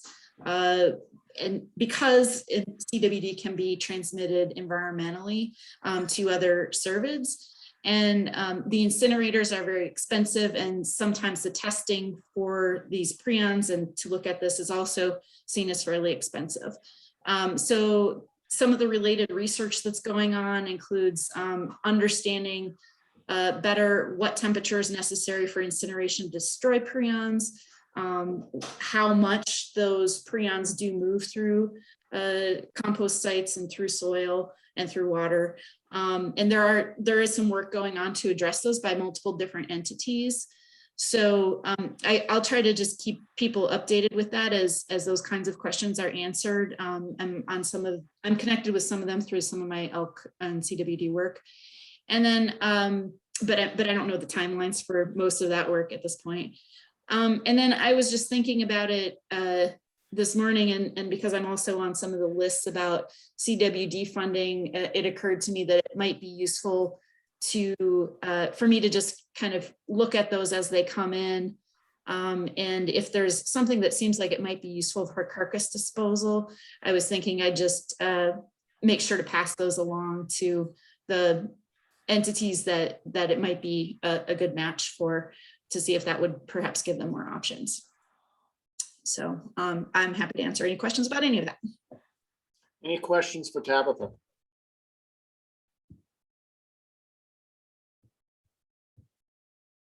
Okay, not seeing anything. Thank you very much for that update. We'll shift over to, I'm going to assume it's probably Pete for Glacier National Park. Hey, yes, it is. Hey, yeah, so Pete Webster, Deputy Superintendent at Glacier. John, jump in if I'm missing anything. I was going to keep it pretty high level. So if you don't know, Jeff Mao, our current superintendent, has announced his retirement for the end of the year. We just today were told that we have another acting superintendent coming in January, who is our regional or our deputy regional director in Colorado, is coming in while we fill the permanent vacancy at superintendent level. And the other two pieces I'll throw out, since John alluded to our visitation, where we just got our October visitation numbers back, and we're looking like we're gonna hit record visitation or come very, very close to record visitation this year. That includes with our managed access, our ticketed entry that we did. We are looking at doing another year of that next year. The one piece that plays in is we were able to accommodate more visitors over the course of the summer through ticketed entry, in that we were able to disperse them over a greater time period throughout the day, and then also throughout the season. The downside there is it dispersed use early in the morning and later into the evening, and continuing on that pattern into the fall season. While the impacts worked well for us in managing visitors, what we don't have a great understanding, and certainly this group can acknowledge the impacts of increased traffic over a more continuous time period throughout the day, and throughout in the shoulder seasons. There's certainly going to be some impacts to wildlife and other natural systems. To what degree and to our understanding of that, we still have a long way to go, I believe, but just wanted to highlight that. Otherwise, anything else that I should include, John?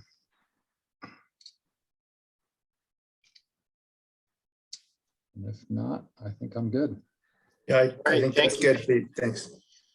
Thank you, Pete, and thank you, John. Any questions for the Glacier folks?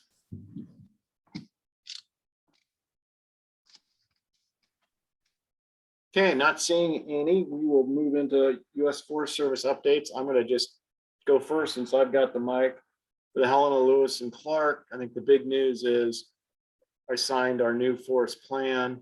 It did go into effect November 28th. It was signed October 29th. It did incorporate the Grizzly Bear amendments that were done in conjunction with the Flathead plan for the Helena, Lewis, and Clark, and Lolo, as well as the Flathead Forest.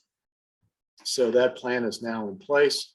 The other big news, as I mentioned, I'm retiring at the end of the year. My deputy, Sarah Mabin, will be acting forest supervisor in January, and I expect that we will have a permanent fill very, very soon after the first of the year for my position. And that's really it for the Helena, Lewis, and Clark. And I'll turn it over to Kurt Steele for the Flathead.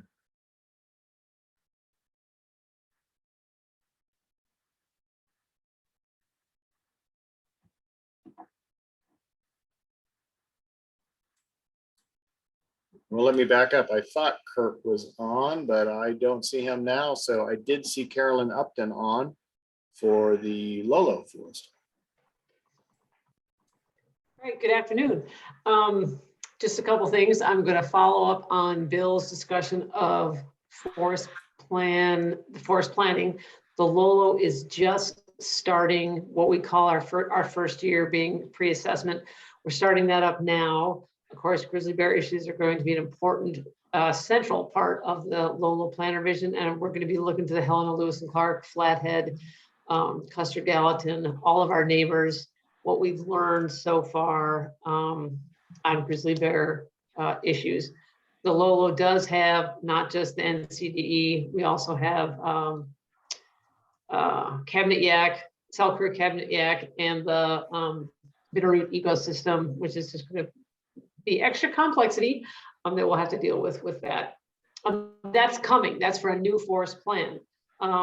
We also on the Lolo right now are looking at updating our grizzly bear consultation on our current plan, our 86 plan, due to some legal challenges we've had on some of our projects in grizzly bear habitat. So lots going on there at the landscape level on the Lolo with grizzly bear issues. Just checking my list. We are continuing to coordinate grizzly bear monitoring with Jennifer Fontaine Norris, and also coordinating, of course, with Fish, Wildlife, and Parks and Defenders of Wildlife on grizzly bear attractant issues around the Sealy Lake community. So that's ongoing. And just wanted to acknowledge all the partners and the work that we're doing on those issues. Research monitoring, again, that's mostly on the Sealy Lake area of the Lolo. I think that's it for us for a brief update right now. And congratulations to Bill. Bill will be looking to pass the chair of the committee to Kurt Steeler and myself. We will we'll arm wrestle for that and let everybody know. Unless Bill, did you pick one? I think Kurt actually already stepped up and I've got a handoff with him. So we'll keep it at the Forest Service, but thank you very much. And we'll appreciate everyone's patience as we transition with Bill. All right, thank you. And next, he's still on. Seth Carbonari with the Kootenai National Forest. Seth, you're muted. Good afternoon, everyone. Sorry, I started muted.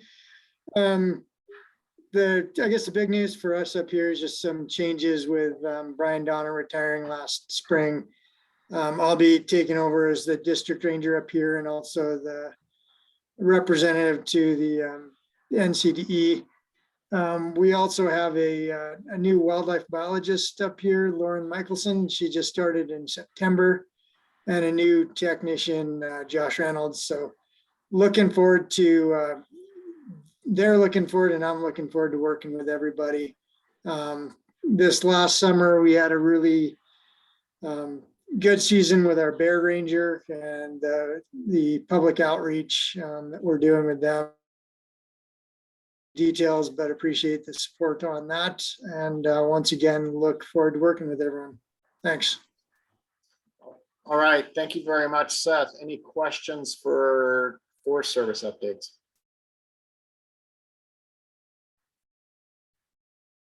Okay, not seeing any. We're going to move on to the Confederated Salish Kootenai and Whisper. Great, thank you. Hopefully my stuff's working. Yes, there I am. Okay.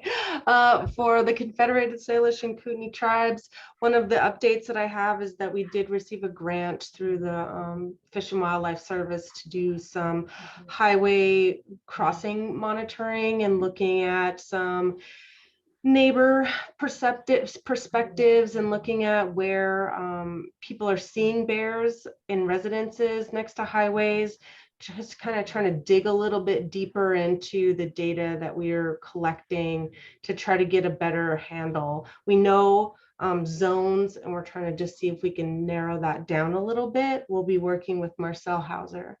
Overall, we've been, like Carrie said, getting our crew trained up and everybody just kind of comfortable in their new positions and getting them more experience. For the tribes overall, we're working on taking over management of the National Bison Range, which is now the CSKT Bison Range. We're doing some big game management planning here on the reservation and just continuing our habitat management, which really has us enhancing habitats all over the reservation, but those are for all wildlife species, as well as mitigation for damages to the reservation from Cur Dam. And that's kind of it, maybe, for this group. Thanks. All right. Thank you very much, Whisper. Are there any questions for Whisper? All right. I'm not seeing any. I don't see Buzz. Was anybody able to join us for the Blackfeet? I know, like I said, been responding today to a large fire just next to Browning. Okay, not seeing anyone. We will go over to Craig Glazier and Wildlife Services.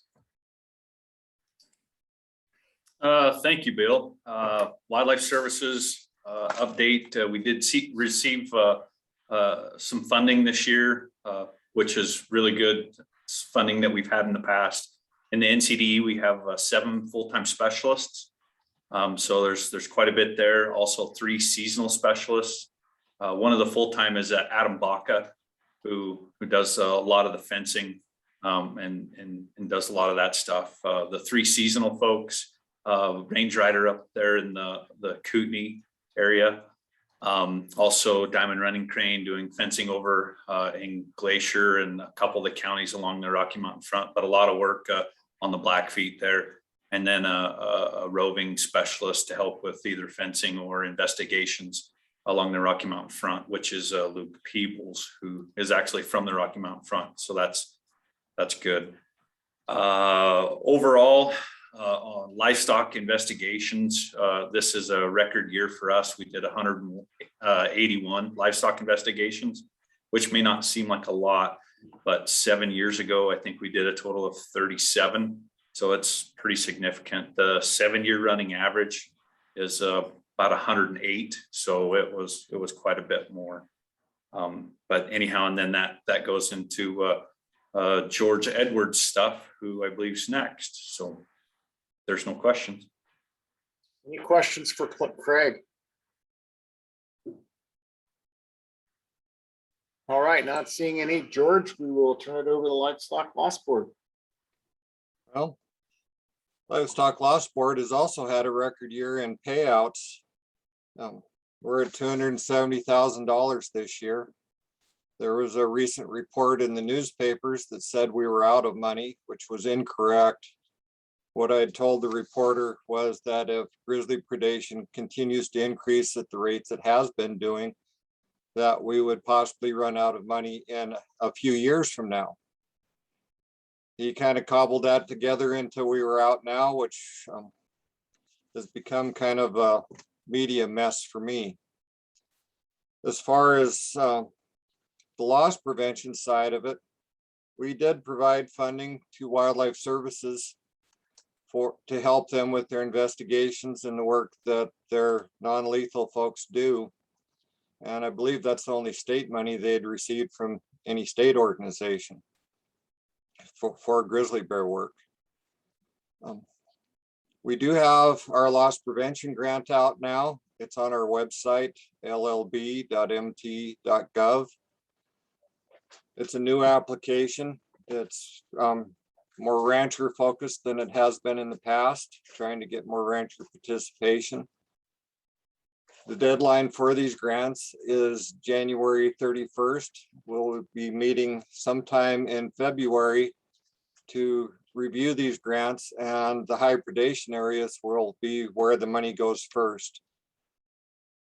As far as the high predation areas in the state, the highest 2 counties are Glacier and I'll go high 3, Glacier, Pend Oreille, and the NCDE in Madison down south. As part of this grant application too, organizations that are applying, rather than just saying they're serving a huge number of ranches, will now be required to get the ranchers to sign off that they're participating with that organization. It's so we can keep a better handle on where that money's going and how it's being used, and making sure that it's getting on the ground to those ranchers. And that's all I have.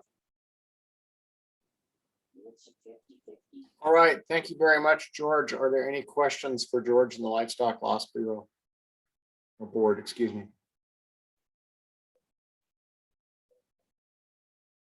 Okay, I'm not seeing any. We'll go over to Joe and Montana Department of Transportation. Yeah, I thought rather than touch on the things I normally do, cover what probably more people are interested in, and that's the recently passed infrastructure bill. There's a lot of provisions in there that address wildlife connectivity, aquatic organism passage, climate change, and resiliency. So the act contains $350 million in federal funding for wildlife crossing pilot project or a program to reduce wildlife vehicle collisions. And it adds wildlife crossing structures as an eligible category to existing surface transportation block grants.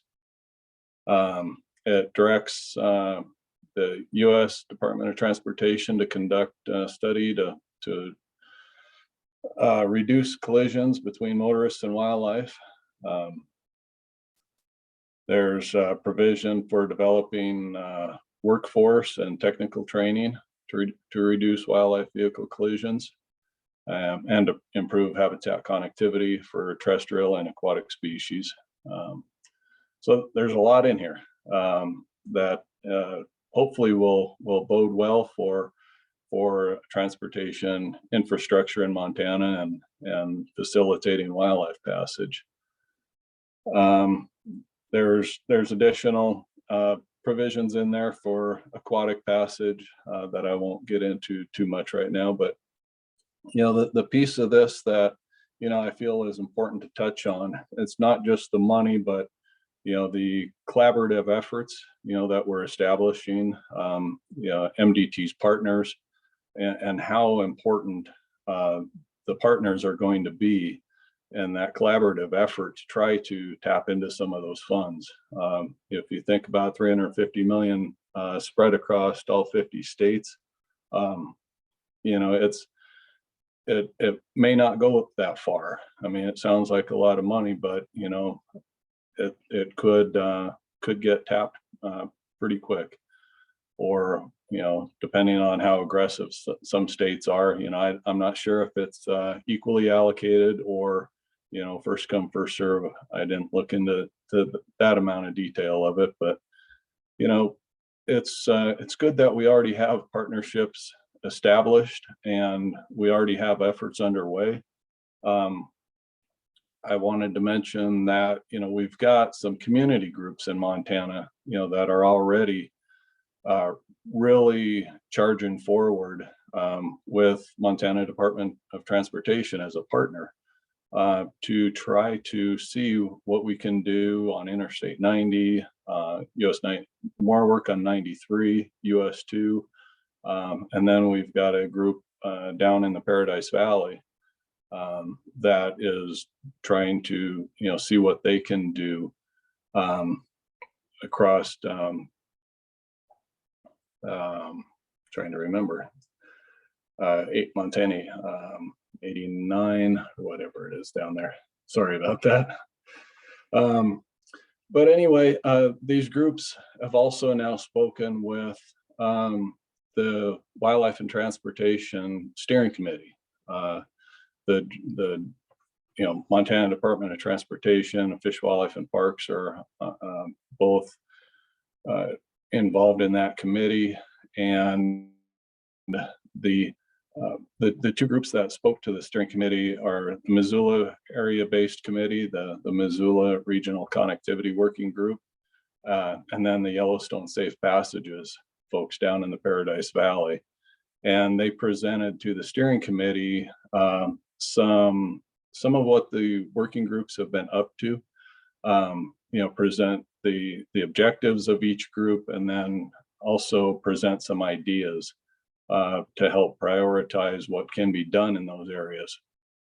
And I'm involved with the Missoula group, and in our efforts in the last couple of years, we've identified some small scale projects that we feel are relatively easy in concept and design and engineering, or no engineering, to actually get something off the ground and then create momentum for addressing more complex projects and wildlife accommodation structures in the future. We just really felt it was important to try to get some things on the ground and kind of lay the framework, get the everything in place so that when this funding all becomes available, we actually have an idea of how we can get a project going from the start to the very finish, where we actually break ground and can get that money on the ground in a more efficient manner. And just, since Cecily, showed the slide of Langdon Poulter, it really meshed well with some of the Missoula group's efforts. The bridge that it looked like Langdon Poulter went under to get under I-90. That particular bridge is one of the ones we looked at as far as what could we do to improve wildlife passage under those I-90 bridges and then the adjacent railroad structure. And the group came up with a very simple concept of potentially volunteer work or a minimum amount of labor to just improve the path that goes under the bridge so that wildlife isn't having to try to traverse really large riprap under that bridge. So something that would be really easy to get off the ground, get the collaboration, get the framework in place for getting permits through MDT to get the work done under the bridge, and familiarize us with the process and just kind of help everybody navigate the process of getting simple and complex projects on the ground. So I think those two things mesh really well, and we've got the funding hopefully becoming available that we can move forward with, but also these local community groups that are going to hopefully lead the charge and trying to show that Montana can succeed and get things done with the money as it becomes available. And then I also wanted to touch on the two research projects that MDT has underway. Well, one's underway. I've mentioned it before. It's with Western Transportation Institute. Marcel Hauser's doing the work. But it's looking at how to effectively get keeping pod animals, namely grizzly bears, wolves, coyotes, off of US 93, Montana 200, places where we have crossing structures in place and fence in place, but we have cattle guards in place that bears can freely walk across. And so Marcel's looking at some of the newer, fairly simple rubber mat technology, electrified rubber mats that we might be able to retrofit cattle guards with to deter bears from crossing cattle guards in some of the fenced areas on US 93 and Montana 200. So he's doing cattle camera monitoring there. And then he's also looking at trying to find a better, a more ideal height for some of the escape ramps or jump outs along 93, because we found that a lot of those jump outs aren't being used, for deer that get into the right of way. The deer aren't using them. A vast majority of white-tailed deer will not jump out of the right of way if they get trapped in there using those features. So Marcel's also looking at what might be the ideal jump out height to get deer out, but yet keep animals from jumping into the right of way. But the new research project I wanted to mention, we're working on the scope of work so that we can send it out for a request for proposals. But it's in line with our electrified concrete barriers that we've got on Montana 200 and now down by Toston on Montana 287. Basically, those are concrete mats with metal embedded in them, and they deliver an electric shock to animals, and they're tied in with the exclusion fence to keep animals from entering the fence ends, entering the right of way from those fence ends. And what we want to find out with the this new research project is how do animals react when they approach those fence ends and that mat? And we can't do that very effectively with cameras, because if you think about the vehicle volume on 93 or Montana 200, and any of our roadways really is, with cameras, you end up with tens of thousands of photos of vehicles. And so with some new technology that's out there, we're looking at, how we can better, it's radar, video, thermal imaging, and then there's some analytic software that takes the combinations of data and can filter out cars versus wildlife, whether it's a deer or an elk or even a human being. It actually can filter that out and tell you how those objects are behaving at the fence ends and at those electrified concrete mats. So we're hoping to get that research kicked off by next spring.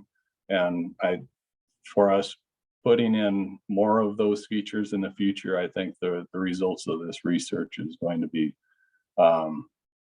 very supporting, because right now we just don't know how effective those are, and they're very costly to install. So, figuring out that cost benefit is very important for getting more of those in the future. So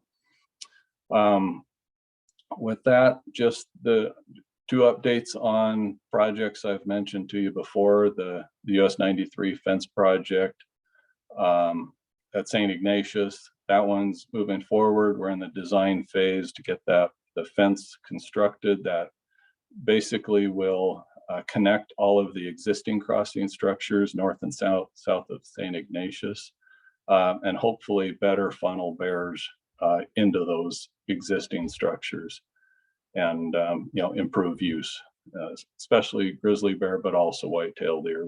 We haven't seen a great reduction in white-tailed deer collisions in those stretches with no fence around St. Ignatius.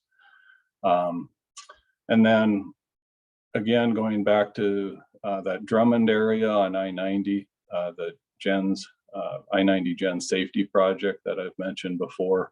The proposed project is about 10 miles of exclusion fence. And, what Lingenpolter tells us, the data, the collar data from that bear is that, that bear couldn't get across I-90 without the fence. So we've definitely got a barrier effect in place now. The fence certainly won't help that. The main reason for doing that project was elk vehicle collisions. There have been fewer elk in the area recently. They've dispersed to other areas. There's several smaller herds still hanging around, but we haven't seen the same number of elk vehicle collisions in the last couple of years as we were before. But we still want to address the potential for human fatalities in that stretch. I mean, people driving 80 miles an hour at night or morning, dusk or dawn, just doesn't bode well with herds of elk crossing I-90. So we're still moving forward with that project, but we have slowed down. It's probably not going to get built within the next couple of years like we had originally proposed. And I think the dispersal of those larger elk herds, kind of helps support not moving quite so quickly on that project. So that's my update. All right, thank you very much, Joe, and I appreciate the conversation on the infrastructure package. I was hoping we would talk a little bit about that today, since it does, while we still have yet to see how that's going to actually get operationalized, it does seem to present some real opportunities for us and some funding that we haven't had. So any questions for Joe and MDOT? Okay, I'm not seeing anything. I did not see Katie or anyone with the BLM on. Is there anyone with the BLM on that would like to provide an update today?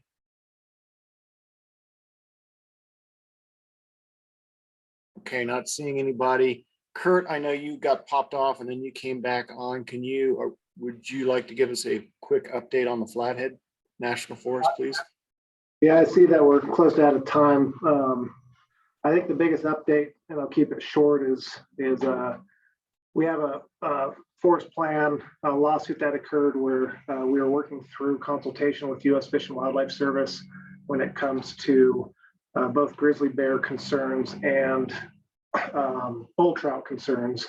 And our agency is actively working with U.S. Fish and Wildlife Service to try to update that biological opinion, which was found as being, I don't know the words, but basically having some deficiencies that we need to correct. So again, working through that, hoping to get through that here soon. Don't know when soon is going to be, but hoping to continue to work through that.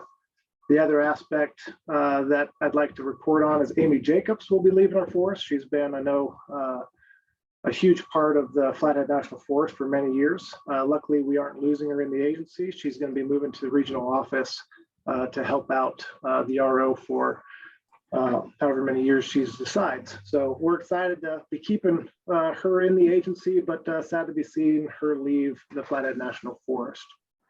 And then Dylan, I don't know if now would be an appropriate time for Bill. Okay, perfect. So Bill, I've been, you announced your retirement, but I also get to pull a Jim Williams for you. So I wanted to just say first, congratulations on the retirement.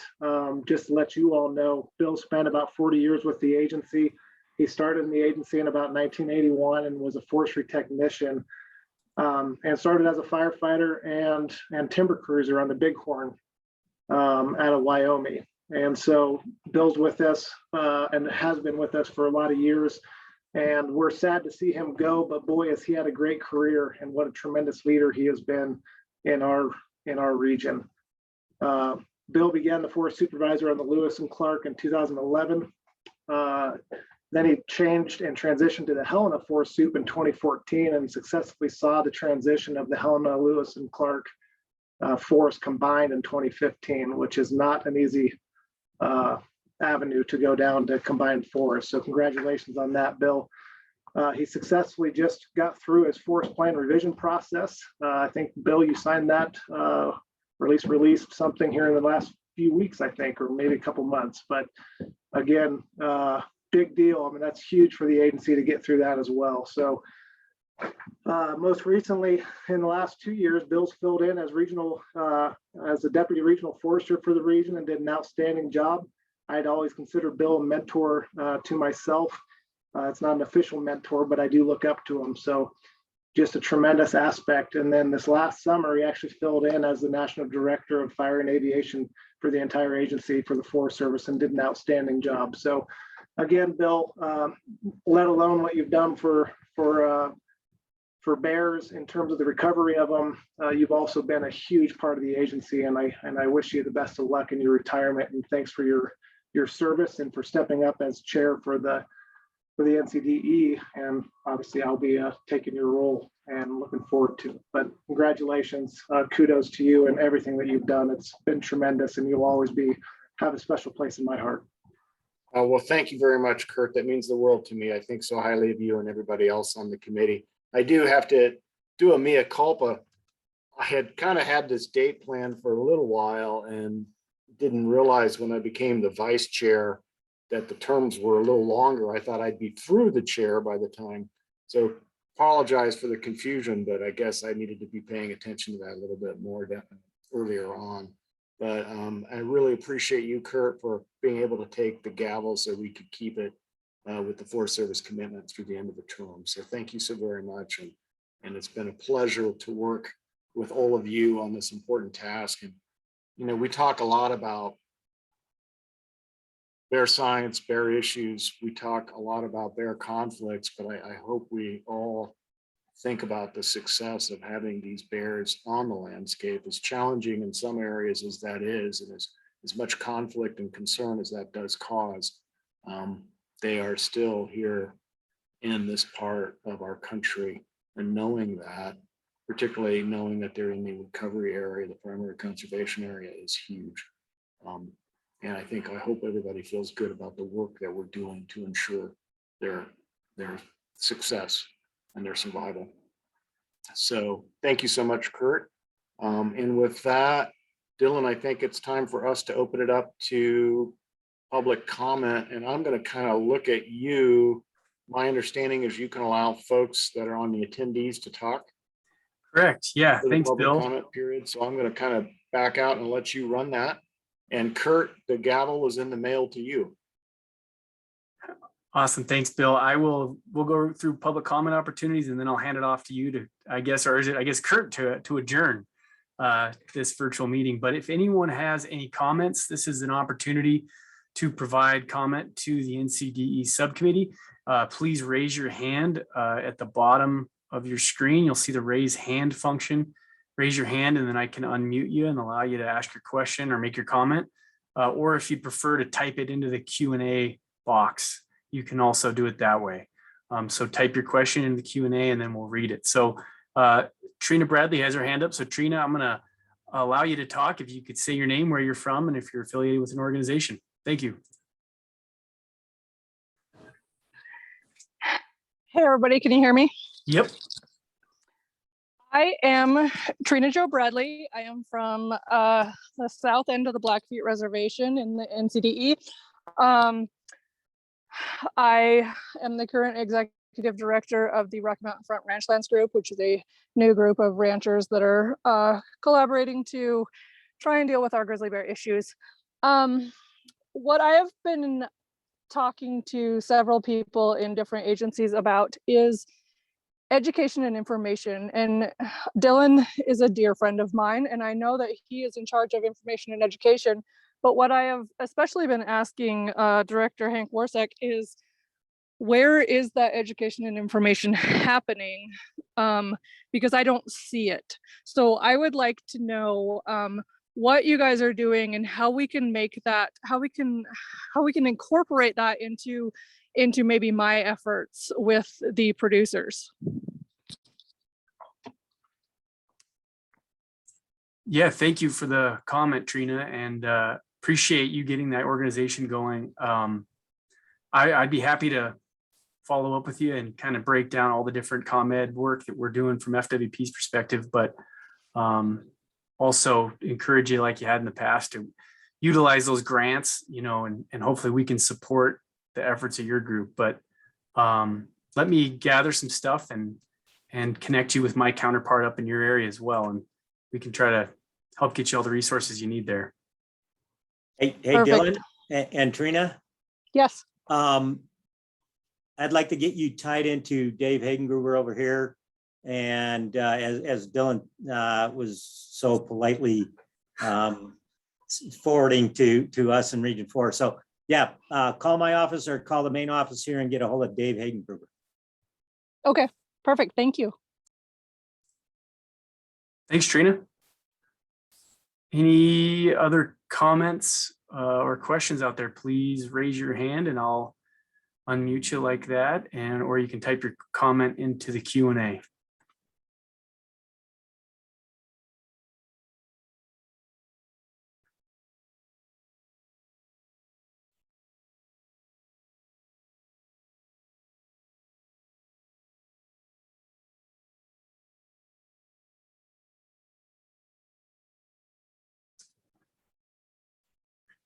Kurt, we'll just kind of pause here for as long as you'd like until you'd like to adjourn. Dylan, let's give it just another awkward 15 seconds and then we'll see if anybody has any questions. And then, yep, see, I knew we could find someone. There we go. Cecily's got her hand up. Go ahead, Cecily.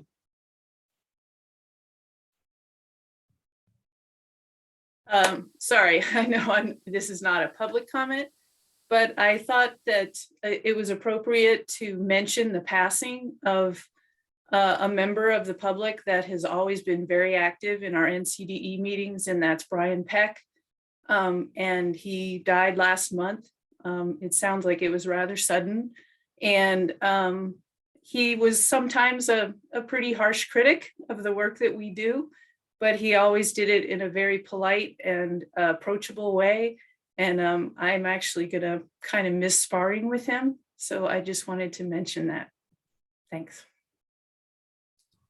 Yeah, thank you very much, Cecily, for mentioning that. I appreciate that. Any members of the public who would like to comment to the NCDE subcommittee here?